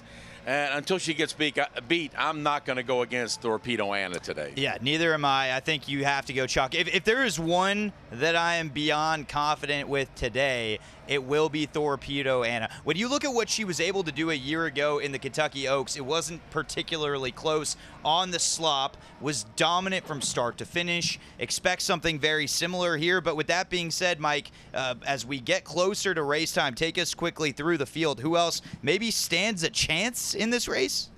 Well, trainer Chad Brown is going after Anna today with a pretty good pair, Raging Sea and Randomized. These are Grade 1 winners, so Torpedo Anna is not going to be a walk in the park, I don't think. Right now they're approaching the gate here, and right now on the board, 2-5 the odds on Anna. I think she's just going to be good enough. One of Chad Brown's fillies probably will go after her early, and it's Randomized. Try to put pressure on her and hoping that Raging Sea will pass her. But I think it's going to be Anna's day. Yeah, it's very hard to see any horse standing a chance here. It may be windy on the track with the horses behind Torpedo Anna. So with that, let's go to Weather, who also can tell us a thing or two about the actual conditions outside of the track. Yeah, let me just show you what's happening, because we do have the severe thunderstorm watch across the area. That is also concerning, and that goes until 9 o'clock. But when you look at the radar, what we're really concerned with happens to be the storms that now have warnings with them just out to our west. And it's a severe thunderstorm warning for Breckenridge and Perry counties. That contains quarter-size hail and 60-mile-per-hour winds. We're keeping a close eye on those storms, as they should arrive here sometime between 3:30 and 4:30 this afternoon, and then another wave coming in by late afternoon or early evening. We wanted to give you a quick weather update. I know the race is on. We can't show all of the races live here on Wave, but we will have that replay for you coming up. And we will be back with more Wave coverage from the Kentucky Oaks after this. Oaks Day Closed Captioning is sponsored by Freedom Senior Services. We are welcoming you back into Wave's coverage of the 151st running of the Kentucky Oaks, the premier and most lucrative race for 3-year-old fillies in the United States. Crowds picking up here at Churchill Downs as you see all the beautiful, fine folk joining us here on what's so far been a beautiful day here at Churchill Downs. This is the changing of the guard now. Shannon and Olivia are off to their next tasks, and myself, Brian Schlonsky, here alongside Myra Ansari, bringing you the coverage, taking this thing home as we wait for race 11. Well, it's so good to be with you, Brian. Well. I'm so excited to be here. You look absolutely amazing. Well, so do you. It's Thank perfect. you, thank you. You know, I had to take a second when we sat down, when Shannon and Olivia left, and just kind of take in how beautiful things are behind us. We have the best seat in the house for sure. We're situated in the infield, which for now is still our spot, as some of the plans, the long-term plans for Churchill Downs to renovate this area on hold. So thankful we get to sit right where we are. Absolutely. We want to go over to Alina Noakes at the backside with us. Hey, Alina.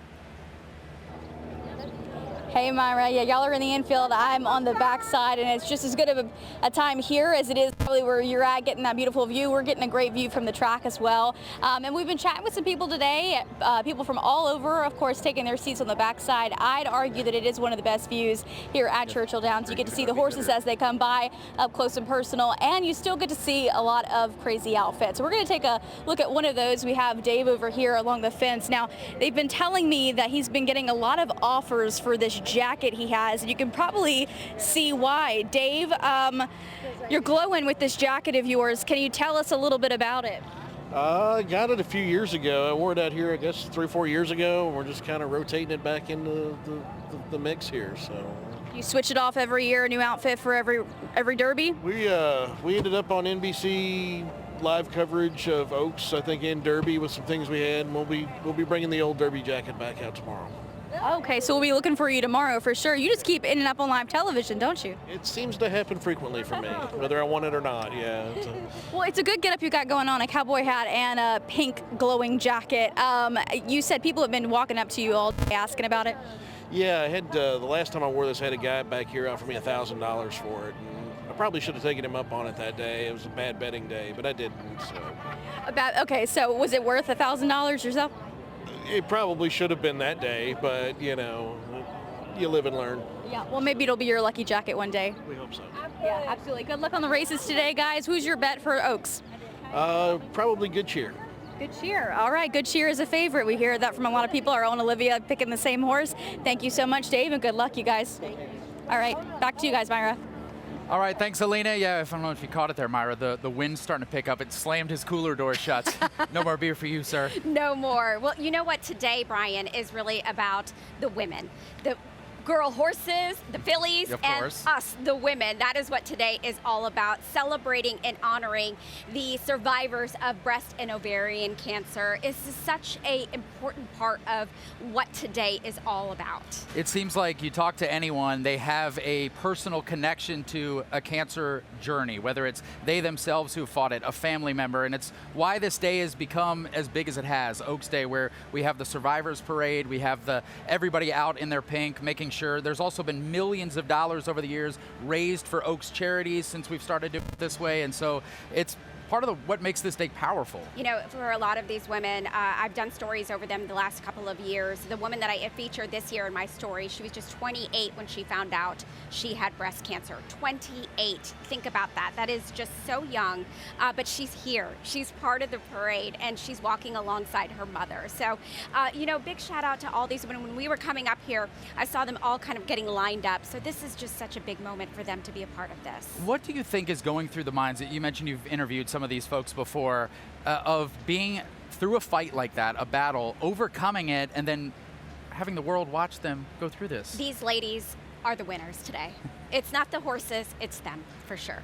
All right, usually our very own Dawn G is walking alongside of them. Of course, we're missing her today, Yes. but meteorologist Brian Good is a fantastic member of our team, a great friend of Dawn as well. And Brian, I know these are big shoes to fill, but you are perfect at what you do. Yeah. Walk us through what we're expecting here the next couple of minutes.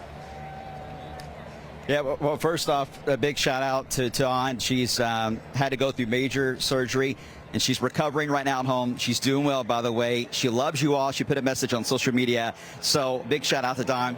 We love you. All right, ladies. This is a huge moment. What's going through your mind right now? It is amazing to be with all of these other survivors and to celebrate life. Yeah, I see they're 4 years and 8 months. Yes, it was almost 5 years ago that I got my diagnosis, so I am incredibly grateful to be here and to be part of this. And I encourage every viewer, please, please, please get your mammogram.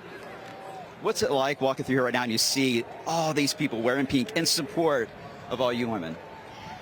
I feel very gratified, and I feel it. I'm a little teary right now. Well, congratulations on nearly 5 years. Keep it going. Keep the fight going. How are you all doing? Good. Hi. Good. Are you here supporting? Yes, sir. That's our survivor right there. Oh, okay. And, what's it like? Because this is a big part of it, right? Is the support you get from the family. What's that journey been like for you? It's a very tearful but bittersweet journey. The doctor's appointments, the surgeries, the late nights, the tears, but it's all worth it. I mean, we would be with her through every step of the way again if we had to. Well, bless you for being with her and supporting like that. Thank you. Absolutely, absolutely. This is a big support system that we've always talked about, guys. I mean, we're talking about nearly 4,500 new cases alone of breast cancer just in Kentucky in the past year. So this is a situation where we're trying to raise awareness, and wearing your pink today is doing that. Everyone clapping and cheering right now in the crowds for these survivors. Actually, I don't want to say survivors. Don calls them warriors, and I think that is the true story on that. I see you've got 1 year and 2 months. Congratulations. How's it going so far on the journey, though? It's going great. I should be all clear, and everything's gone. And you've had a good support system as well? I've had a great support system. My husband, of course, and my family and work family have been awesome.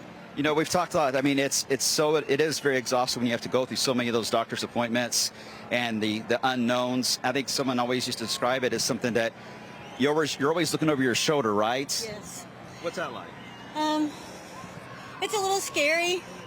You're not really sure what to expect, so you just kind of go into everything with a positive attitude and know that you're going to fight it. And well, we're cheering you on. Thank all you. right. Best of luck to you. We love you. All right. Here. Thank you. Look, listen to the crowd. Marty's going to pan around. Everyone clapping and cheering. and warring right now for the survivors walking by. Hello, how are you doing? Good, how are you? How many years or 6 months? 6 months. Sorry, how's that journey been? It's been a long journey. I was in the hospital with infection just 6 weeks ago, and new surgery planned for the end of the month. And but we're going. We're doing it. You're keeping the fight going, and this is your support system. My husband, Dwayne. Dwayne, what's it been like in trying to deal with, obviously, a sudden diagnosis like that? It's been rough, you know. Trying to stay strong for everybody. Well, thank you for being here for her, and let's keep it going. Right? All right. Keep walking and enjoy your time. Enjoy the moment here today. Hi, how are you doing? Hi, Kathy. Yes. 1 year. Yes. Not quite a year, actually. Well, we're going to make it, right? Thank you. How was your experience in learning about what happened? Did you get a test? Or yeah, just humbleness, thankfulness. Right. I had a great support group. Well, we're cheering you on, Kathy. Thank All you. right. Good luck to you there. Absolutely. Thank you. All right. We have 8 years here. Tell me who you are and what an incredible journey you've had to go through. Hi, I'm Shannon Ruggiero. I'm from North Carolina. I am an 8-year survivor. A year ago, almost to the day, I had 3 spinal surgeries from a tumor that had pushed on my spinal cord from the cancer. And so they didn't think I was going to make it past 6 months, and here I am walking today. See, it's amazing. It's amazing. And right now, you're at 8 years. How often are you having to get checked and to keep that fight going? Monthly. Really? Yes. Well, we're cheering you on the best we can here, and this crowd. I mean, it's got to be overwhelming to see everyone in the stands. It's absolutely unbelievable, and what an honor it is to be here today. Well, we're very proud of you. Congratulations, and let's keep adding on to that sign. All right. Thank you so much. You're very welcome. Thank you. All right, 8 years. Again, that's something you see. It's 6 months, a year, 8 years. It always adds up, and it doesn't matter whether it's just even been a month. It's still a very emotional experience. It's just something you have to get through with your family, your support system as well. And less than a year ago. Less than a year. Fight's going, though. It's going. It's going. What's it like seeing everyone in the stands here? This is to me, it brings humanity to a disease process that we can eradicate. It brings oh goodness, recognition to the sponsors and the people that are out there raising money so we can conquer this disease. We can. I'm only a year in, but we can conquer this disease. We can. It's all about that awareness is so important, and it's really grown, and I love seeing that. Yes, the awareness is so important. I believe that I hope that one person, one lady or man, one lady out there says, ooh, I didn't get my mammogram yet. And they go get their mammogram and like if it's going to find something, they'll all think and find it early and treat it. And like I said, let's finish this. Let's finish this fight with breast cancer. I love your positivity. Thank You've got the charge going. You're a champion. That's it. Thank you. I don't know if I'm a champion, but thank you so much. You are a champion. You're a champion, and we're cheering you on. Best of luck to you. Congratulations. Thank you. You're very welcome. Again, this was a process where thousands applied to actually get a chance to walk here today. We have 151 that made it on that list. And it is such an overwhelming experience when you walk here and see all these fans here at Churchill Downs for the Kentucky Oaks. And very emotional with that. And she was mentioning the sponsors. I want to mention that too. Big thanks to Norton Healthcare Cancer Institute and Hope and Horses Cancer Program as well. Big support. Oh, how are you doing? Hi, Carrie. Thank you. All right, let's see here. You're at 6 years. My first diagnosis was 25 years ago, and now my reoccurrence was 2 years ago. Oh my goodness. Yeah. How are you doing now? I'm fine. But I really want people to know, don't rest on the fact that you survived that long, because there's a reoccurrence at that rate anyway. So you should always do the screenings. Don't ever stop those. These are just numbers that are written here on the actual card, but people don't see what these numbers really truly represent, right? Right. You know, after 25 years, I thought I was not going to have any problems. And when they said there was a spot on my mammogram, I thought, not me. Not me. All right, well, you're going good on the second round here. 6 years, Carrie. You're obviously a fighter. Oh, yeah. Yeah. Yeah, I don't rest on my laurels. I'm a fighter. You got it. You got to keep that. Be stubborn about it. You got to fight That's on, right. That's yeah, right. Absolutely. We wish you the best, Carrie. All right. All right. God bless you. All right. Hi. Again, it's a good crowd. I love seeing the support system everyone has. That's a big part of it. You know, we've talked about it before when it comes to all the testing, but it's a family affair. Some people do not have someone that they can rely on and have to go through this alone. And that's where we need to all come together and really support those that need to go that extra mile to try to help. Yes. Oh, you're like, yes. Yes, it is. Important. It's so important. This is a great day for survivors. And it's just a great day. Oh my gosh. What, are you here supporting? I'm 6 month survivor. 6 months. I want to see your card. I'm sorry. 14 years. 14 years. Yes. Oh my goodness. Great day. Yeah. And how did you two meet? We moved to Lawrenceburg and met her, and we've been friends from day one. And here we are. And that's your support. That's and it my keeps on support. going. Yeah. She supported me from day one, and she was a long-time survivor before I met her. She's amazing. And it's so we talked about how important it is to get that testing done. You just got to get that early awareness. Absolutely. And it doesn't matter what age you are. It's younger and younger every year. You've got to get tested. Mammograms, ultrasounds, whatever you need to do. Do it. I love seeing all the pink out here. Absolutely. All the support. It's got to warm your heart, right? Absolutely. It's fantastic. Well, congratulations to both of you. I love you two have each other. Yes. Keep that fight going. You need each other, right? All right. I hope to see you next year. All right.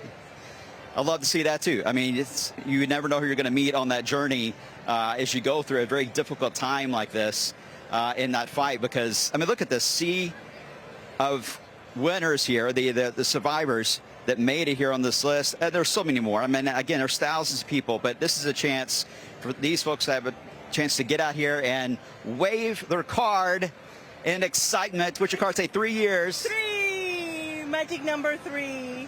And how are you feeling now? Oh, fabulous. Semi back to normal. Yeah. But, you know, with a whole new appreciation of life and everybody around me. Very good. Did you have your support system as well? Oh my God. Yes. You don't even realize what a huge support system you have until you need it. So true. That is very true. Well, congratulations to you. Yeah. Keep it going. Keep that fight going there. All right. How are y'all doing? Good. Yeah. Hi. Watch you every day. Well, thank you. Thank you. 19 years? Yes, 19 years. I was 46 years old when I had it. Now, in that 19 years, do you just constantly think about it? Yes. During that time? Yes. You're always, anything that happens, you're always thinking, is that my cancer that's come back? I've just recently had a pain in my arm. I'm thinking, oh no, I hope it's not come back.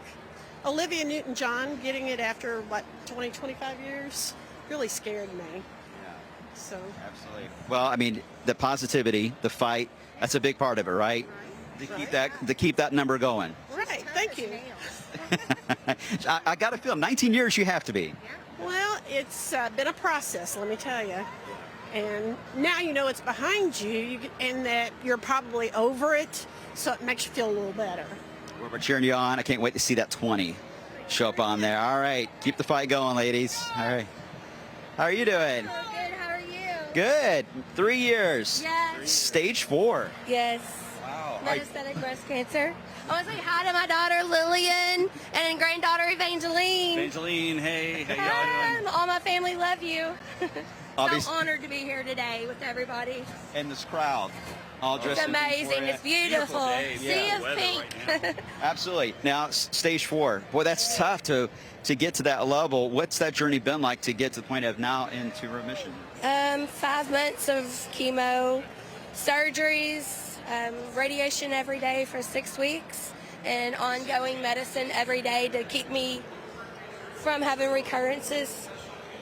But so far, my last few scans have been great. Oh, I'm very thankful. Well, we're thinking of you. I know you're going to make it. You're going to do awesome. Yeah, absolutely. And you got your whole support system and your grandkids. Is that right? My daughter, my grandbaby, and my sister and nieces. And How do you have a grandbaby? yeah, I do. Oh my goodness. Oh my gosh. Well, congratulations.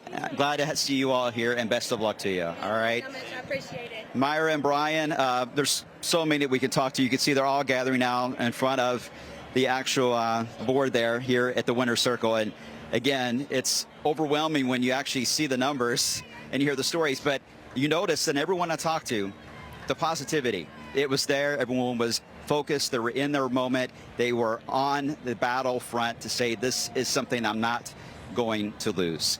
And that's something that's overwhelming to see in person. So I'll send it back to you. Dawn, again, we love you. Get well. And we can't wait to see you here next year. Brian and Myra? Brian, thank you so much for doing such a great job out there. Yes, we miss Dawn G so much right now. You know, you get emotional hearing their stories about how they fought through this and what it means to them to be here during the Survivors Parade. I also want to say a big shout out to those in the healthcare field, the doctors, the nurses, all of the technicians that help these people through that difficult journey. My dad is a retired radiation oncologist, so I grew up hearing stories about, you know, the importance of awareness. Get that mammogram done. I started mine 6 years ago, and if you fell behind over the last couple of years, maybe it was the pandemic, whatever it may be, or just life, hey, we all get busy. Get an appointment and get that mammogram done. Well, Myra, when you look at breast cancer, you're looking at the scale of how many people this impacts. 1 in 8 women, that's 13%, will be diagnosed with breast cancer at some point in their lives. More than 300,000 new diagnoses in 2025 alone. That is why this is so important. That's why the Survivors Parade has had this kind of impact the last 17 years. And I got to say, you know, Brian Good and Dawn G have a beautiful friendship. I know she is proud of the job that he just did filling in for her, talking to those beautiful women out there who are marching and showing all of us that when tough times come in life, we can overcome them. Yes, and it's so great to see all of these women with their support system, whether it's their partners, their children, their whatever it may be, their friends that are walking alongside them. This is so important for them to be here today. Well, we thank you for hanging with us here on this Oaks Day as we continue to bring you coverage not only of the Survivors Parade, but the upcoming races as we race ourselves toward the Oaks itself. 5:51 is post time, race 11. Hope you'll stay with us here on Wave. We are your Oaks and Derby station. Gonna take a quick break. We'll be right back. In the heart of the bluegrass, a tradition like no other unfolds.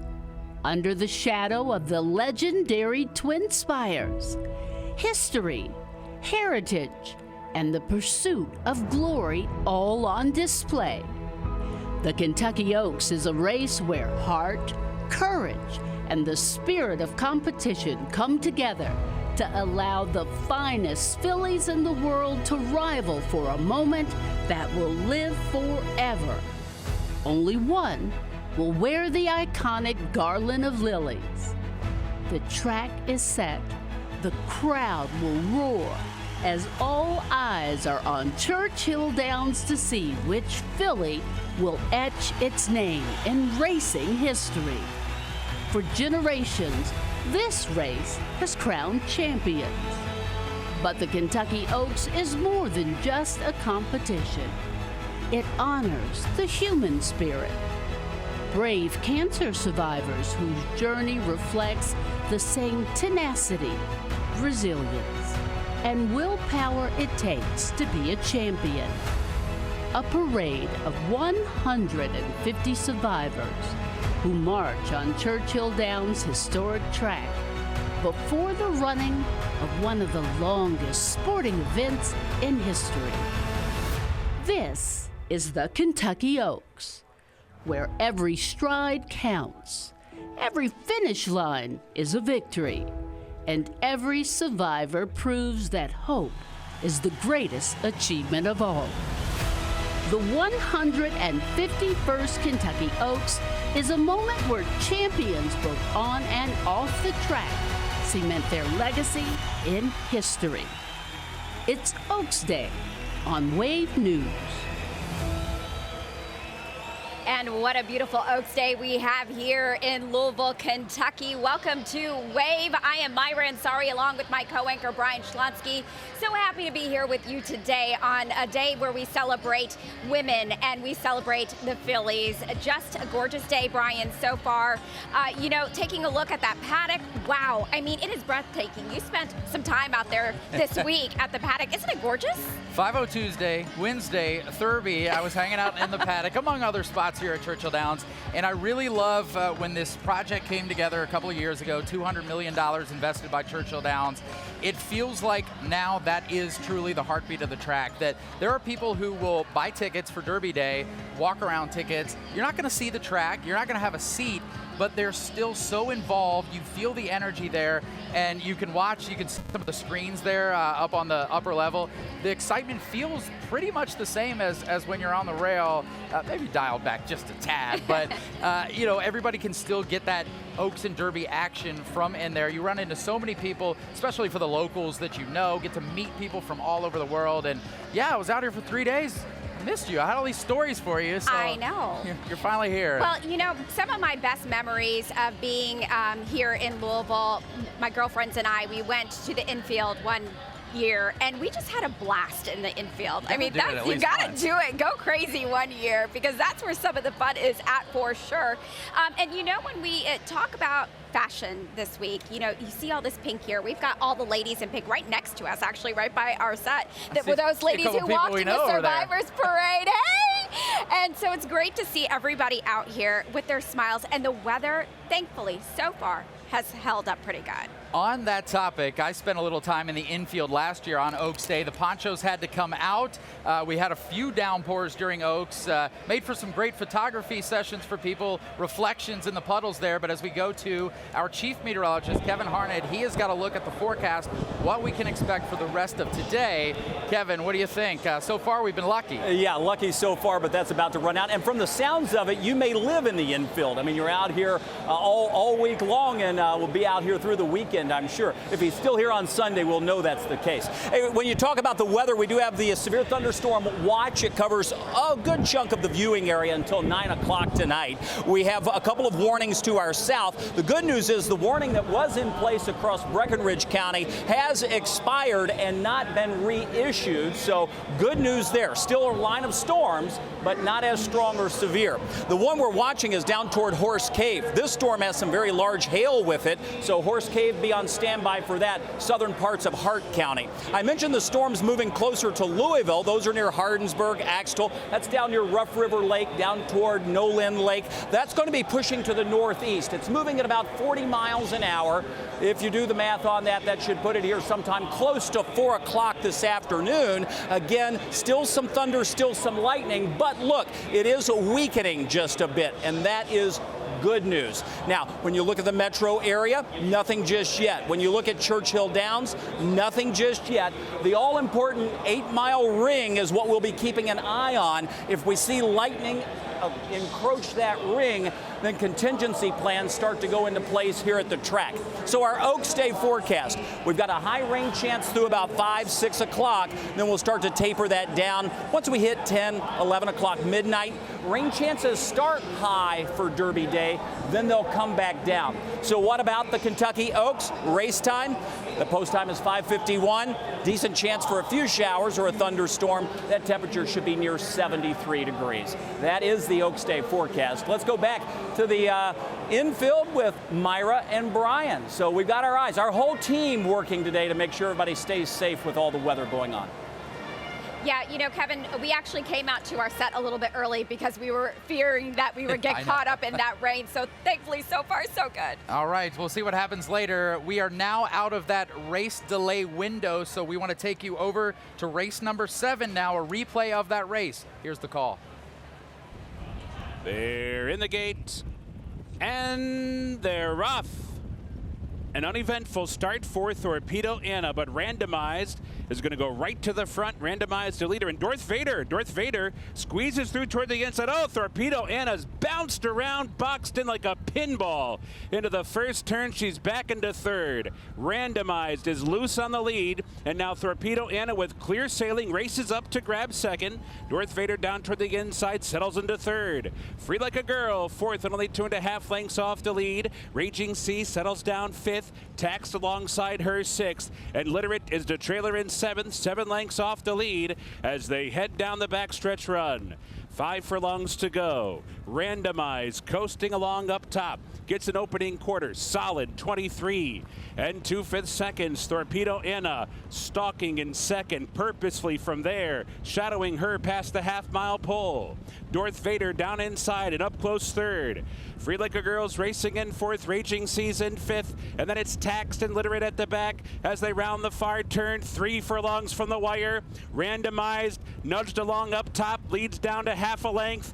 Torpedo Anna's poised in second. She's given a nudge now, but Randomized has opened up a bit. Randomized leads by 2 off the turn. Darth Vader has come through toward the rail. Torpedo Anna starts to give way. Here's Text, here's Raging Sea, and here's the final furlong. It's Randomized in front. Text runs at her. Raging Sea splits horses. Here's Raging Sea up for the lead. Text into second. Not today for Torpedo Anna. They're coming to the finish, and Raging Sea won it.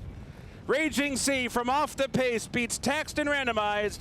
Darth Vader fourth, and Torpedo Anna checks in last. That is certainly not how you drew it up right there, Mike. And you saw initially at that first turn for Torpedo Anna, she was boxed in, and nothing really seemed to go her way in this race. She seemed to run a race that was very uncharacteristic, and maybe even just a misstep or two really set her in the back. And from first to last, it seemed, was kind of how this thing went. Yeah, she got bounced around there on the first turn. I'm sure she got a little discouraged.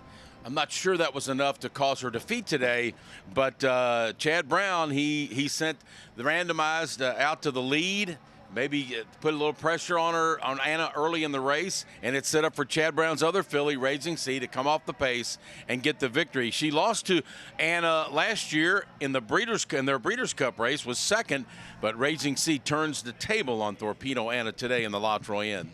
Yeah, it felt like that was a complete lock gone the opposite way. Raging Sea, if you put money on Raging Sea, you're pretty happy right now. $10.08 for the win, $4.88 place, and $4.30 for show. Taxed finishes in second. That is a really good payout right there. $18.88 at place and $14.44 for show. So if you pick Taxed, you're living life real happily right now. Then Randomized finishes in third, $6.24 for show. Look at that superfecta right there. If you manage to bet this, if you picked these 3 horses and left Torpedo Anna out of this field, I got to start talking to you, because that is some wild thinking right there. Yeah. Not bad thinking. Let's go back to the anchors who have just joined us here today.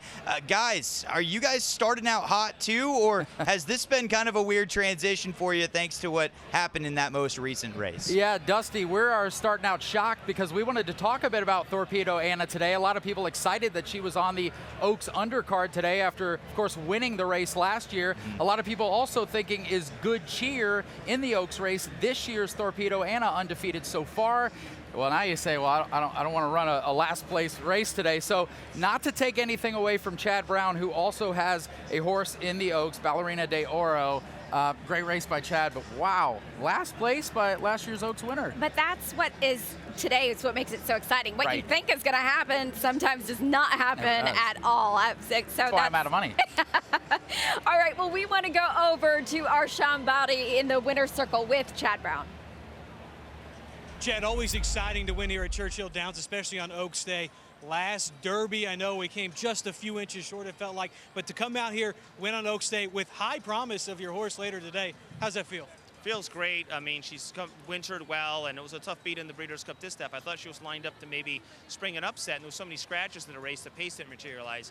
I actually think she could have lined up that filly then. So, but today she got an honest pace and was able to finish and got her 5-year-old seasons off the right way. And with you and Flavian's a combo with that just spells winning. Does that give you some good hope moving into later today? I would hope so. I mean, he's been a good partnership with our team. I think he fits Ballerina de Oro very, very well. He said it's very similar running style. Hopefully, race sets up for him. What do you look to see out of the gate with Oaks race? Hopefully, mid-pack with a scorching pace up front. So if we see that, sounds good. I would say she's going to fire, yeah. Sounds good. Chad, thanks so much. Congratulations. Good luck later. In the winner's circle, Sean Bowdy, back to you guys. Waves coverage of the Winner's Circle is sponsored by Thomas Law Offices. When you need a lawyer, choosing the winning team matters. A derby is a horse race with the highest stakes and runs on the biggest stage. If you're hiring a law firm, hire one that wins. Thomas Law Offices, your winning team. And folks, we want to remind you, because of rights restrictions from NBC, that we're not able to show race number 8 live. We're going to show that race in about 20 minutes after the restriction window ends. So just hold on tight. And if you want to watch the race live, you can also see it on USA Network. And of course, come back, because we've got a lot to talk about here today. Speaking of that race, though, we have a couple of handicappers standing by to talk about this. I believe it's Dusty Baker and Mike Hartnett. Dusty got to run around with me a bit throughout the week. We spent Wednesday together. So, Dusty, I got my fill of you. Mike, I haven't had to see you in a while. How are things?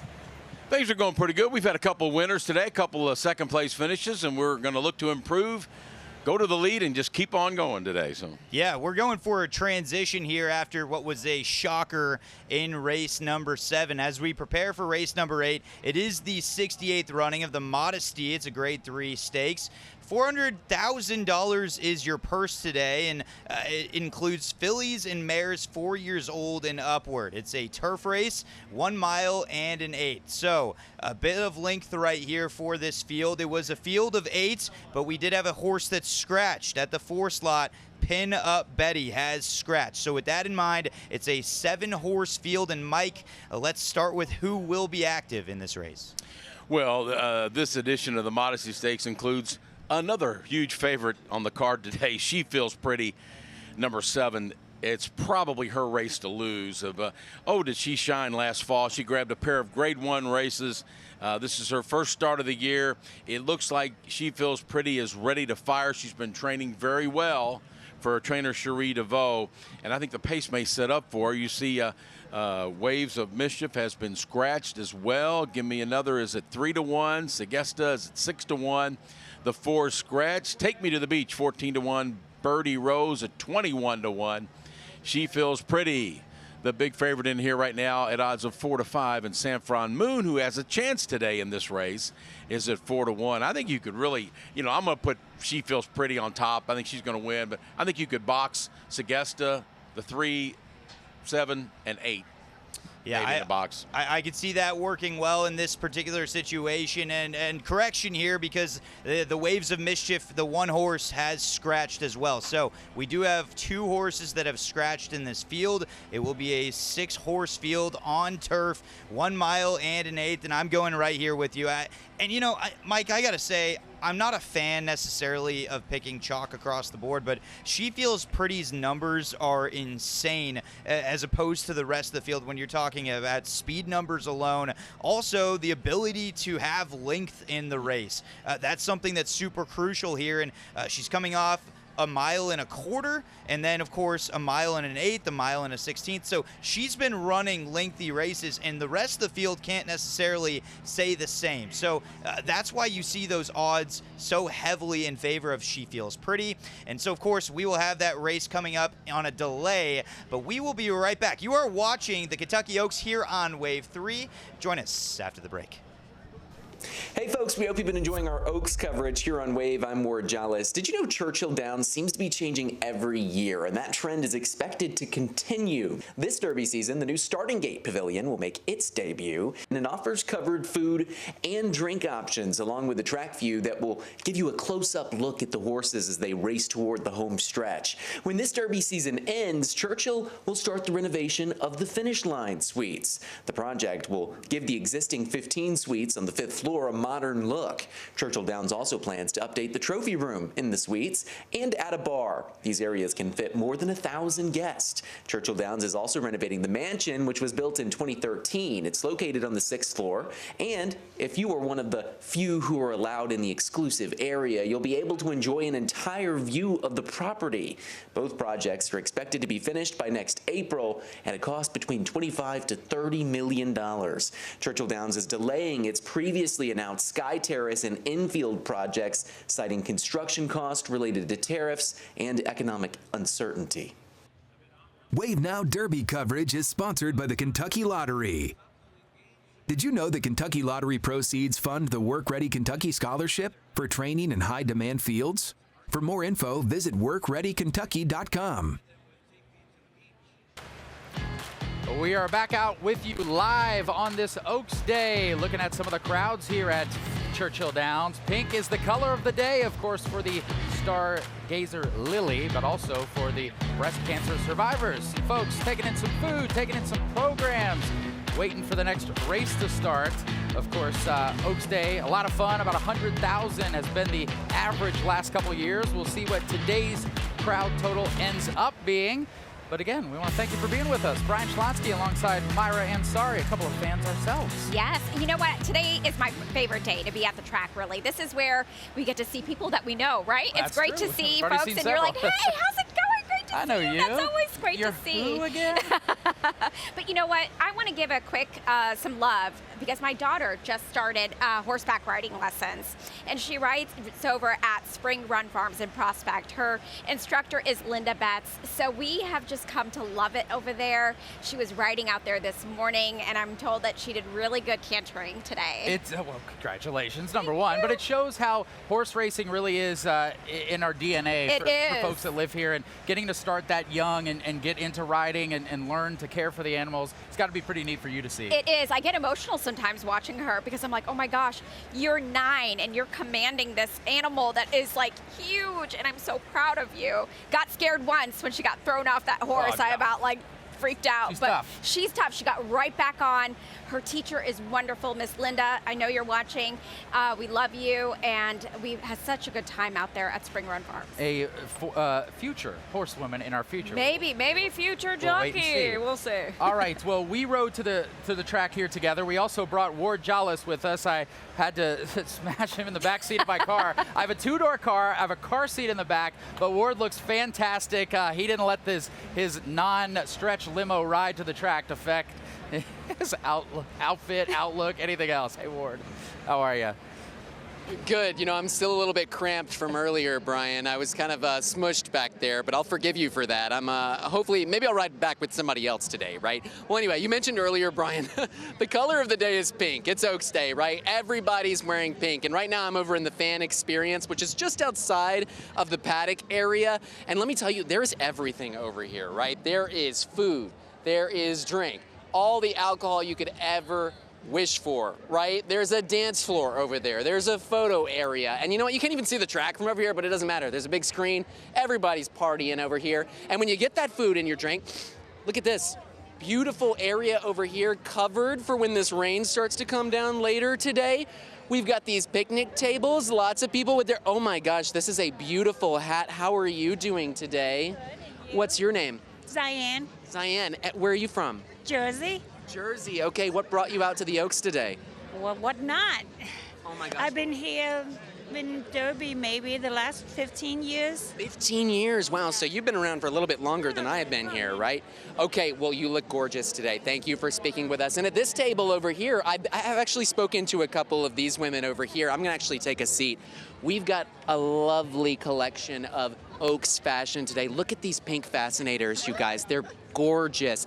Okay, Emma, right? Emma is joining me. And Emma, you actually told me that you made a couple of these fascinators. Tell me about this look you're wearing right now. Yeah, I made mine and my mom's hats for the Oaks and the Derby. And yeah, I live in Nashville, so I just kind of went shopping, found some fancy, tall, pink feathers and flowers.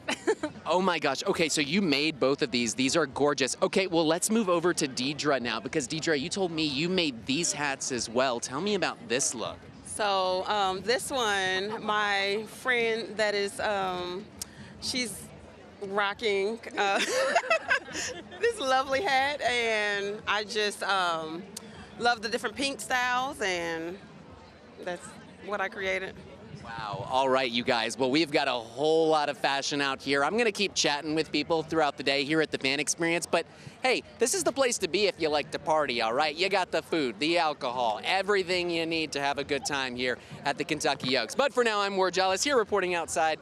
I'll send it back to you guys, Myra Bryan. All right, thank you, Ward. Great to see folks having fun out there, for sure. So far, weather's been holding up here at the track, but we do have an update now from Chief Meteorologist Kevin Harned, who's watching some other warnings pop up in our viewing area. So, Kevin, what do we need to know? Yeah, all you have to do is look west, and you'll see the clouds billowing. This is a severe thunderstorm warning that's moving across parts of southern Crawford County. It's going to move through Harrison into Floyd. If it holds together, it would move closer to the track here. You'll notice it does have a hail core with it, not too too far from Leavenworth. So a little bit of hail to contend with that, and some strong wind. That warning for Crawford, Floyd, Harrison, and Meade until 4 o'clock. Wind gusts up to 60 miles an hour.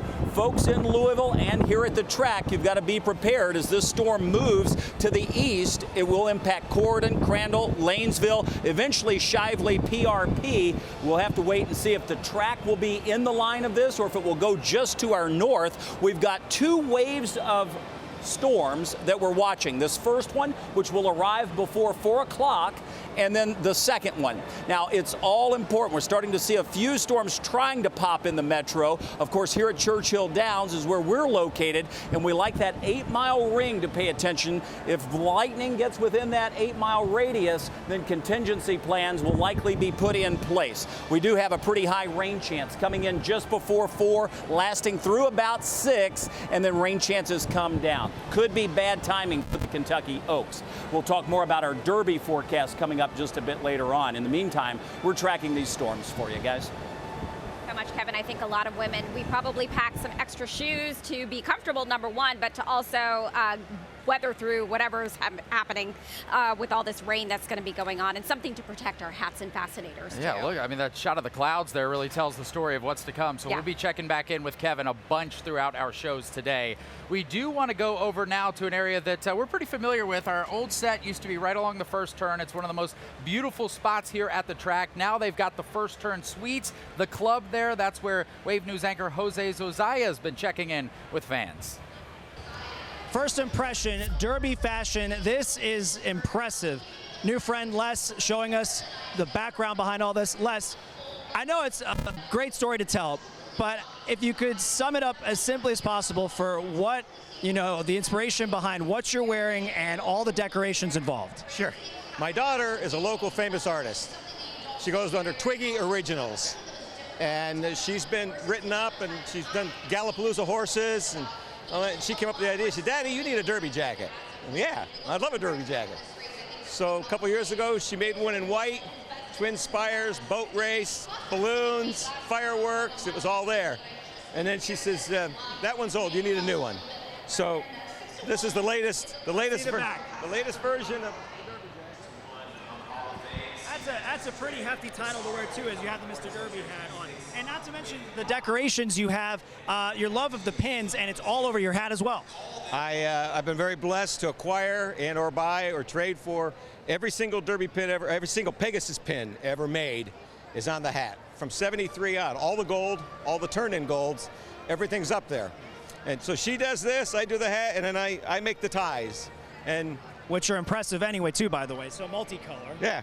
Very fun, just like Derby. Derby and Oaks, very fun. And son-in-law sounds like, would you say he's derived inspiration from you? No, from his wife, my daughter.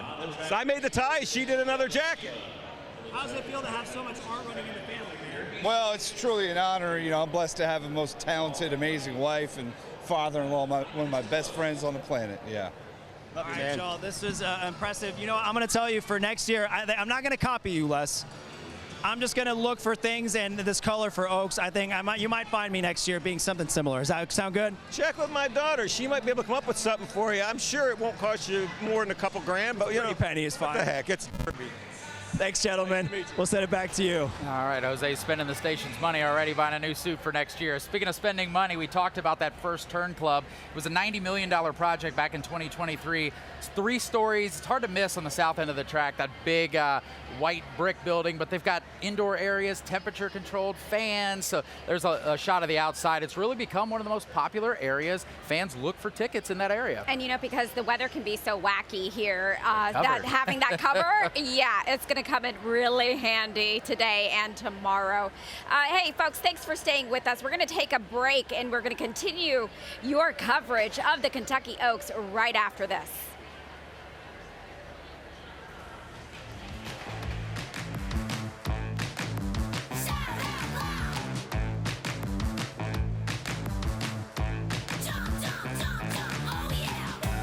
Oaks Day Scrapbook is sponsored by L&N Federal Credit Union. I'm feeling good. I'm feeling nice. I'm feeling everything is going away. I'm feeling good. I'm feeling nice. I'm feeling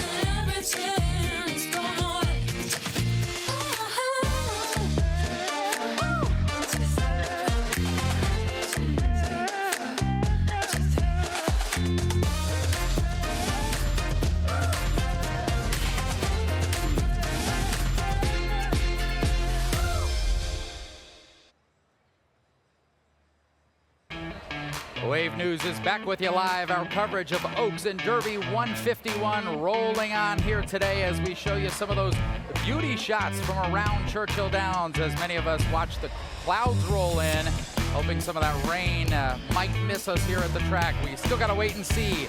107,000 people came to the Kentucky Oaks for 150 back in 2024. We'll see if we can top that number and set a record this year for 151. Of course, as we bring you back here into our studio, the Kentucky Derby, the oldest continuously running sporting event in the nation. The Oaks says, not so fast. We've been running right alongside you ever since May 19th, 1875, back when Churchill Downs was still the Louisville Jockey Club. And look how far we've come since that. 151 years. This place is amazing. All right, so we've been telling you about the weather because things are looking kind of not so great. So let's check in with Kevin with what's headed our way. Hey, Kev. Yeah, hey there. A strong storm moving closer to us here in Louisville. We've got two warnings, one just to our west and then another one that's just been issued to our south. This latest one down across parts of Greene County. That's going to impact Greensburg. This is going to also move into parts of Taylor County. So you can see parts of Adair, Greene, and Taylor under that severe thunderstorm warning.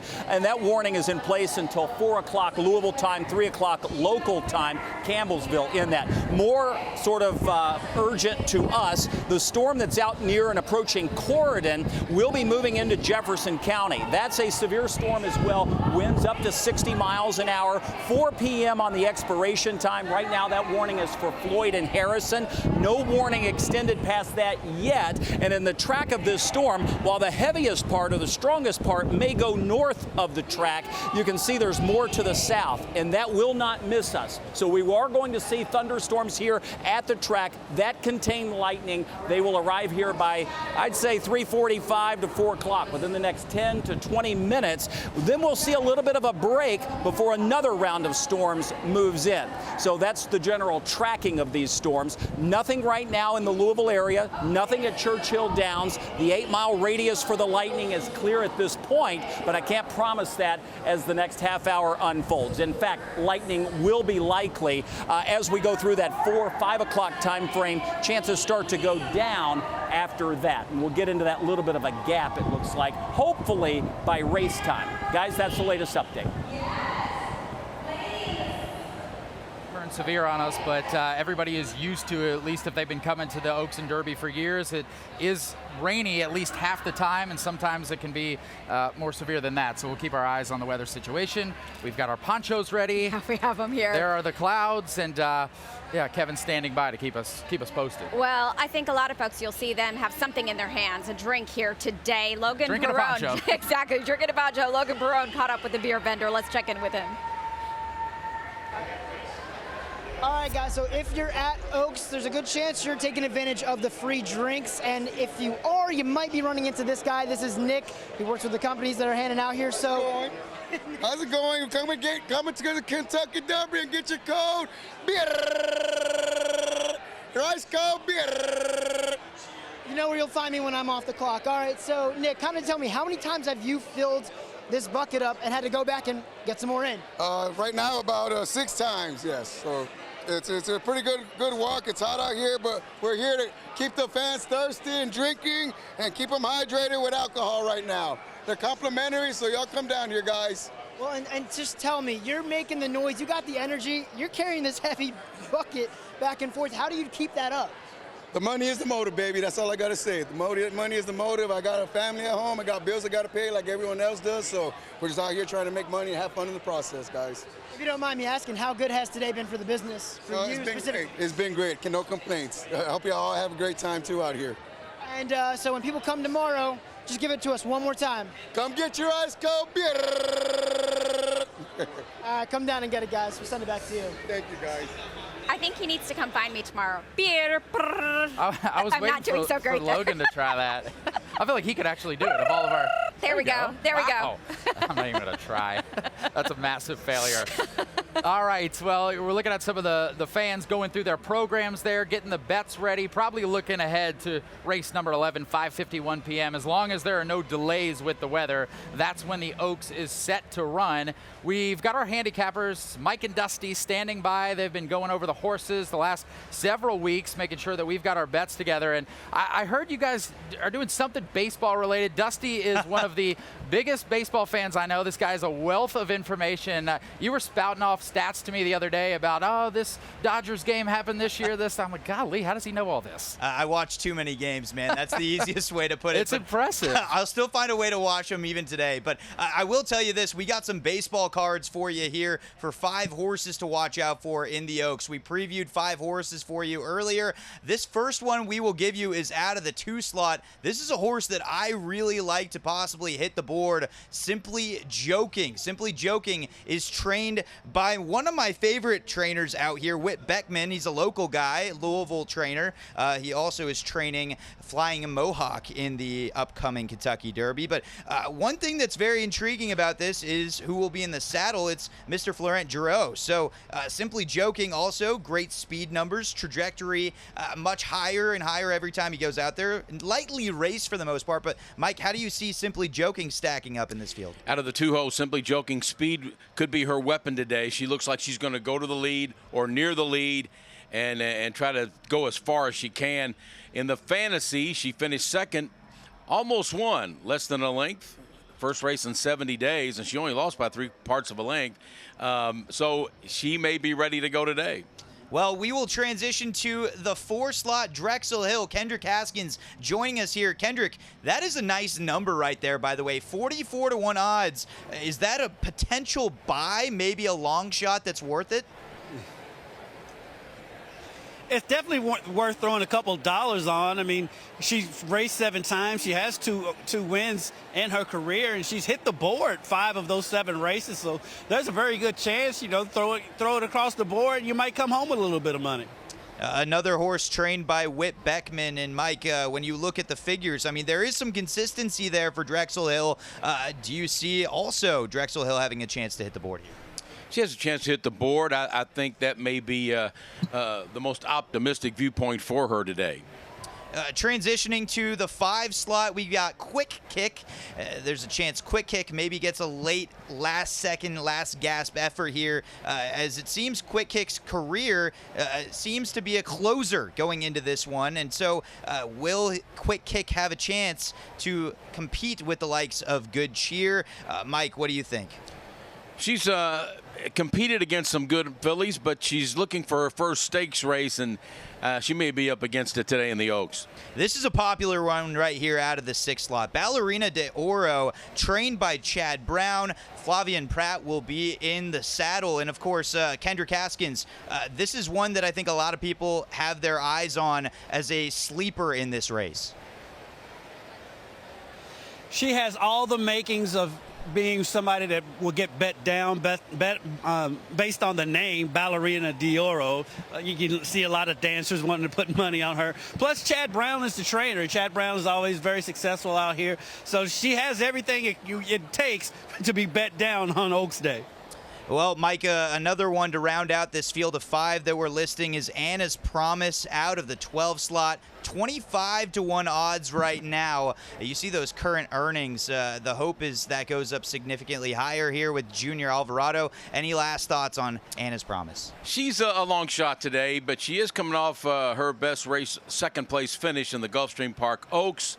And but she'll have to step it up quite a bit to find the winner's circle. And not only will she have to step it up, so will this weather. Hopefully we don't get what we're afraid of hearing right now, which is possible showers. What do we got over there with the weather? Yeah, hey there, Dusty. Thanks. This is a guaranteed bet. This is severe, and it's moving toward the Louisville area. We're now under a severe thunderstorm warning. That does include Churchill Downs. The storms are still across northern parts of Hardin County, moving across southern parts of Harrison County. This warning will be in place until 4:15. It also includes parts of Bullitt and Meade counties. Again, Louisville. What we'll expect out of this storm will be up to quarter-size hail, and in addition to that, 50 to 60 mile-per-hour winds. That storm right now now is down near Corydon. It stretches all the way to the south. We'll be pushing toward southwest Jefferson County and lifting to the north and east. This should last about an hour. Then we're going to see a brief break before the next line of storms moves our way. It's important to note that the only warnings we currently have are with that first line of storms. So this is go time. We are starting to see the storms to our west and southwest move in our direction. They contain plenty of lightning. We'll be looking at contingency plans to be put in place here at Churchill Downs relatively soon, at least until we can get these storms past us. We'll take a quick break. We've got you covered both on the weather and the racing side of things as we continue the Kentucky Oaks 151 coverage from Churchill Downs. You only see it right here on Wave.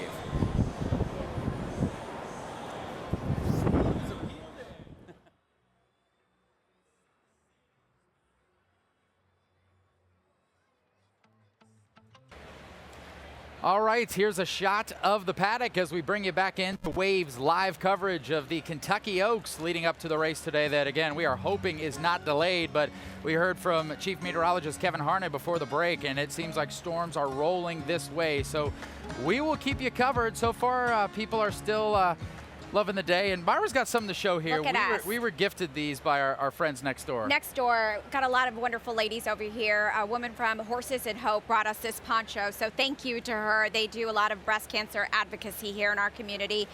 So this is going to be much needed here soon, I think. Okay, we'll keep you posted on that. Of course, if you still haven't made it down to the track and you, even with this weather, plan on coming for the Oaks, remember you can't bring an umbrella into Churchill Downs. I was here on Wednesday when we got some of that weather. Out front of the gates, it looked like an umbrella graveyard. Hundreds and hundreds, some really nice ones too. I think I saw some like some Burberry patterns and stuff, just umbrellas thrown around because you can't bring them in. So something to keep in mind as we head throughout the day today. Yeah, you stole the words out of my mouth. All right, let's Burberry? No, well, yes. Burberry sounds pretty fancy right now. Yeah. All right, let's go to Wave News' Kirsten Foote, where she has much more coming up for us. Here next. What's up, guys? It's bartender Kirsten serving up a good time here at a tailgate just outside the Gate 10 entrance. I'm joined by Greg here. It's not my tailgate, it's his tailgate. It's also his birthday today. Happy birthday. Thank you very much. Tell me what you have going on here. Well, it's, I don't know, probably 15 years running that we've been here at this same spot. Derby Doug has afforded us the opportunity to be able to rent this yard space, and it's always fun. We come and typically get here on Wednesday night or Thursday, and we leave on Sunday. Where are you from? We right over off of Taylorsville Road. Oh, long journey, very long. We traveled a long way to get here, so. You got a fun setup here. Do you get people stopping from all over as they make their way in? We do. We have a lot of fun, and it's kind of cool. A lot of the buses park on that end, and a lot of the people that walk into the track, they'll stop by and party with us a little bit, and then on the way out, it kind of becomes a block party, and it's just a lot of fun to see a lot of people come and enjoy the city. I love it. Well, it's a good place to be. Really fun vibes here on just outside of the Gate 10 entrance. Back to you guys. All right, we just noticed some of that lightning here. Yeah. Kirsten looks beautiful. She and I got our hats from the same place, Big Day Hat Design, Veronica Stivers. Thank you so much for that. You guys both look fantastic. Thank you. Showing out for the Wave ladies today. Yes, absolutely. All right, we are out of that delay window, so we're going to take you over to race 8 now, a replay of race 8. Here's the call. They're in the gate. And they're off. Birdie Rose, mid-pack, bounces out on top. Sagesta's away well, too. In fact, she's come on through to take a narrow lead. So Sagesta leads the way by us for the first time. Birdie Rose is going to stalk in second. Take Me to the Beach is backed out of there to settle in third. She Feels Pretty comes out in fourth. It is 3 lengths off the leading Sagesta. At the back are Saffron Moon and Gimme Another. They are the 2 trailers as they hit the first turn. Take Me to the Beach, a bit awkward there as they made the corner. Up top, Birdie Rose comes up to engage Sagesta for the lead, so these 2 will share the lead to the backstretch run. They're knocking heads together, and it's a margin of 2 back. She Feels Pretty in tandem with Take Me to the Beach. Also in tandem, Saffron Moon and Gimme Another at the back of the pack. So the opening quarter goes in 22-4. They're heading down the backstretch run, and Birdie Rose has indeed taken over the lead. So it's Birdie Rose in front with 4 furlongs to go. Sugesta's back into second now, a half a length behind as they head for the far turn. She Feels Pretty is honing in now. She moves up into third on the outside. Take Me to the Beach coming under a ride, while inside in fourth. Saffron Moon is following She Feels Pretty. Give Me Another's at the back. They come for the top of the stretch. Sugesta's back in front, but it was a brief lead. Here's She Feels Pretty, who rolls off the turn and takes charge, top of the stretch, and now she's set down for the drive. Saffron Moon to the attack in second with a furlong to go. Give Me Another rallying down the center of the course. She Feels Pretty kicks away. She dashes away by 3. Saffron Moon and Give Me Another. She Feels Pretty, and she looks it too. Winning by 3 in the end. Give Me Another's up for second. Saffron Moon was third, and Sugesta finished fourth. Well, there you have it right there. She Feels Pretty. Feels like a winner. And, of course, we predicted that would happen. But, Mike, I got to say, those are 4 wins that we have that were straight chalk across the board. Well, She Feels Pretty. Her first race of this year was a smashing success. I mean, goodness, now 6 wins out of her 9 career races. And she won 2 grade ones last fall. That really, you knew she was focused and talented, and it just carries on. The beat goes on for this filly. And She Feels Pretty. She felt pretty fast today. We caught the breeze as she ran down that stretch on the Matt Winn turf course. We caught that breeze. We also caught a few payouts also as well. If you picked She Feels Pretty and you went with the win bet, you probably didn't make a whole heck of a lot. However, let's take a look at those payouts, because with the 3 to 5 odds, the win gets you $3.58, place $2.44, show $2.10. Give Me Another had a very late stretch there to finish in second. The place gets you $3.30, $2.36 for show, and Saffron Moon within the race the whole entire time, really. You saw that Sugesta had a chance there. Saffron Moon able to show for $2.34. She Feels Pretty much goes exactly how we anticipated. Race number 9 is coming up, but before we get to that, we are going to head to a break. You are watching the Kentucky Oaks right here on Wave. We'll be right back after the break. Coverage of the Kentucky Oaks here on Wave. I'm Ward Jollis. Fashion is as much part of the Kentucky Oaks and Derby as horse racing is. The competition to stand out at the track during Derby week could give thoroughbreds a run for their money. Seersucker suits, floral dresses, and bright colors are common sights at the track. Churchill Downs helped racing fans get ready for Derby week by releasing its second style guide this year, featuring the top fashion of their season, which features soft pastels and jewel tones with timeless and modern looks.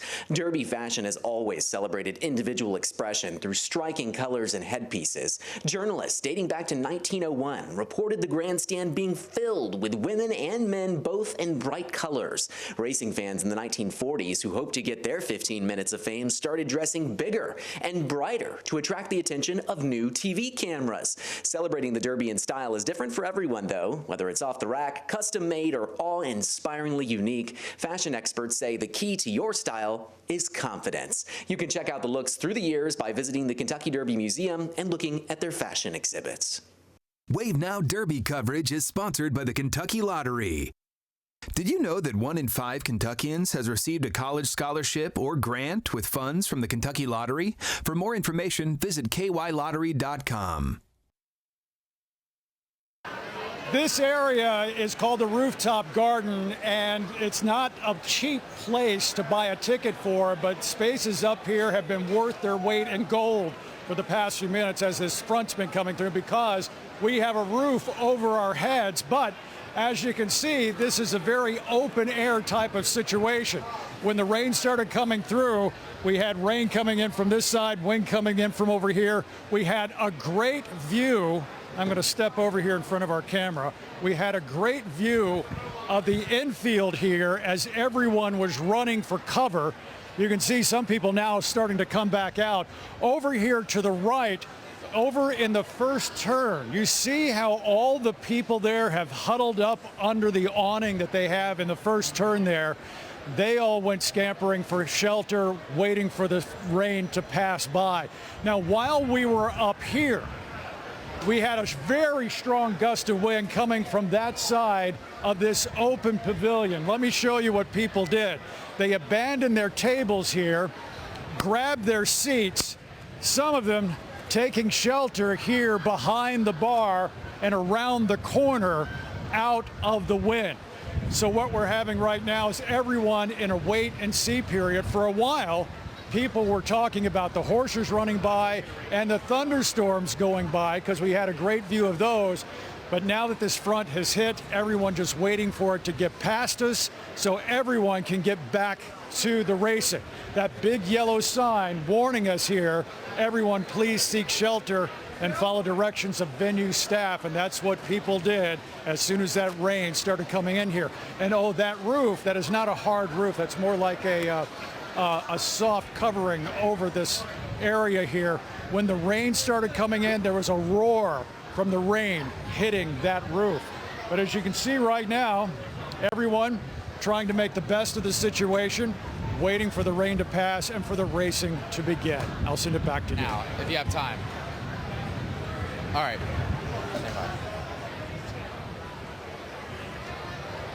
All right, Brian Chlonsky and Myra Ansari coming to you live now from the paddock. We were evacuated from our spot in the infield, and you were seeing some video of exactly what happened for other guests here at Churchill Downs, running from the area that they started, trying to get out of the rain, get away from the storms, and get to a safe area that was undercover. While this was happening, there were things blowing all around the track. You can see how high the wind speeds were there. Churchill Downs popped up several messages on the big boards telling people that severe weather was approaching, please seek shelter. They sent people, especially from the infield area, through the tunnel. That's some of the video you're seeing now. That was the same route that Myra, myself, and our production crew took to get to the paddock. Thousands of people following those directions, everything moving smoothly, at least at the point when we were moving. So if we bring you out here live, we'll show you what the scene looks like as Myra and I are gathered here in the paddock area with several hundred of our closest friends talking about what's going on right now around us. And Myra's been talking to some out-of-towners who are asking, is this normal? Yeah, so Yvonne from New Mexico is here. I know we're packed in like sardines underneath this awning over here. You're from New Mexico. Yes. I'm sorry we don't have better weather for you. Well, we were sitting on the infield, and we saw the warnings, and we came prepared, but it looked worse than I thought it was going to be. And so we just ran through the tunnel, got to the exit, hoped to get to our bus to take us back to our car, but we decided it was not a good idea. Don't go to your car just yet. Hopefully this will pass soon, and you can get back to having fun. We've had so much fun, so we're not going to let this take that away from us. Good. Just hang on tight. I think we all just kind of ran. Everybody, you could see them just kind of holding onto their fascinators or just taking them off and just running and finding shelter wherever they could. Been good to see people following directions of the staff around us. I want to go now to, as we show you, some of the folks here in the paddock area waiting to get the all clear and maybe move back to their seats. One of our colleagues, Wave News reporter Ward Jollis, has been out and about as well. Ward, tell me where you are now and what are you seeing? Yeah, Brian, we're at the Wave tent here at the Fan Experience still, and the rain has really been coming down here for the past 30 minutes or so. It's been a lot. I'm hoping Chris is my photographer, can point down. Look at this water that's pooling around here. I don't think I wore the best shoes for today, but it is pooling around us. There's been a good bit of rain that's fallen down. We've actually made a few friends here under this tent that are taking shelter with us. We've got a few guys here, a couple from in town, one from out of town. Tell me your names and where you're from. John, I'm from Houston, Texas. All right. Troy, Louisville, Kentucky. Jacob, Louisville, Kentucky. Okay, so we've got a couple Louisville residents. You guys have been to a few derbies, a few derby events before. Have you guys seen anything like this before, though? No. Okay. Okay. All right. Well, anyway, we're taking shelter here right now. We're seeing a lot of people with ponchos and whatnot walking by. We're basically just trying to stay dry. I somehow have kept all of the rain off of me at this point because of this tent right now. We're being told by the meteorologist that maybe the worst of this is kind of like getting out of here. So we're hoping to have some more fun here in just a little bit. But for you guys, I guess, what's on your agenda today once this rain stops?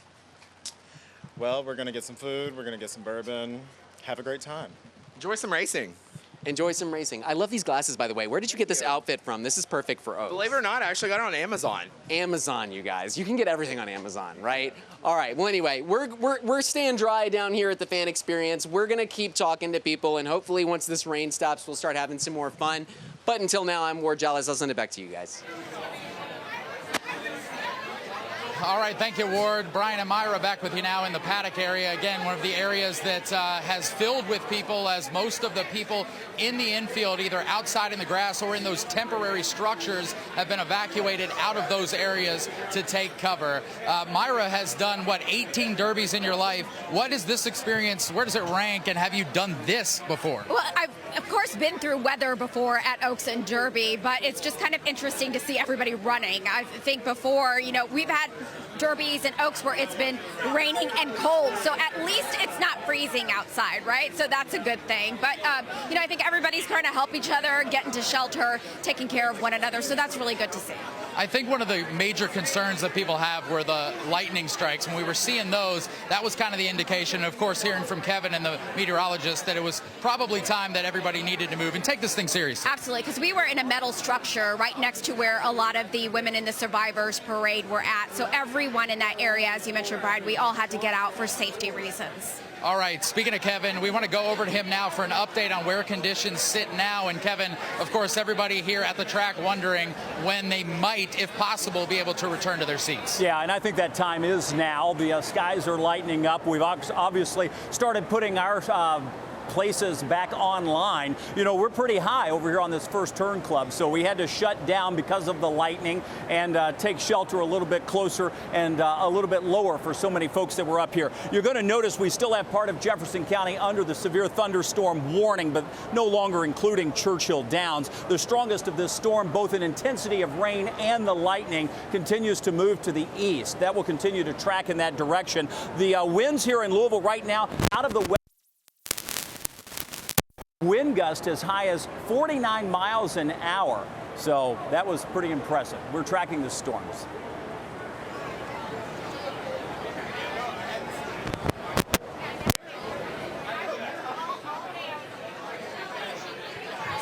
All right, thank you, Kevin. So we are joining you back here in the Paddock area. Again, Brian Shlonsky and Myra Ansari. So some of the good news there from Kevin, he says it looks like maybe the thunderstorm warning and this area could be cleared fairly soon. And so then hopefully instead of running, people will be able to calmly return and we'll get ready in time for the Oaks. Yeah, I heard a woman that we just interviewed, Yvonne, say, well, I was going to walk back to my car. Don't do that. Just folks who are out here just need to stay somewhere safe and just wait it out. It will pass.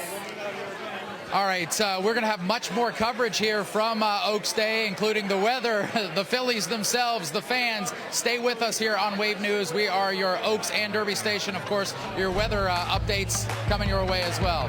See you on the other side of the break. We are back with you live here on Waves coverage from Churchill Downs of the 151st running of the Kentucky Oaks. It's turned into a weather story here today as you're taking looks around the track. The rain is still coming down, and of course, a lot of folks are gathered in areas where they are not getting wet. We are here in the Paddock area, and I want to show you kind of what it looks like here. As you can see, all the folks here kind of waiting it out. And if you look just right over my shoulder, you'll be able to see that rain still coming down, hitting the pavement here in the Paddock area. We are getting ready here in a second to talk to Kevin again, but I want to bring my co-anchor, Myra Ansari, back into the fold. We talked before the break. 18 times you've covered the Oaks. This one's a little different. It is a little different, but you know what? Still, we're going to have weather through this and get through it, and it's going to be all right. We can get through all of this. Let's get it over to Kevin Arnett. Now, Kevin, what can you tell us?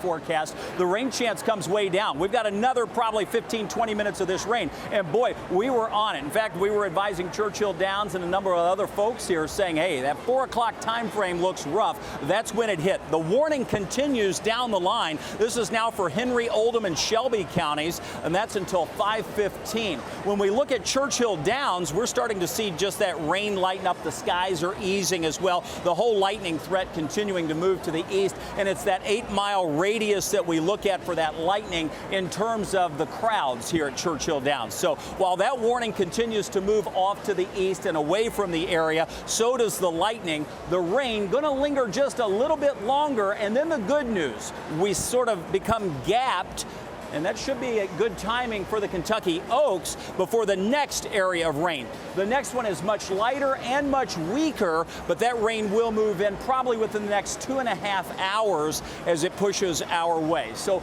all in all, the worst is over. For the Oaks Day forecast, here's what to expect. The rain chances, while they may go up with that second round, they come back down right away. It does not look strong or severe. By post time, 71 degrees, rain chance at 30%. A lot of folks asking about Derby Day. Just a quick update. We have the highest rain chance in the morning hours tomorrow, and then only scattered in the afternoon. Things trending a little drier for the afternoon on Derby Day. Your Derby Day temperature in the 60s.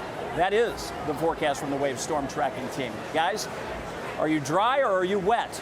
Did you all get wet? We are actually... No, you know what? We didn't. Myra and I, we followed the directions. Kevin's asking if we got wet. No, we didn't. We left right before it was hitting and then walked through the tunnel, Kevin, so where a lot of folks were seeking shelter. So it wasn't that bad, and got underneath here around the paddock right before it hit. And Kevin mentioned that we're starting to see this thing clear up. More signs of that behind us in the paddock as they're starting to walk the horses through here, and people are taking notice of that. Another reason it's so important to pay attention to the weather report, listen to the meteorologists. Kevin's always so good about giving us the timing on these things. We obviously lightning, right? That's the story. We can't race when that's going on. There were several people taking pictures with the flash on. I saw everybody looking around, a collective groan, thinking there was another lightning strike. As that was happening, Kevin was saying, we think the lightning's moving away. Yeah, okay, so things are starting to look slightly better out here. We want to check in with Alina Noakes in the backside. Hey, Alina. Hey, Myra, like you said, things slightly starting to look a little bit better, but no one willing to go brave the rain just yet. Right now, it's going to look from the backside. This is just against the rail here on the backside. You can see a lot of people from the First Turn Club have since moved a little bit further down. They had all moved up to that upper level when the rain started coming down. They've since made their way down now. We do have a lot of horses on the track now, headed towards the paddock. A lot of staff members now starting to get things back ready for the next race. The tractor's still pulling dirt as this rain has been coming down. So things are steadily moving on the track. But as you could tell, we've cleared out quite a bit of the backside here where a lot of people at one point had been cooking out. They had just tons of platters of food and grills going and everything else. They packed up quick. As soon as that rain started, after that 4 o'clock race hit, they made really quick run under what tents they could. These are all studio tents that we have for these TV crews, and under every single one of them is a group of people. They are all hiding out under these temporary shelters that thankfully we're here for them. So we have also in our little booth here had people come underneath here with us. So we do have quite a group. We are packed like sardines in here, and then through those doorways in the back where people are able to place their bets, that room is full. We can't go in that room right now. But look, vibes are high. Look at these guys. They have beers in hand. They are getting their bets placed. Can you tell us right now, how are you feeling? Are you sticking it out through the rain? Are you guys going to stick it out through the rain? Sticking it out through the rain. Yeah? Looking forward to the Oaks race? Yes, ma'am. Okay. Who do we place our bets on for the Oaks? Brad Cox by a mile. Okay, Brad Cox, you heard it here. I mean, everybody's still ready for this race to go on. Don't expect anybody to have cleared out. We didn't see anybody really pack up and leave. They just packed up and moved their stuff under the shelters. So Myra, Brian, they are more than ready for these races to get back underway. Hey, our fans here at the Kentucky Oaks are resilient. More good signs that things are returning to normal. This sign up here, the big Woodford Reserve sign showing the races here outside the paddock, it has dropped the severe weather warning with the instructions about where to take cover. It's now showing the odds and the horses for race 10. So we are getting ready. Of course, the Oaks supposed to be race 11, so that's coming up soon. I think people are getting brave now. They've got their ponchos on, trying to get back to wherever they were or a different place because they want to get back to all the excitement, right? So I think folks are still even having fun where we're at right now. It's part of the story. It is part of the story. memory. This is a memory that you can tell. Hey, you remember when we dashed through the track and got to a place that was safe, so you got to make the best of it, right? I've been begging Myra to join me out of the track all week, and this is what happened. Sorry. It happens. It's okay. It's all part of the experience. Hey, stick with us. Do not leave us at all. We're going to continue to keep you covered here on Waves coverage of the Kentucky Oaks. We will be right back.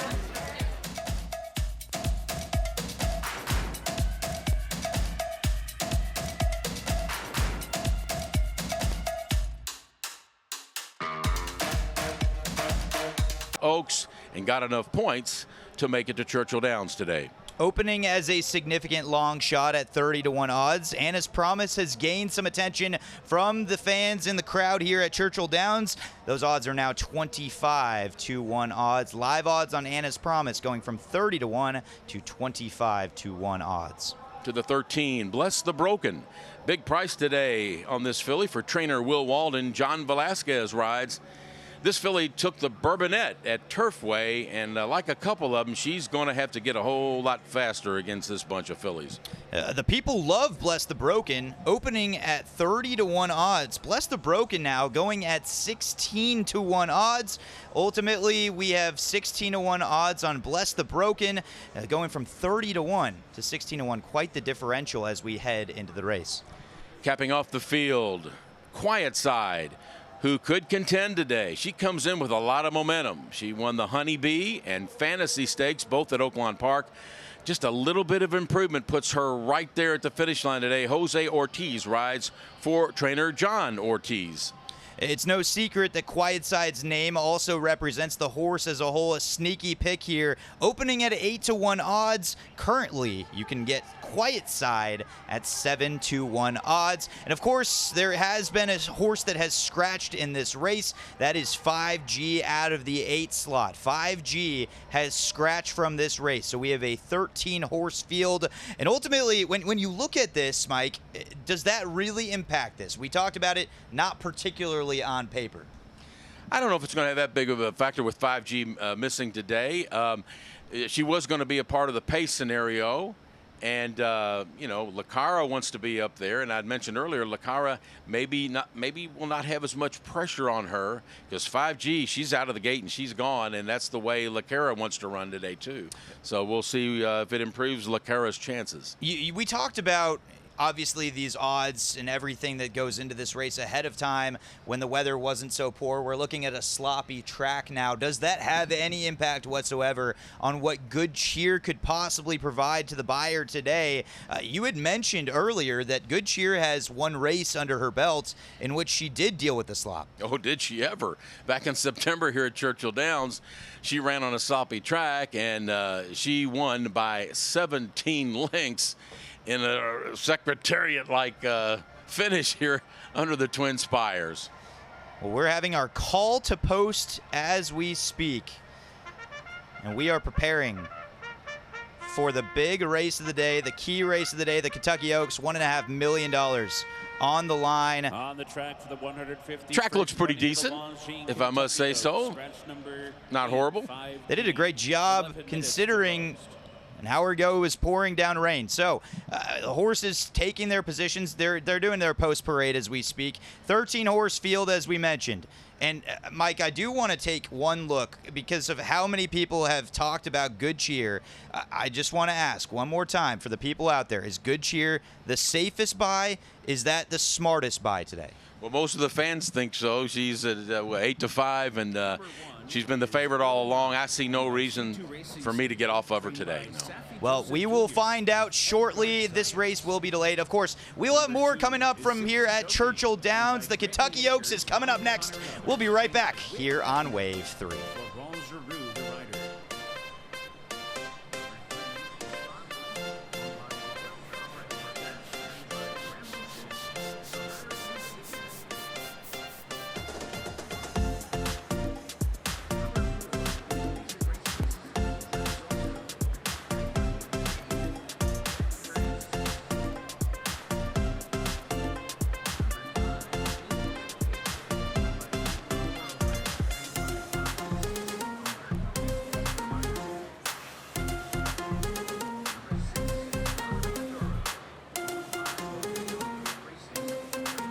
Oaks Day Scrapbook is sponsored by L&N Federal Credit Union.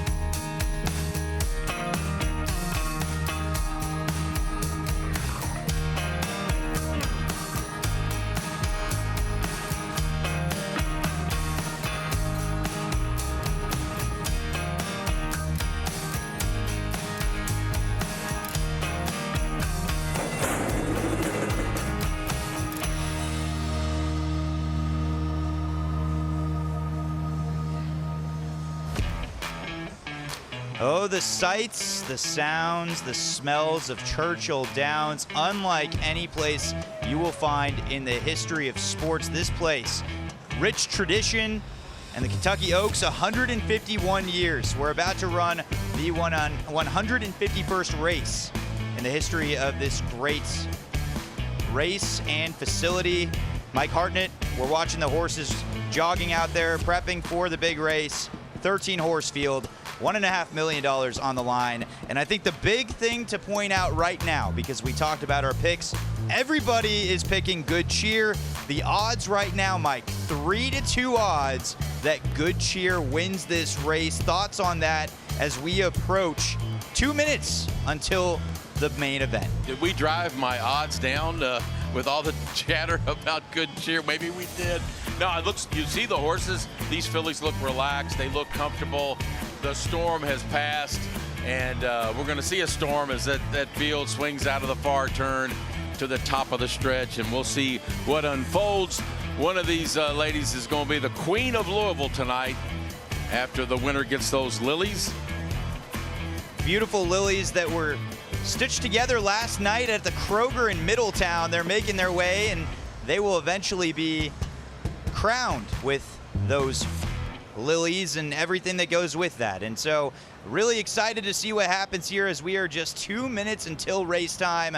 The horses doing their trot last second here to place your bets for the main ticket event this evening. We have the sun has finally come out. It's sloppy track as we speak. Sloppy track, Mike, we've talked about this. We don't believe that's going to impact Good Cheer too much. I wouldn't think so. You know, she wants to be up, not necessarily in the lead, but she wants to be up close, maybe as a, you know, stalk the pace setters. And we know she likes the slop. She did back in September here at Churchill Downs. No reason to think that she won't like it today. But, she's facing the toughest test of her young career, but so are the other fillies. They're up against it too. They're facing challenges that from this competition that they haven't seen thus far. Well, the pageantry of this race, the beauty, all the pink, the fans have shown up even amidst the rather unideal conditions. And we're going to have a special one come down here, whether it's Good Cheer, whether it's the field. It is a horse race. We have to remind you at home, there is no guarantee. Last year, it kind of felt like a guarantee with Torpedo Anna. Do we have round 2 of Torpedo Anna with Good Cheer, or do we have another horse that comes out and finds a way to etch their name in history this evening in Churchill Downs, the 151st edition of the Kentucky Oaks? The final thoughts for you, Mike, as we are about to approach race time. Well, you see the field, like I said, everybody seems to be composed and cool as this field heads to the gate. And we're ready for the run for the Lilies. And with that being said, this race is being recorded. We will show that at a later time. We are going to send it to our anchors, Brian and Myra. Guys, get those bets ready. We're about to begin a legendary race. Yeah, Dusty and Mike, we are ready to rock. And just to touch on what Dusty was just talking about there, a quick reminder for you, because of the rights restrictions from NBC, we can't show you the Oaks race live. It's going to be on a 20-minute restriction window. We'll bring it to you then. As soon as that's over, you'll catch the Oaks race with us. If you want to see it live, you can switch over to the USA Network as we're showing fans here who are getting ready. Also, Dusty mentioned something talking about the Lilies and the pomp and circumstance and all that goes along with the winner of this race. Now, the trophy, if you've seen it before, It is ornate, it is silver, Oh, it's yeah. beautiful. It's actually bigger than the Derby trophy, but it's strictly ceremonial. It gets returned back to the Derby Museum after it's presented each year to everybody who is connected to that winning filly. So it'll still be a nice thing to see, but here we go, we're getting ready. Yes, and the garland of lilies is going to be beautiful. You want to thank Kroger for our flowers. Yeah, they're beautiful too. So let's head out to Logan Perone, who is at Millionaires Row. We've made it up to Millionaires Row. Not sure how I got up here, but got Kaylin with me. So Kaylin, give me a sense of what you've been experiencing up here for Oaks Day. Yeah, so I have the pleasure of coming here with Unbridled Eve Derby Gala. It's at a gala that happens on Friday night ahead of the Derby, and they rent out a couple tables here. They buy some tables, and I had the fortunate opportunity to join them this afternoon. So I'm here with a family member, and we're just meeting a bunch of different people and experiencing the race and really just enjoying the atmosphere that is Derby and Oaks. Now, you told me you're from New Albany, so we're going to consider you an out-of-towner here. Yes. But what has it been like being here, being amongst the crowd, and just feeling that energy every time those horses go by? Oh, I mean, it's electric. I mean, it really doesn't compare to any other event that I have been to. It's very different. It's very Kentucky. I just ran the Derby Half Marathon last weekend, and so that kicked off the Derby week. And so it's been really fun just kind of soaking it all in. And, you know, I live across the river, but this is out of state for me. And so, yeah, it's been a great experience. I'm very fortunate, very lucky. I'll ask you a dumb question. Do you think you get outrun any of the horses? Absolutely not. Well, confidence is key. You don't got it, but that's all right, guys. We'll send it back to you, and hopefully someone else does.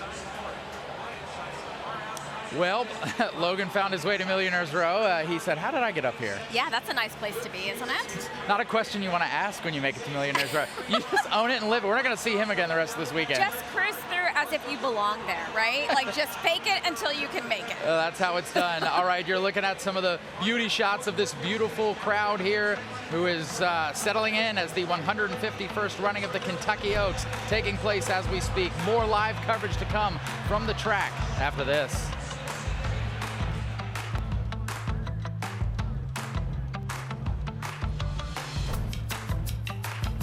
Hey guys, we hope you've been enjoying our coverage of the 151st Kentucky Oaks here on Wave. Do you know the difference between the Oaks and Derby races, though? Horses that run in both races must be 3 years old, but the difference all comes down to gender. The Oaks is a gender-specific race, allowing only 3-year-old female horses or fillies to qualify and compete, but the Derby is open to eligible colts, geldings, or fillies. Only 3 fillies have won the Kentucky Derby: Regret in 1913, Genuine Risk in 1980, and Winning Colors in 1988. When it comes to age qualification, only 3-year-olds in the Northern Hemisphere qualify, and their official birthday is universally known as January 1st. 3-year-olds foaled in the Southern Hemisphere don't qualify based on the breeding season in their part of the world. The 2 races are also run at different lengths. The Kentucky Oaks is 1 1/8 miles long, while the Derby is 1 1/4 miles long. There's also a large difference between the prize for the Derby and Oaks. Kentucky Derby's purse is $5 million with a first place prize of $1.8 million. Kentucky Oaks purse, however, is $1.5 million with first place prize of $750,000. Wave Now Derby coverage is sponsored by the Kentucky Lottery. Did you know the Kentucky Lottery games are sold in vending machines at grocery stores and gas stations? For a list of Kentucky Lottery retailers near you, visit kylottery.com. And welcome back to Wave's coverage of the Kentucky Oaks. I'm Myra Ansari along Brian Schlonsky. We're going to show you the Oaks race once our window that we can show it to you clears. So just stand by for us, and we'll bring you all that action coming up here soon. Yeah, sometimes it's worth the wait, right? Yeah. It's one of those days that we've been waiting for all kinds of things, waiting on weather delays, waiting on the rain to clear, waiting on lightning to disappear, and now we just got to wait a little bit longer before we can show you that Oaks race. But you see a couple of gentlemen there in the infield embracing probably, they might have picked something successful in their betting window. You know, my kiddos went out yesterday to the Kroger in Middletown thanks to their grandparents where they made the garland of lilies. And we've got some of these beautiful lilies here on our set here today too. Those Stargazer lilies, they're just fragrant and beautiful. They look so nice. I know, and we've got a nice breeze coming in, so you mentioned we can actually smell them. Yes, we can smell them.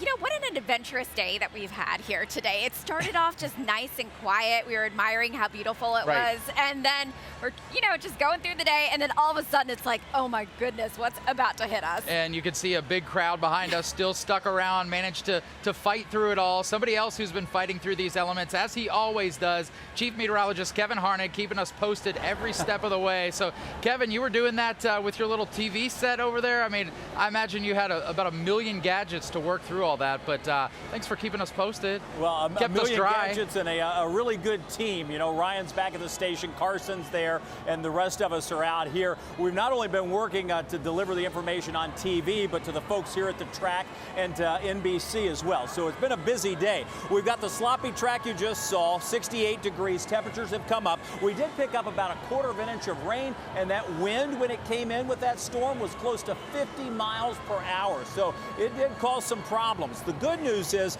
the severe weather and all the strong storms are off to the north and east. We look back across western Hardin County, Breckenridge, Grayson County. This is the next area of rain that's moving in our direction. We're dry now. We're going to stay that way for probably about another hour, hour and a half. Those storms departing the viewing area, out of here. What we will watch for will be a few light rain showers to return. I don't think we have to worry about any lightning with this next round, but you can see that light rain will push back into Louisville somewhere around that 7 o'clock time frame. So within the next 45, say, to 60 minutes, all right? And then that reflects in our forecast higher rain chance around 7 o'clock, start to taper that down. We get into Derby Day, and that's when we're going to start to see rain chances come back up, especially for the first part of Derby Day. The good news is the rain chance gets a little more scattered as we roll into the afternoon for tomorrow. So not a complete washout. We've certainly had worse, and we've probably had better Oaks and Derby days. So were they complimenting your outfit there, Brian? Is that what it was? We were getting refueled. They were bringing us snacks. There we go. Well, what'd you get? I got Cheez-Its up here. What'd you have? And we got almonds, a Cliff Bar. We've got our energy drinks, some Gatorade. Nice. So yeah, we gotta stay fueled. Thank goodness they're salted. I was getting ready to throw these back at you, Kyle. Hey, I'll tell you what, I'm going to say goodbye. I'm going to have to head back to the station. We've got a great night of parties to cover. It's the night at the galas. Olivia Russell and myself will be on that patrol, and we'll see you coming up at 9 o'clock. And before then, of course, we have the big parade special. So it's Derby time. Where else would we be? It's the time where we get zero sleep, especially when the weather's as active as it's been.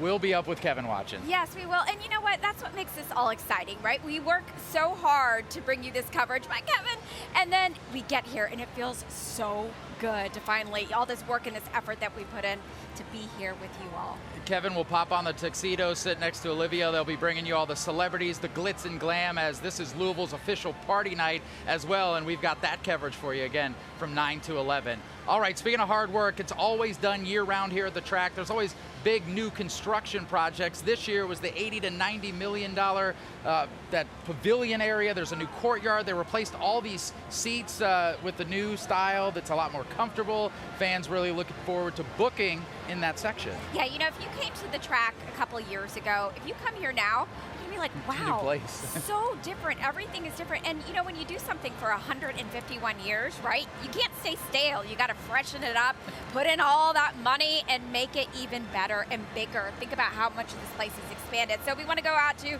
David Mattingly. He is at the starting gate pavilion.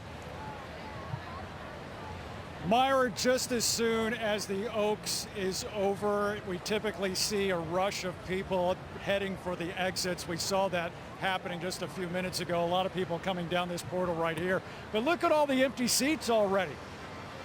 People weren't wasting any time thinking, hey, I got rained on, I want to get back to my car and dry out. But not everybody. Now, you three are still hanging back a little bit. Now, a lot of people headed for the exits. What are you waiting for right now? You actually want to see more races, or just what's your plan? I would love to see more races.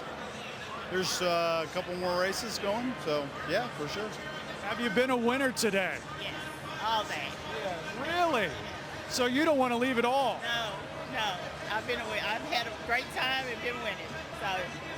How did you handle the storm? Did you have to go see cover? Your Fascinator does not look wet at all. No, we went in the tunnel and sat. We had chairs and sat in the tunnel and stayed dry. You're probably saying staying warm is probably your problem right now, isn't it? Yeah, so that's why I have my raincoat to put over me just in case. But it's not too bad now, but it's getting cool. So you got a couple of more races left in you. Yes. Well, I hope the winning continues. Me too. And Yes. good call. Yeah, good call getting in and out of the rain because the hat looks fantastic. Must protect the hat, right? All right. All right, we'll send it back to you. All right, thank you, David. Yeah, we love to see the folks sticking around as here's what David was talking about, that mass exodus. There are the buses getting ready to take people over to their cars. They've got this down to a science now, how you leave through those gates, get on the buses, wait for them to fill, then they take you over to the parking lots where you can get in your car and sit in another parking lot that is the route home to wherever it is that you live. I hope the ladies pack some comfortable shoes because I saw some heels that I was like, whoa, how are you walking around in those massive heels with a platform? Like, that takes some strength. Well, I love to see the folks who are sticking around because David was talking about there's still 2 races to go after the Oaks wraps, and both of them are pretty stacked too. As long as there's no scratches, they've got just about as many runners, 12 and 14 in those next 2 races. The Oaks, of course, went off with 13, so there's plenty of folks going to stick around and say, I'm going to let the crowds go. Yeah. I'm going to win a little bit more money, have a few more Lilies, then I'll head out. Exactly, not worth it to sit in that traffic and be stuck out there. So we were at the paddock earlier when all this storm was running through. So not on purpose. Not on purpose. Kendrick Haskins in the paddock with the mayor. Wandering around down here in the paddock, and I find our mayor, Mr. Mayor. How are you doing out here today? I'm doing wonderful. It's great. The rain has passed. Even during the rain, everyone's having a great time at the Oaks. It's always such a special day for so many reasons, and I love welcoming the world to our amazing city at the historic Churchill Downs. Mayor Greenberg, you're sporting some special shoes out here today. I am. These are the Jack Harlow Rose Runners that my wife got me when they first came out, and I immediately knew there was one day I had to wear them, and that was this day, the first time ever in my life I bought the suit after the shoes. Those are the perfect Oaks horse shoes. And they're comfortable. Most important thing. Very important. Now, also, we have a Louisvillian, Brad Cox, who has the favorite coming up here in the Kentucky Oaks. What's it mean to have someone from Louisville win the race that's for the Louisville people? You know, it's great. I love when you have jockeys and trainers and owners that are from Louisville. It just gives you something special to cheer for. We've got some good Louisville connections with Sandman tomorrow and the Derby as well. Got some trainers as well. So I'm really excited to see those connections. I'm hoping I can have half as much energy as this man has today. But Mr. Mayor, good luck to you in the Oaks, and we'll see you tomorrow at the Derby. Absolutely. Have a great day, everyone. And back to you guys. You know, it's such a big effort to welcome in all of our visitors for the Oaks and Derby, and the city does a really good job with that. We were with the mayor a lot leading up to this because for all the locals out there, of course, you know the weeks and weeks that lead up to the Kentucky Derby. There were so many Kentucky Derby festival events that either had to be postponed or canceled or moved, altered in some way because of all the severe weather and flooding, and the mayor was with several teams at the forefront of that, trying to make sure that we still got the Derby experience that we're used to, even with all that weather that rolled through. Yeah, because, you know, this is kind of like when you have guests coming over to your house and your mom says, clean up the house before you invite anybody over. Right. And that's really what it feels like when you're in Louisville right around Oaks and Derby. We got to make our city look its best for sure. We did a great job doing that. We always like showing off Louisville to anybody who's joining us, maybe back at your Airbnbs or hotels from out of town. We have got much more coverage rolling on. We told you there's still 2 more races to go. We still get to show you that delayed Oaks race, so stay with us. Those folks are heading out to who knows where in Louisville. Hopefully support our local community and maybe go to one of those galas that Kendrick, Kevin, and Olivia will be talking about later on this evening. More coverage after this.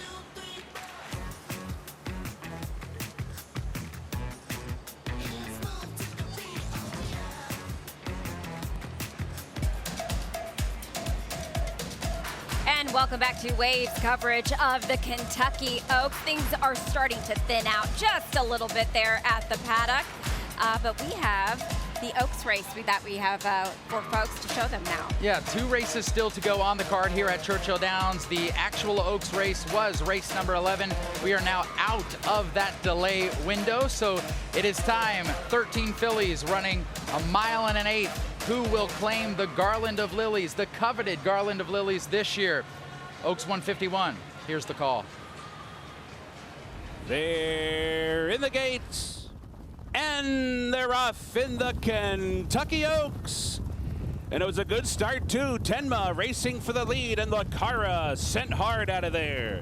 And its promise is showing speed. Simply Joking down toward the inside, backs off that early pace. Quiet Side tries to tuck in down toward the rail as they hit the first turn. Lucara, Tenma going head-to-head for the lead. Lucara's down inside with a narrow lead. There's 7 furlongs to go. Tenma's pressing from second. And its promise just off the pace, racing third. Simply Joking reserved at the inside fourth.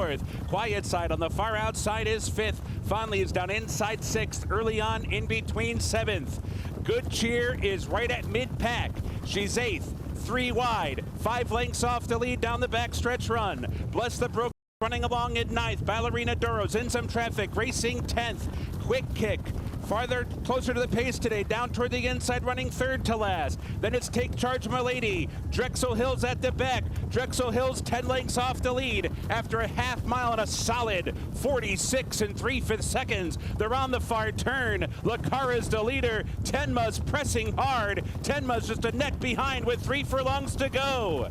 Quick Kick is wide, but starting to move up, and Good Cheer is rallying now. Here comes Good Cheer on the far outside. She's coming on 5 or 6 wide. She's under a drive as they hit the top of the stretch. Lucara heads for home in front. Tenuous lead. Tenma trying to get by. Good Cheer continues a sustained rally, and Bless the Broken is coming, and Drexel Hill is too. There's a 16th to catch Good Cheer. She's clear by 2.5. Drexel Hill runs up into second. Bless the Broken is third, but she's the toast of Kentucky. Good Cheer wins the Oaks by nearly 3. Drexel Hill was second, Bless the Broken was third, and Tenma was fourth. Well, if you bet on Good Cheer, you are pretty cheerful right now. Good Cheer was my pick, so I'm happy about that. So think about how happy Brad Cox is right now. Louisville native from Iroquois High School. So happy for him to have another Oaks win under his belt. He won the Kentucky Oaks in 2018 with Montgomery Girl, and then She Dares the Devil in 2020. So he's doing great. What a combination, too. Brad Cox and jockey Luis Saez. Saez also now a 2-time winner of the Kentucky Oaks, won back in 2022. And Good Cheer, talking about the horse, 7 for 7, a perfect 7 for 7. So we'll see what is next for Good Cheer, what they're going to run her in going in the future here. Want to go over now to Wave Sports reporter Dusty Baker, who's got the payouts. How are we looking, Dusty? Yeah, well, I mean, when you look at it today, everything that we said kind of went the way that we expected. Chalk really did go across the board the way that we thought, and this is what you get from that. Chalk talk. It was the theme of the day, as we mentioned early this morning. Luis Saez, you got to credit him. He broke alertly. She was poised, calm. She breaks out of the gate, and he kept her focused throughout. He was wide on the outside down the backstretch to keep the mud from slinging into her face and spitting on her.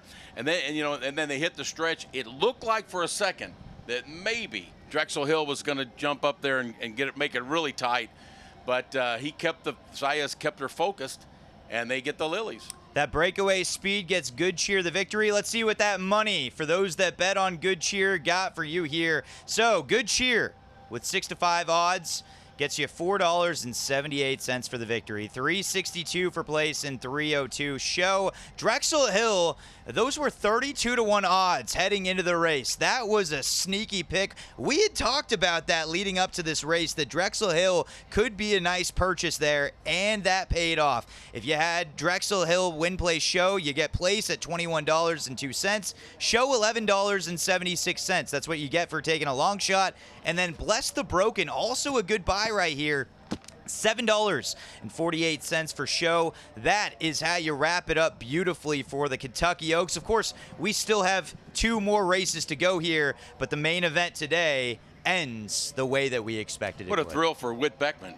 Drexel Hill, heck of a race, heck of a performance for her. It's got to be one of his biggest thrills in his training career, and she ran a bang-up race as well. I think it's interesting. We were looking at Simply Joking as the Whit Beckman horse that could have a chance to possibly break loose and maybe make a statement here today. Simply Joking finishes in last, but here you go. Here you have Whit Beckman getting a nice performance today, but what a performance it was for Brad Cox. And, of course, for Brian Schlonsky and Myra Ansari. Great performance for you guys. You guys were pretty head-on as well, and good cheer, I think, across the board for us here at Wave 3. That was kind of the obvious pick, it felt like, and it worked out in our favor today. I feel like a horse expert. Yeah. You are.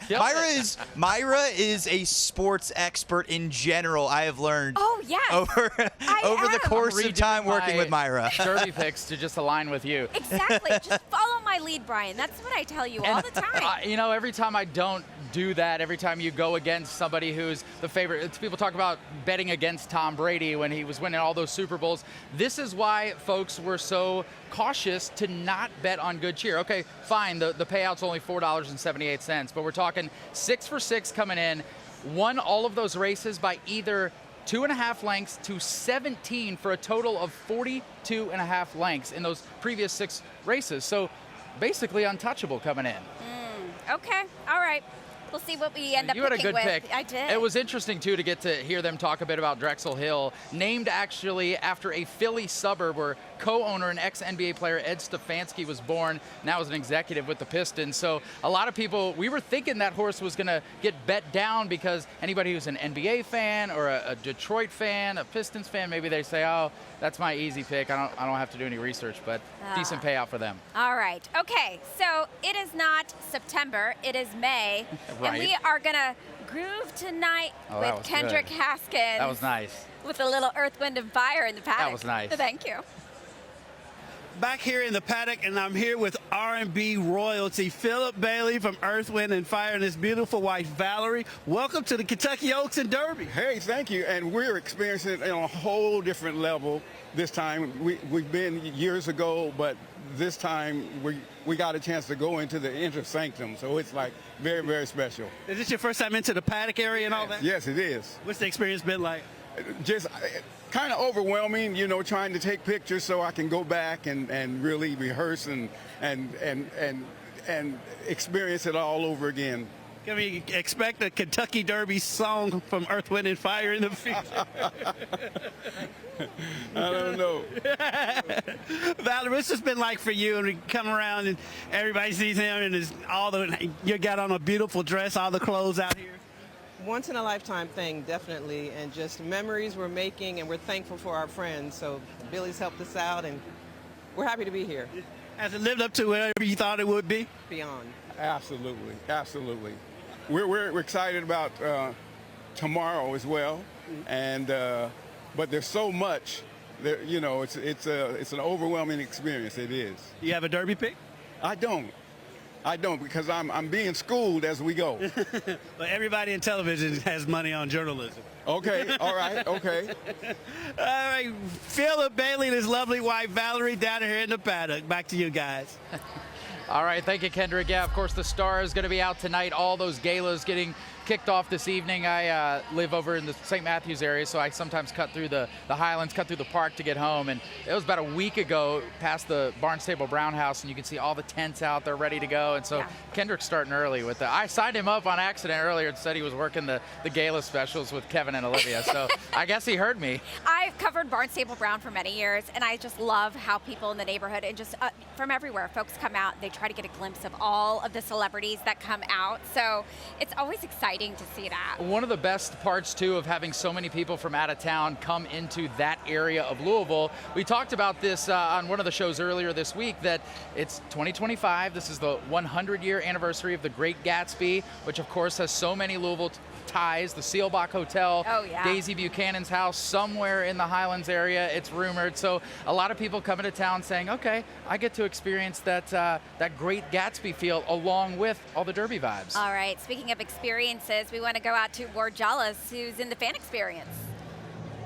Hey, Myra, yeah, right now we're in the middle of what I would call the mass exodus, right? You know, we just had the Oaks race. There's tons of people that are leaving the track right now. I've been talking to a lot of them right now about, hey, did you bet on a horse? Did you win anything? One guy went by just now and said he was up 30 grand. So I personally cannot say that I'm up. I actually lost money on that race. I had money on another horse that was not number 11. I won't say which one, but we have been talking to different folks out here. We actually stopped with Savannah here, who is wearing just one of the most incredible hats I've seen today. Savannah, tell me about this. I mean, this is like a miniature village almost on top of your hat.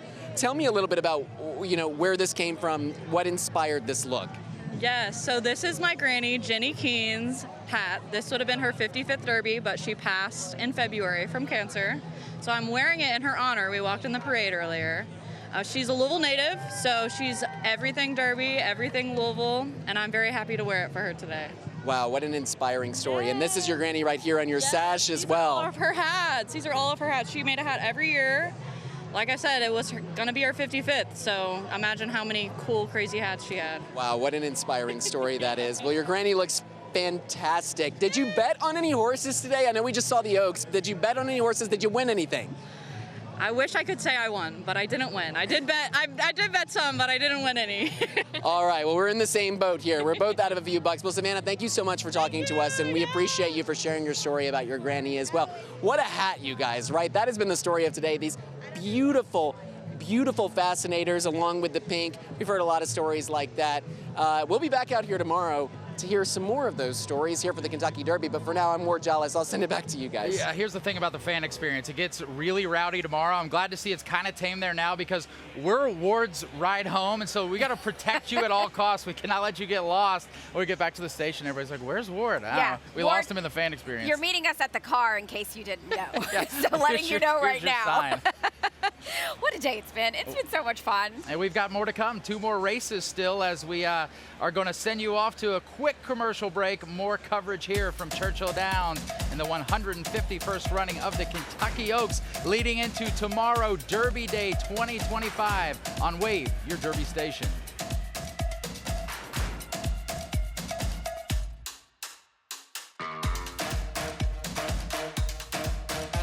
Oaks Day Scrapbook is sponsored by L&N Federal Credit Union.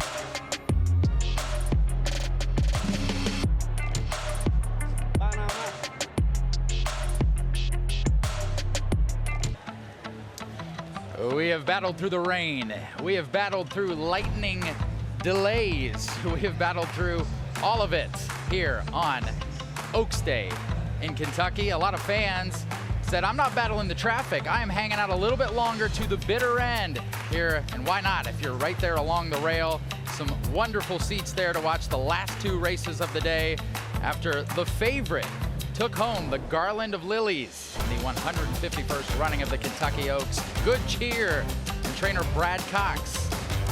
7 for 7, perfection on this Oaks Day, just as we always strive to be. Maybe a little off. I'm so happy for Brad Cox. He's worked so hard, and it's great to see him a winner today. You told me before the show even started, it's a not just an Oaks Day Brad Cox pick for you. You're riding this train all weekend. I am on the Brad Cox train, and it's because if I can share this goofy story. I love it. I've been waiting for this one. Okay, so my daughter one day came home, and she's just like, there's this kid in my class, and he says that his dad has horses in the Derby. And I was like, okay. And then she goes on, she goes, yeah, she said his dad is a trainer. And then I was like, oh? And then I was like, well, what's his last name? She goes, Cox. I'm like, Brad Cox?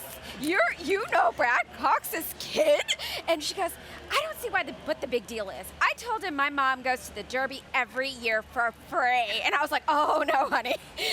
Not even remotely close to cool as Brad Cox. So I'm going to support him for his connection to his kid. I love that story. Now you can tell your daughter, you're like, yeah, he wins the Oaks. Maybe he can go 2 for 2 this weekend. Yeah. And I run from rainstorms and eat unsalted peanuts in commercial breaks. Exactly. A little different. I was like, honey, Brad Cox ain't got nothing on me.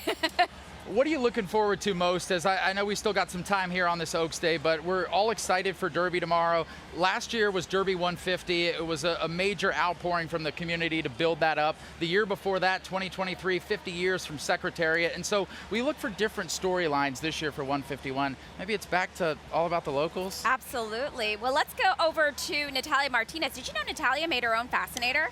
It's fantastic. You got to check it out. She's got a talent.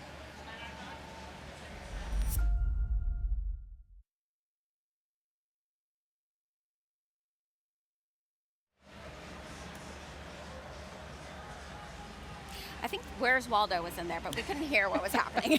Well, you know. That's probably what good you're at making doing hats. on your way out of the track. You're like, where is my, Right. whoever I came in with, where are they right now? Maybe you're saying, where is my gigantic pile of money? Let's go over to our handicappers, Mike Hartnett and Dusty Baker standing by. All right, guys, what do you got for us? A pile of money, perhaps? You know, the pile of money would be, I think, stacking higher if there weren't favorites winning all day. However, we have been winning over here, so that has been nice.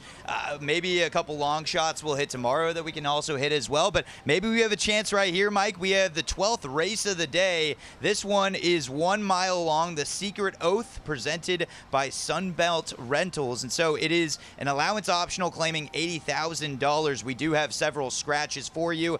The 1 slot, Winter's Lion, has scratched. The 2 slot, Lat Long, also has scratched, and the 12 slot, Lure Him In, has been lured out. He has scratched as well. So with that being said, we have a 9-horse field for race number 12. Mike, take us through those 9 horses, what to expect in this one. Well, number 3, Over and Ollie, certainly has a chance in here. The fans think so. The morning line was 12-1, and they've gone to the windows and said, we like Over and Ollie, and now he is 4-1. So he's getting attention.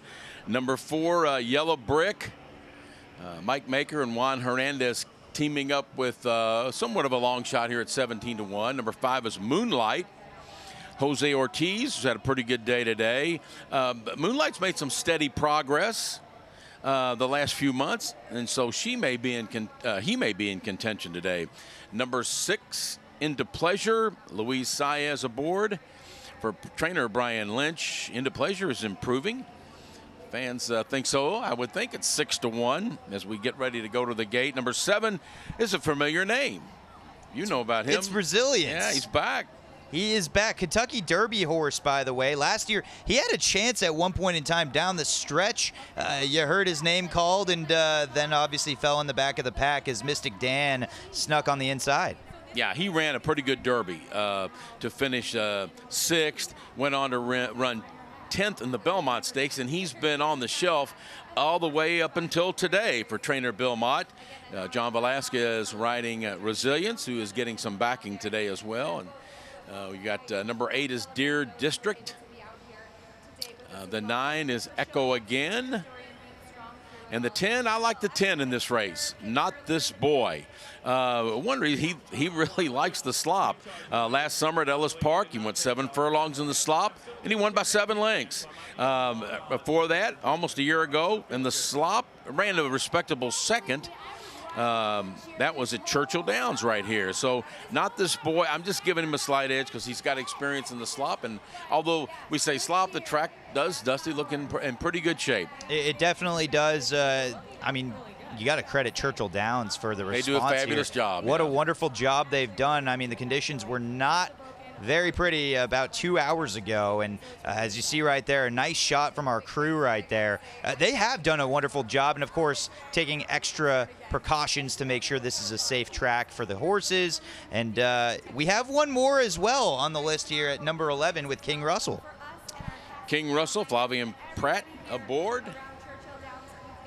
Ron Moquet is the trainer, and King Russell's got a shot today. He's coming off a win back in March, going 1 mile and a 16th, pressed the pace, and went on to win that one by 4 lengths. But it looks like he is moving up a little bit with a higher quality of competition today, no doubt. Okay, so with this field, and granted, I know maybe the hype is not quite like what we had hyping up for the Oaks, but who do you have in this one, Mike, and what is that looking like for you? Oh, we're going with Not This Boy with his experience. on a muddy track, sloppy track. He's had success. He's run well. And this is his first start of the year, so hope that the trainer William Cowens has got him ready to roll on this second to last race on Oaks Day. Luan Machado aboard Not This Boy, but I think it's between him and Resilience. Resilience has that back class. He did get a lot done last year. He won the Wood Memorial. He was 4th in the Risen Star, and he ran 6th, like we said, a credible 6th in the Kentucky Derby. Gave a good account of himself there. So you think he likes this racetrack? We'll see if he likes the mud. That's the big question right there. I am going to go with Resilience at the very least to hit the board. It looks like we have a jockey that's currently walking off as we speak. We'll see if we can try and give you more insight on that in a second here. They are currently, as we speak, replaying the Oaks race in the background, so we're trying to keep an eye on what may be going on over there. If we have a late scratch here potentially, not sure. I guess we'll keep an eye. I see the horse at the top of the screen there. Yes, there is a horse at the top of the screen. Standing without his, and we saw the jockey walking off. Let's see if we can get an image up there. Can we get an image of him, see what number it is? If we can get moved up there a little bit, that would be ideal if we can manage to catch that horse in the top right corner of the screen. There we go. Nice pan. Let's see if we can maybe get a zoom in potentially to see if we can get the number of that horse. Oh, there he goes. Yeah. Yeah, well, interesting.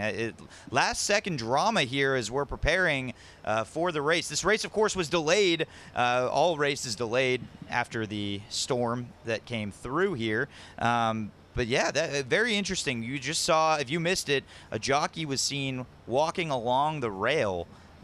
Looked like holding a saddle as well. So we will keep you updated as we learn the information as it presents itself to us here. For the time being, and we're keeping our eye on it as we speak. It looks like, okay, we are being told Over and Ollie has scratched. The number 3 horse has just scratched. So the 1, the 2, and now the 3 as well as the 12 all have scratched in this race. Definitely, this is the first time we've seen this today, Mike. Well, we saw that was jockey Irad Ortiz walking off, holding the saddle, and it's great to see him. He looks like a picture of health. I don't know if we didn't see the incident as to what happened with Over and Ollie, but it's unfortunate. It is unfortunate, and here's why you watch us, right? Because we can give you these last-second, late-breaking news and information, any injuries. We obviously hope those things do not occur. As if we needed another delay today. Right, yes. We've had multiple delays. They're going to keep us here a little while longer. Yes, they are. But race number 12, they're starting to get the horses into the gate. There will be 8 horses in this 1-mile race. The Secret Oath presented by Sunbelt Rentals. This is an allowance optional, claiming $80,000. So the purse is $134,000, by the way, for 3-year-olds and upward, which have never won $18,000 twice other than their maiden. So we shall see what happens here. My pick is Resilience. And Mike's pick is Not This Boy. Get those last-second bets in there. If you did have a bet on Over and Ollie, the 3-horse has just scratched, surprisingly. And we saw Irad Ortiz Jr. walking along the track. Waiting for King Russell. They're letting King Russell into the gate. And, of course, with that, we are going to send it to Travis Scott, the track announcer. Race number 12 set to go here at Churchill Downs. In the gates. And they're off. And a good start for Deer District, and Resilience was away well too. Not This Boy. Echo again backs out of there. King Russell also backs out of there. Yellow Brick is near the back as well as they race up the chute and they head for the main track. Just about 6.5 furlongs to go. And they hit the main track with Into Pleasure and Resilience knocking heads on the front end. Resilience is up for a short lead. Into Pleasure keeps pace down toward the rail. Not This Boy just off them outside while 3rd. Deer District advancing inside 4th. 5 back to Echo again, and Yellow Brick there together, racing 5th and 6th. Another 5 from there to Moonlight, and another 8 from there to King Russell. King Russell is well behind with 4 furlongs to go, but a sharp pace up top, sharp indeed. 22-1 was an opening quarter mile to a 45 2/2. Resilience is rolling up top. Resilience to leader with 3 furlongs to go, and now Not This Boy is given his cue, and he runs up into second. And Echo again is a rallying third on the far outside, and Moonlight's coming on, and Yellow Brick is coming on too. They come to the top of the stretch. Not This Boy's looking for the lead off the turn and grabs it. Resilience gives way, top of the stretch. Echo again confronting Not This Boy. Moonlight coming down the center. Yellow Brick moves down toward the rail. Furlong to go. Not This Boy wanders outside to engage Echo again in Moonlight. These three right across the track in the center of Churchill Downs, and it's Moonlight. Moonlight from off the pace comes away with the lead to win it.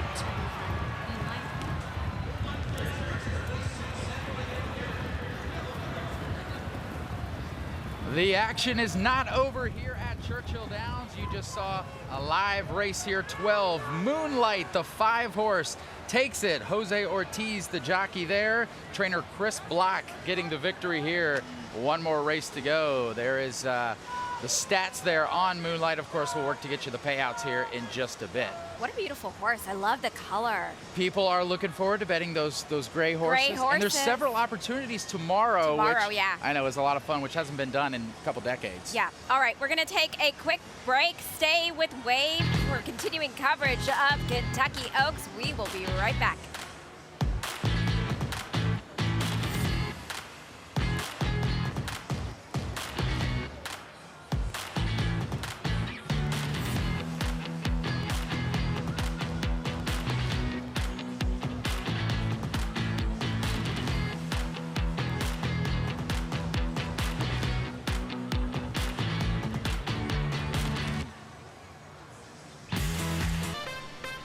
We are back with you live at Churchill Downs. Wave your Oaks and Derby station as you look at what has been a wet track throughout the day today. Race 12 just wrapped up out there on the track with the 5-horse Moonlight taking the victory. Still one race to go here on Oaks Day. Been a rainy day so far, but now the wind is just that perfect speed. It's a perfect temperature out here.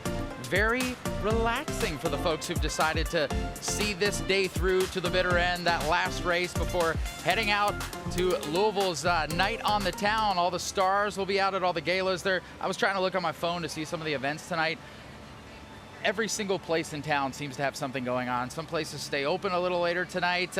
We'll probably be relaxing, watching Kevin and Olivia talk about the galas tonight because we're back here early tomorrow for Derby Day. Bright and early. All right, we want to check in with Ward Jollis, who's been at the fan experience. Ward, how's it going? We haven't lost him. No, we haven't lost him. You heard the plan, right? How we're going to get back? We'll see you at the car. Yeah. I'll meet you guys in just a few minutes. We actually just moved just a few feet from the fan experience. We're now just outside of the Paddock, where we just watched race 12, and we met up with some winners, actually. I can't They're really excited because they just won.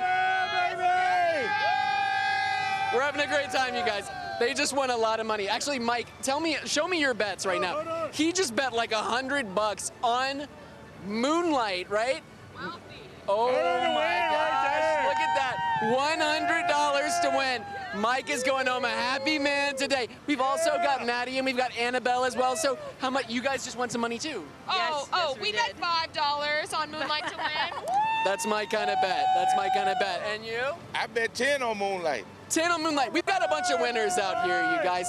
I wish I could say I was a winner too, but what can you do, right? You win some, you lose some. Maybe I'll win some tomorrow, you guys. But for now, I'm more jealous. I'll send it back to you guys. All right, thank you, Ward. We've got other reporters roaming around the track as well. David Mattingly is joining us now from the Starting Gate Pavilion. He's done some little homework assignment on Bob Baffert, who's back after a 3-year suspension. Hey there, David.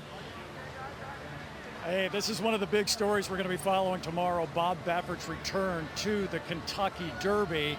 And along with it, we're looking at a possible new normal here at Churchill Downs under the Twin Spires.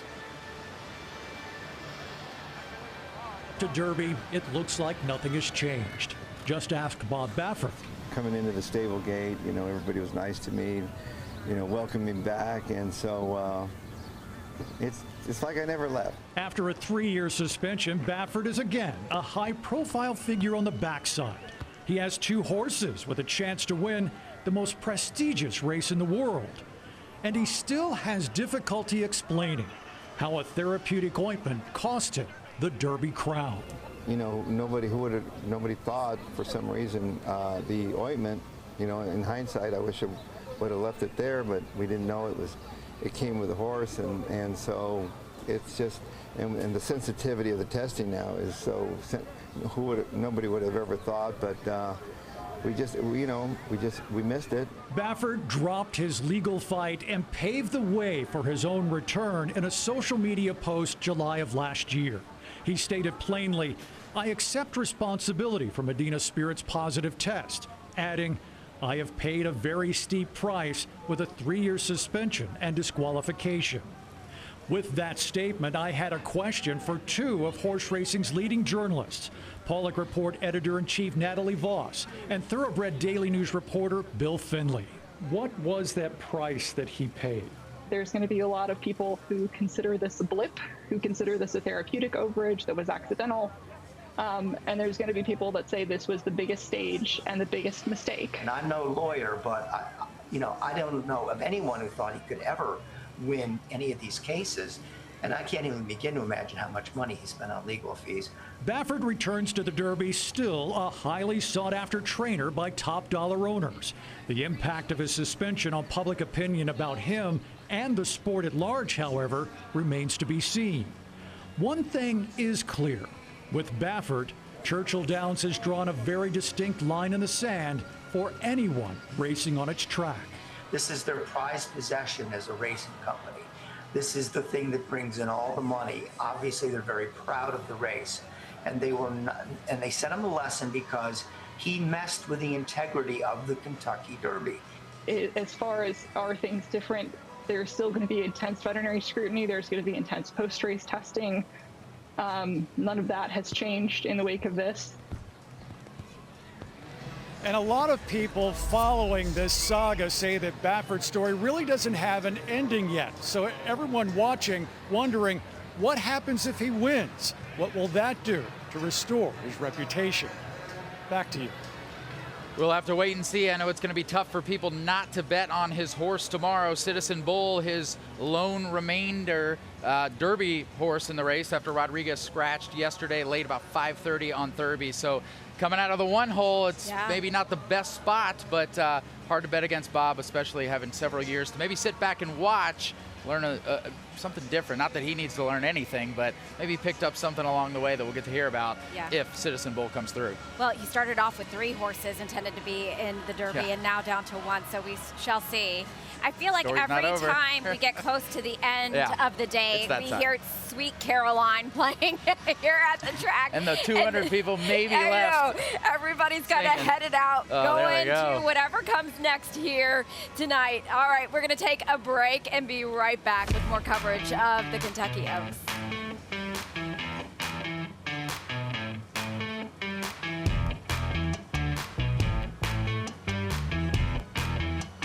We hope you've been enjoying our coverage of the Kentucky Oaks here on Wave. I'm Ward Jollis. The Kentucky Derby Museum is celebrating its 40th year. A general admission ticket will let guests explore 2 floors of interactive exhibits and a guided walking tour. The museum's exhibits tell the story of how the Kentucky Derby got its start, dating back to the first Derby all the way back in 1875. They include everything from unique artifacts, fashion pieces through the years, Derby trophies, mint julep cups, and more. Visitors can call a race, play Derby trivia, and learn about what it takes to be a jockey by hopping on a horse riding simulator. General admission also includes a screening of the museum's recently upgraded 18-minute movie, The Greatest Race, on a 360-degree 4K high-resolution screen. The updated film includes never-before-seen interviews, video, new sound, visual effects, and lights. These changes are the most significant update in a decade. Museum leaders hope this delivers a brand new way to feel the rush, drama, and glory of Derby Day. And after you finish the tour, you can stop by the museum's gift shop to pick up any Derby-related items that might be on your list. Wave Now Derby coverage is sponsored by the Kentucky Lottery. Did you know that a staggering 70% of every Kentucky Lottery ticket sale comes right back to players in the form of exciting cash prizes and thrilling rewards? Details at kylottery.com. Well, we have reached that point in the evening of our coverage where we had back-to-back karaoke songs from Myra Ansari, starting with Sweet Caroline, then it was Love Shack, which you said was your karaoke song. One of our producers, Sydney, said, I'm about to turn y'all off. I know, but I love that song. I mean, when they're playing the music here, whoever the DJ is, he's doing a great job to keep the crowds going, even though a lot of folks have left, right? Keeping some of the fans here. One more race to go. We want to look back now. Race 12. Kendrick is joining us in the paddock with the payouts. How we looking? Hey, Myra, we could have done a duet. I was back here singing Love Shack, too. But looking at the payouts, you can see why the people that betted on Moonlight with Ward Giles were so happy. To win, he paid out $11.42. Place was $4.94, and the show was $3.64. Not This Boy. Right, second place was $4.04, and $3.14 to show won me a cool $7. And an Echo again paid out $5.72. Now you want to talk about someone being happy. The $1 superfecta in that race paid out $796.23, guys. Who's he with? All right, thank you so much, Kendrick. And we are going to Sean Bowdy now in the winner. Trying to figure out who in the world Sean's with. What do you got? Here with winning trader Brad Cox. Wow, what a horse, what a filly. She is so fast. Was there ever any doubt in your mind? There's always doubt. But, you know, look, she's very special. She's perfect now, 7 for 7, and loves Churchill, 4 for 4 here. And she's a Grade 1 winner. You know, look, she's very special. We've had some good fillies, and she ranks right up there with the best of them. I mean, to have never lost in 7 races, I mean, that's something you rarely see. Just a bright future, a bright day for you. I mean, it's got to be exciting to just think about what's next and also win the biggest race when you think about the filly like her. Yeah, no, I mean, you know, look, this is the biggest race, I think, definitely for 3-year-old fillies. And, you know, now we'll turn our attention toward the Breeders' Cup, work our way back, hopefully get a few runs into her prior to that. And that's a lot. That's a lot to think about. Breeders' Cup's not till November, but I think that's the plan we have to have. And, you know, we'll see if she's up for it. Well, Brad, congratulations. Thank you. Yeah. And good luck tomorrow, too. Thank you. In the winner's circle, Sean Bowdy, back to you. Waves coverage of the Winner's Circle is sponsored by Thomas Law Offices. When you need a lawyer, choosing the winning team matters. Insurance companies know the law firms that win. It's time you should too. If you're injured, remember, Thomas Law Offices, your winning team. All right, well, we will see how Brad Cox does tomorrow. Definitely celebrating tonight. He has 1 horse tomorrow in the Derby. He had 2. Japan Street was out, and now Final Gambit. We shall see how he does tomorrow. I don't want to spoiler alert your picks, but is that your number 1? Or that is my number 1. Okay. I told you, Brad Cox all the way. You meant all it. the way. Looking at some of the fans here walking towards Cardinal Stadium there. They're taking the long way down Central Avenue. Wonder where in the world they park. Maybe going to one of the fantastic after parties or the little hole-in-the-wall bars here hidden around Churchill Downs. We still have a little bit of coverage for you here on Wave this evening. We've got one more race to go on this Oaks Day. And then, of course, this evening is the Night at the Gala special, as you see all these folks possibly trading in their pink for their ball gowns and tuxedos this evening before we are back at it again tomorrow. We've got more coverage from this Oaks Day live at Churchill Downs after the break.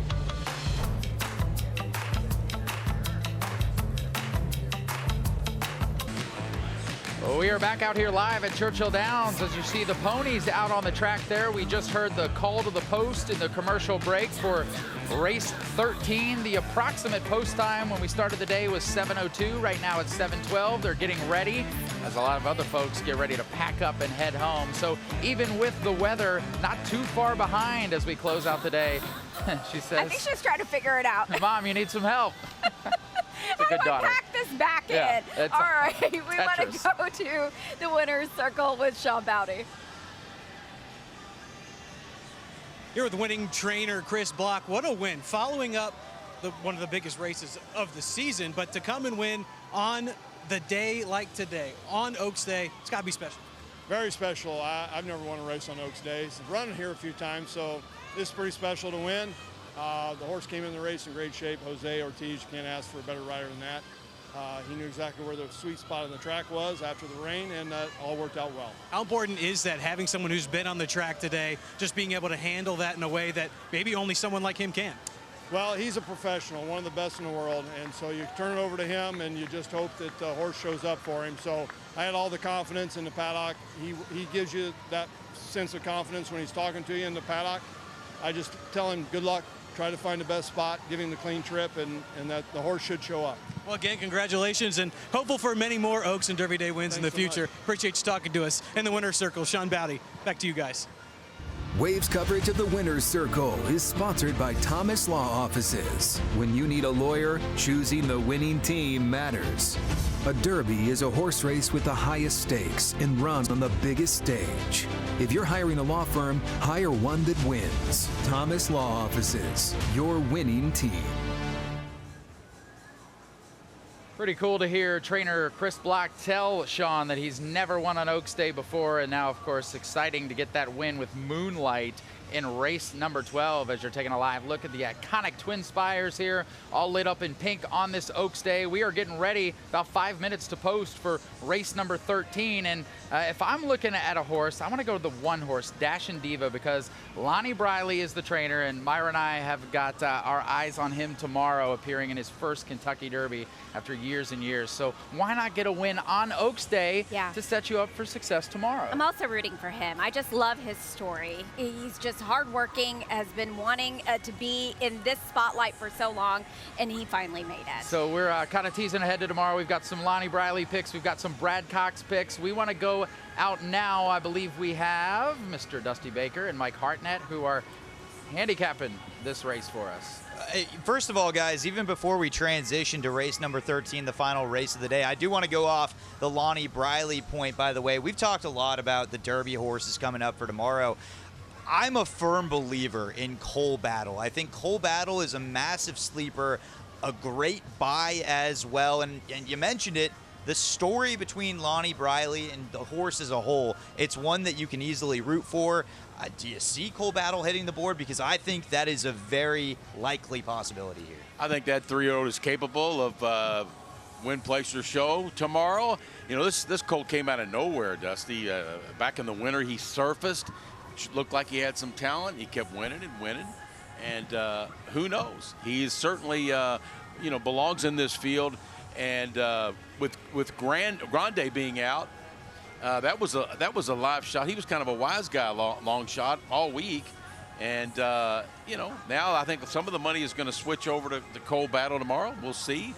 One more to go, the finale here, Oaks Day. One more to go. This is race number 13. You're seeing the horses for the final time today with the post parade before we send it over to Travis Stone.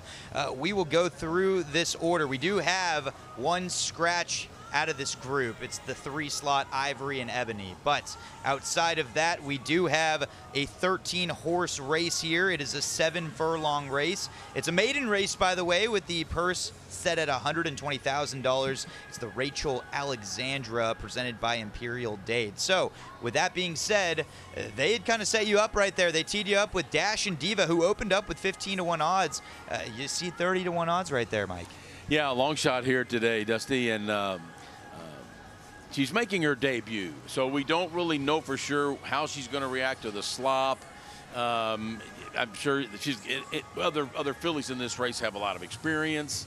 So, you know, the fans don't trust Lonnie here in the finale. Araya is with Lon Machado aboard for William Callens, number 2, 10-1, coming off a second-place finish back in March. So this filly looks like she could have a shot today. And of course, you mentioned the scratch of the 3. Number 4, Heartbeat, another long shot on the board, making her debut for Brian Lynch and Florent Giroux. Heartbeat, long odds today, making the first start of her career. Number 5 is Twisted Viper, 34-1. So she probably has to improve a lot, coming off an 11th or 7th place finish. She lost by 11 lengths in her only race. That happened in March. So she's got a way to go to improve here, too. Number 6, Agaya Marina at 15-1. That's about what the morning line on her was 12-1, so not a whole lot of change. Brendan Walsh trains. Irad Ortiz is aboard. He's such a talented jockey. Maybe that improves her chances here in the finale. Number 7, Lanage. That I think means, my French isn't great. I think it means snow. It has something to do with snow, I believe. Flavien Prat aboard for Riley Mott, looking for his second win. Is Riley second win on the card? won several hours ago, but maybe he'll get number 2 today. Number 8 is Tashio Rowe. Jose Ortiz rides for Phil Bauer, another Philly in here, making the first start of her career. 5-2, so she is getting backing. Maybe somebody knows something on the 8 filly. Number 9, Spider Woman, has made 2 starts, coming up a second-place finish, but that was a year ago here at Churchill Downs, going 5.5 furlongs. So and she's got to maybe step it up a little bit. It is. And then Cha-Ching Cha-Ching is number 10. I like Cha-Ching Cha-Ching. Has run well in the slop, like her today. And then number 11, Outsider. Number 12, Q the Ducks, probably has a shot here for Bill Mott at 4-1. And number 13, Longshot Fallon. 14 is Devastating for Steve Asmussen, coming off an 8th place finish. So she really has to step up here to try to win this finale. Who's your pick as we head into the final stretch here, as we prepare for the final race here at Churchill Downs? Yes, Cha-Ching Cha-Ching has in April finished 2nd, going 6 furlongs. Back in February in a 6 furlong race, she lost by a nose in the slop. That was down at Fairgrounds. I think that maybe that mud experience helps her.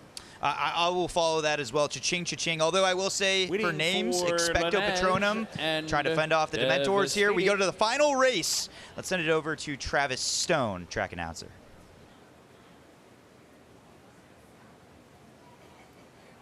They're in the gate. And they're off. Expecto Patronum racing toward the lead. Tatiaroa is also right there. And down inside Dash and Diva, Oriya backs out as they head up the main track now. And down inside, it's Dash and Diva who dashes away to grab the lead from Tatiaroa, who's back into 2nd by 3. Expecto Patronum's on the outside 3rd. Aguia Marina's racing in 4th. Twisted Viper advancing toward the rail 5th. Spider Woman is out in 6th. Laneige is now 7th. Ka-Ching Ka-Ching on the outside in 8th. Devastating's racing 9th. Heartbeats in 10th. Fallon's 11th. Oriya racing in 12th. And at the back early is Q the Duck Boats around the far turn. Tatiaroa has come on to take charge after they sailed through a half mile in 44 3. Tatiaroa has built a 3-lane lead for the run by the quarter pole. Expecto Patronum has taken over 2nd now. They're off the turn. Tatiaroa clear by 4. Expecto Patronum running in 2nd. Spider Woman mustering up a late rally. Hugh the Duck Boats was last earlier. It's now 4th and closing in. But Tatiaroa is gone. Big effort here by Tatiaroa. Jose Ortiz, who's clear on the wire by 7 or so. Cue the Duck Boat 2nd, Spider Woman 3rd, Expecto Patronum 4th. How about that name? Tatiaroa closing out the victory on this Oaks Day in race 13. win for Jose Ortiz. So very exciting for the last race here at Churchill Downs. Think about how the quick turnaround, Brian, is from getting the track transformed to get it ready for Derby. So that's when a whole army of people comes in and they're going to clean it all up for us tomorrow morning. A massive crew ready to go. They'll have this place bright and beautiful for Derby Day tomorrow. We've still got a bit more on our plate for some coverage for you on this Oaks Day, so don't go anywhere. Stay with us. Wave, your Oaks and Derby station.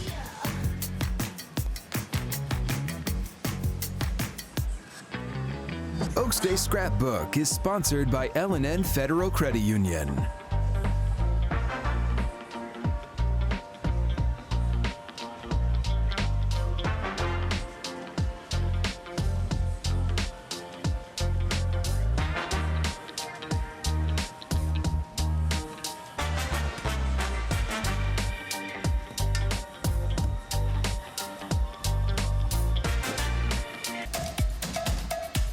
Back out here live at Churchill Downs, the mass exodus to those school buses, then to the parking lots, then to their cars begins. It was an overall good day on Oaks 151. A lot of folks excited, dressed to the nines, and full of cheer. Good Cheer was the horse of the day, the winner of the 151st Kentucky Oaks. And of course, we loved having some Louisville ties with that as well. We showed you some beauty shots, and now we've got some beautiful people in our shots. I think we're all winners, right? Dusty, Kendrick, Mike. I think all of us to be able to be here to work and have fun.